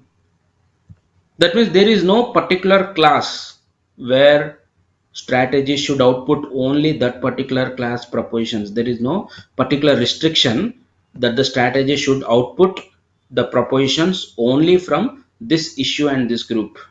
So there is no restriction now. Now if you create and open, and let us say we go here proposition data, you see now I can select from any issue, any group I can select. So for example, I can select collections, and whatever is there in collections, that will be there. Okay, for example, I select grow, then I can select let us say yeah, I can select import all. So that means it will import from everything. So there is no restriction. That's what the question is, right? So if you want to create strategy for multiple business issues, then this is how you do it. So multiple business issues, in the sense I can use the propositions from different issues. That is the meaning of that. So just simply, while creating strategy, you should not restrict the strategy. That's it. Because once you give a particular group and particular issue, then the entire strategy will be restricted to that only. Okay, so every time as per your requirement, you need to decide what is the business issue and what is the business group. That means, for example, the requirement is that business will say you create a logic for credit cards. some logic is there. That logic for credit cards. So clearly the business is mentioning that for credit cards you do something. So at that time you know that this logic is only for credit cards. You can select the credit cards group and you can go ahead. But if your requirement is for all issues and all groups, then you don't select anything. Keep none, and you will be able to select from other issues and other groups. So that is the difference you have to understand here. So based on whatever strategy results, issue and group that you select while creating, you will be able to do that selection here. Since you restricted here, you will not, these two are disabled. I cannot again remove this disabling thing. If I have to select from other group or other issue, then I have to create a new strategy again. So very important, while creating strategy itself, you have to be having the understanding whether this logic is for this particular group or whether the logic is for other groups also. When it is for other groups and other issues, better you don't select anything. Okay, so remember that. Now this is the strategy canvas. Strategy canvas is where you are going to keep your decisioning logic. Okay, keep your decisioning logic. So that's what we are going to keep it here. Now in order to add the components, there are two ways. One way is clicking on this plus icon and adding the components. Second way is right click and you can add the components. Okay, click on the plus icon, then you add the components, or you can right click and then you can add the components. So whichever is comfortable for you, you can add it. Now in order to import the propositions, which are nothing but the offers that we have, simply you just use this thing, that is plus icon, import proposition data. This is nothing but our offers. Okay, now I just come here, then I'll select import all. You see the 4 credit cards I showed you, right? In this particular group it is there. The 4 credit cards are displayed here and I click on submit. Okay, I click on submit. Then you have to connect this component to the results. Like this you need to connect. Every component should be connected, just like your process flow. Okay, just like your process flow. The execution will happen from left to right. Okay, the execution will happen from left to right. Now let us say this is my just logic, simple logic, nothing is there. Basically I'm just importing the offers, that's it. There is no logic, just I'm importing the offers. Again, offers are propositions or promotions, what that we are importing. 4 credit cards are there. I'm just having 4 credit cards here, which is sample offers which are there already. Now how do I run the strategy? How do I run the strategy? In order to run the strategy, you need to click on this arrow icon here. Okay, you need to click on this arrow icon. So then you will be able to see the run options. There are 2 ways to run the strategy. One is single case, second is batch. Single case means running the strategy with a single customer. Okay,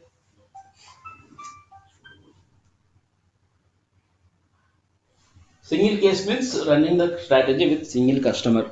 Basically case in Pega decisioning means customer. So again it might be confusing for you because in case types, cases are what we use in case management. But here in decisioning, case means customer. Okay, case means customer, single case means single customer, batch means multiple customers. So when you're running the strategy, you run the strategy against the customer.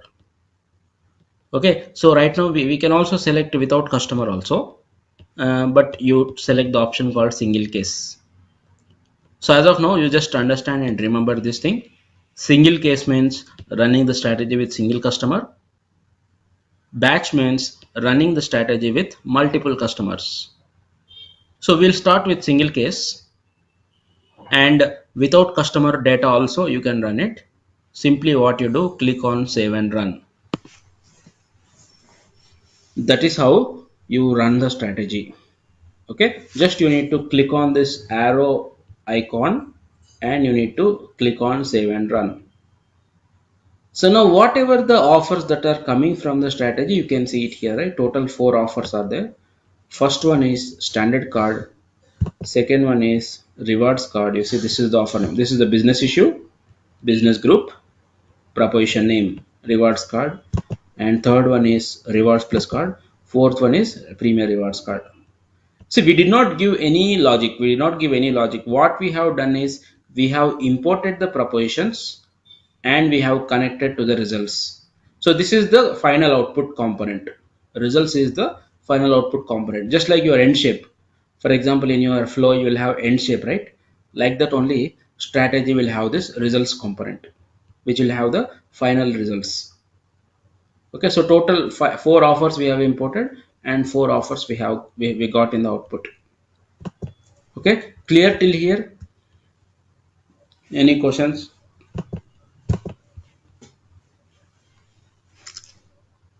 Ravi, can you show how to run against single customer in that settings? Yeah, so whenever you are using some customer data, you can use a single customer reference. That means right now we don't have any customer, right now we are not checking anything with customer. So what kind of logic do you keep in strategy? Something like, for example, customers with income greater than 10,000 rupees per month or 1 lakh per month. Okay, customer income 1 lakh per month, greater than 1 lakh per month, you provide this offer. That is some kind of logic. So when you are using those customer related, when you are checking something against customer data, then you can run against the customer. How do you run against the customer means using single case, you expand the settings and you create something called customer persona. Okay, customer persona is nothing but a customer data transform. So what you do, for example, you can just create a data transform like this, customer one. Okay, let us say I'm just creating something like test customer. So this data transform you call in the backend as data transform, but in decisioning terms, you call it as customer persona. Customer persona means some customer data, mimicking the customer data. Okay. So again, one more thing that you are doing. So just remember, this is where NBAD tests will come into picture. Okay. So this is something that I am doing for testing purpose, unit testing, which I am doing unit testing here. So I don't need to ideally save it here. So let us try to save it in NBAD tests if at all that rule set is there. So this is a testing rule set, right? You can save it in NBAD tests. So let test customer I am creating. This is called as customer persona. Customer persona means just you are mimicking the customer data, just some random data you are giving, so that you can test the strategy whether it is working fine or not. So I'm just trying to see you are already in the customer class. That's why you can access the properties. Okay, income property is there. So I'm having income here. I'll give income equal to, let us say 1,50,000 I'm giving. So just you are giving some hard coded values. Again, this is how you test it in real time also. Okay, this is how you test it in real time also. Simply you just mimic the customer data and you test whether strategy is giving correct output or not. So right now I created a customer persona. Okay, customer persona. Now how do I test against customer? So what I will do, let us say I will just add a filter component here. So again, just go through all I will cover all the components, at least most of them will cover it. So whichever component we are covering, you need to practice it. Just listening in the class will not enough. Okay, so I am importing my propositions, then I will connect to the filter shape. In the filter shape, what I will do, double click on this. I will say, let us say, um, propose only to, let's say, high income customers, or let's say call it as only for high income customers. Okay, then I will say here primary dot income greater than 1 lakh I can give like this. Okay, primary dot income greater than 1 lakh, then I just submit. So again, you just follow the customer table, how the customer table is having data, it is annual income or monthly income, based on that you do, but just I am giving some example condition. So primary dot income greater than 1 lakh I am giving, and we submit. Now if you save and run, the expectation is the proposition should be coming in the output. So always, see, again we have two types of navigation in the strategy. This is select mode. This is select mode where I can select the strategy. When your components are coming outside of your canvas, you can actually use this pan mode.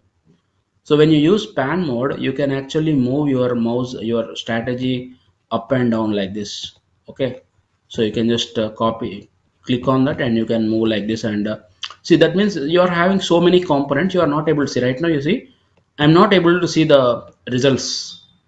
So I can just move the strategy like this. Okay, so this is pan mode. This is the select mode. With select mode, you cannot move. You can only do this selection like this.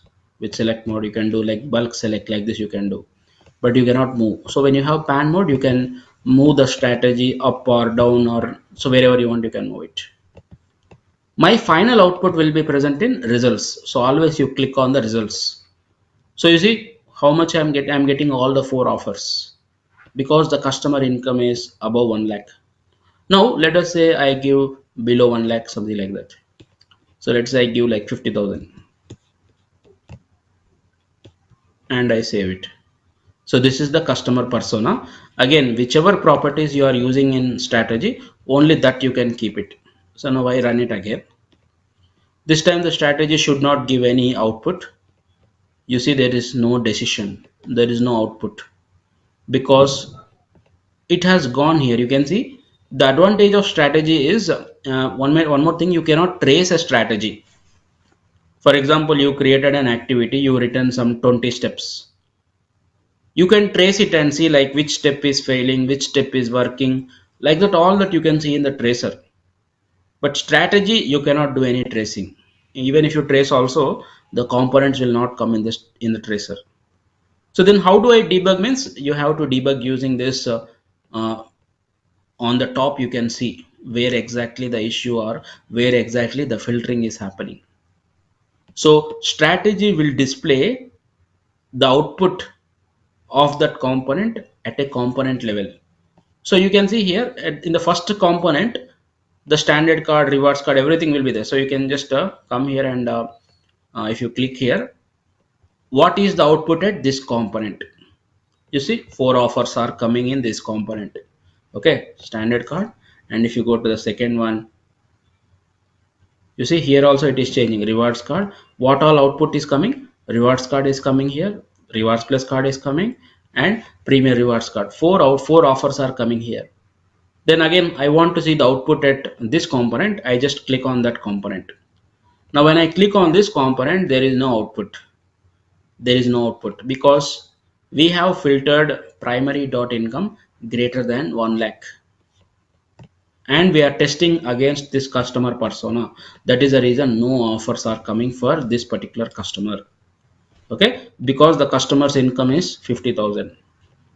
Okay, customer's income is 50,000. That is the reason strategy is not giving any output here. So strategy, if you are debugging strategy, the way of debugging strategy is by clicking on the component. Then you can see at which component what output is coming.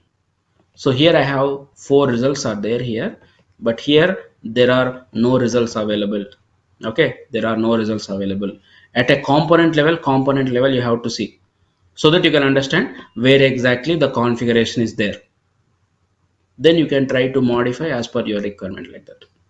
So this is how you test against the customer using customer persona.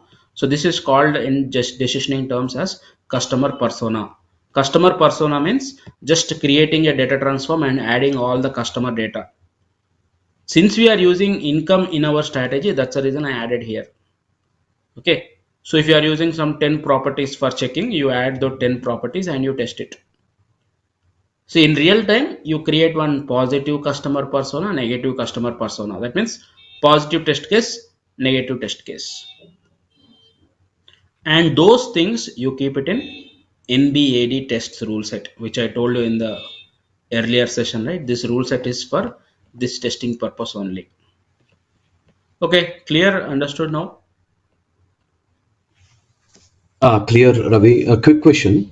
How to check that this strategy is pulling propositions from which business issue group? That kind of, You can the see class that you we mentioned, the SR already, we class. already see here. When we double click on this, you can see here, no? It Okay, is okay, pulling from Grow credit cards. okay. Okay, yeah.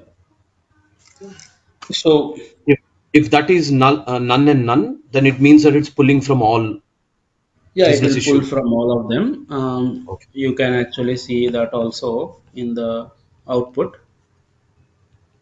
So if you just scroll down, I think it should show here also, which is the subject type. It's not there. Yeah, you see here, it is showing here. Grow credit cards. There it is showing where it from where it is coming like that. Okay. I mean, all the OOTB properties will also come in the output of the strategy. Okay. And your custom properties also will come in the strategy. So we'll see in the next session how to create custom properties. We have seen how to create already, but how to show that in the output of the strategy, that also we'll see. But if you are having propositions from multiple issues, multiple groups, then how to know from which issue, which group the offer is coming means, like you see in the results for internal fields, that it is showing you the path. Grow credit cards, standard card. So this is my issue, this is my group, and this is the proposition name. Okay, PY issue, PY group, PY name. Remember the property names also. Okay, PY issue, PY group, PY name. So this is how you can see it. Okay, so just to go through all these things, you need to practice it. Spend some time in the weekend. Create one application. Try to create some business issues, business groups, anything that you want. Like for example, you can take a e-commerce company. You can create some laptops, mobiles, like that. You create some business groups. In that you add some mobile, like Samsung mobile, something you try to add it. Then you add some characteristics like what is the make, what is the model, what is the color, what is the price, like that. You add some characteristics. Okay, then you try to add the offers to the strategy. Okay, then you run that strategy with a customer. Okay, you give some data, like give that Samsung offer only for customers whose age is above 30, like that. Okay, then you create a customer persona. Then you see whether customer age above 30 is getting the offer or not. You can import a single offer also. That means I have imported 4 offers right here. Instead of that, you can do like this also. Like you can say standard card, this is standard card. Then you can copy and you can paste here. So that means I can import single offers also, single one by one proposition also, like this. Like this also you can do. Okay, like this. Instead of giving all credit cards, you can do like this also. Okay, so just try to explore and practice till wherever we discussed, at least. Okay, till wherever we have learned, you have to practice each and everything, because all these are basics that you need to learn. So Yes, one go thing, ahead. Ravi, what is persona? I did not get. What is customer persona? Persona means just nothing but customer data transform. So So data transform is, test data transform?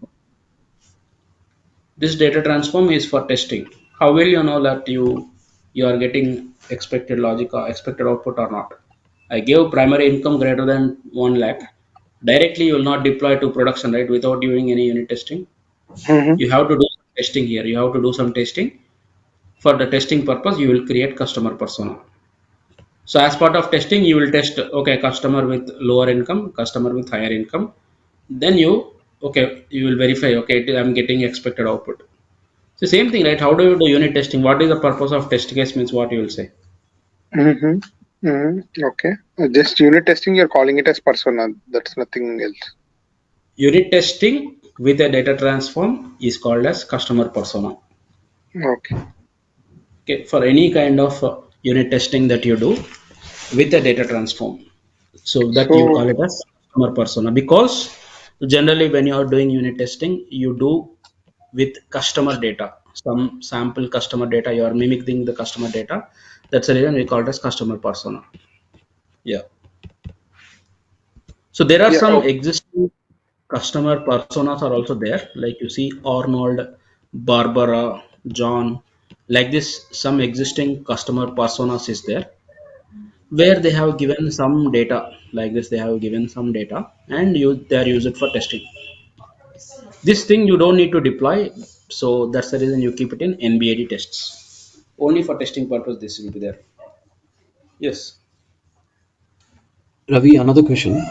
So, say for example, you've got four offers, right? Four propositions. For those Right. four, if I have to give two different filter conditions, two of them will get Yeah. one filter condition, the other We'll come will. to that one. We'll come to Okay. that one. That means for one offer, one condition, another offer, another condition. That's what you're saying. Yes, yes, yeah. Yeah. So we'll come to that one. In that we'll see this. Okay. So now in the strategy you have source component also. Source component is nothing but the incoming components. That's it. Okay. That means for this filter, what is connecting? Standard card offer is connecting. So that is the source component. And for the standard card, nothing is input. Input is not there. No. So that's why here no results will be there. So for one component, you can have multiple inputs also. Okay, multiple inputs also. So the purpose of the source component is in which order data is coming. For example, for filter shape, you are connecting two components. You are connecting. So first, from which component data is coming. After this, from which component data is coming. Like that, you can see it in the source components. That's it. Okay. So that is the source component here. So one more thing is you can add comments also in the strategy. If you right click, there is something called annotation. This is not a mandatory thing or this is not a functionality requirement. Just like in activity and data transform, there is something like comment option is there, right? Where you can give your description. So that description purpose you can give it. Just a good practice. So here I can say like strategy to offer credit cards only to high income customer. Like that, I'm just giving some description. Basically at which component what logic you are doing, just for others to understand what you are doing. Like this you can give some description here which you call it as annotation. So this is not mandatory thing, this is completely optional, just a good practice. If you follow, then it will be helpful for other people to understand what you are doing. So when you are doing some complex operations, generally we follow this, but if it is some basic logic like this, you don't need to give it. Okay, this is annotations here. So practice all these things. Spend some time on weekend. Practicing is more important. Okay, listening you are fine. Listening you are doing, but you have to do it yourself. Just go through once or twice the recording. Then you so one last understand what. thing. Yes. Where are we getting these recordings? We don't see the link for the recording in the WhatsApp. WhatsApp group they are not posting. I think they posted right all together. 3 sessions, 4 sessions in one post. They have posted it. But for They haven't, Ravi, they haven't posted yesterday's and today's and day before yesterday's. yeah, 3 days like. just post it in the group. They will share in the Okay, WhatsApp only for now. okay. Later, they will send it to your email ID. So just post it to give the last yesterday's and today's session. Okay. Yeah, they will share it with Okay, you. and next class is on Monday, right, Ravi? There's no Yeah, classes on next class weekend. is on Monday. I will Okay, try to share the assignment for you in case you don't know what to create and what to practice. I will share the assignment to you. You can create that assignment, but that's up to you. If you have something in mind, like e-commerce application, telecom application, something that you want to create, something that you want to practice, you can do it. but I am sharing one pharmacy application to you that has some steps, what you need to create, how you need to create, so that also you can practice it. Next session will be on Monday. Okay, so just I'm stressing that all of you practice this. In case you missed old sessions, spend the time to go through the old sessions, and till wherever we have done, please do that. Okay, till wherever we have done, you have to practice it. Any questions from anyone? Anyone else? So Jyotirmai, are you planning to enroll? Yes, Ravi. Okay, great. So just you have some weekend now. You can try to go through during the weekend whenever you are free. Okay. Okay. Yeah, guys. So practice it. If you are getting any questions, let me know on Monday. Till wherever we have seen, this is the time to practice. If you got any issues, you got any errors, let me know.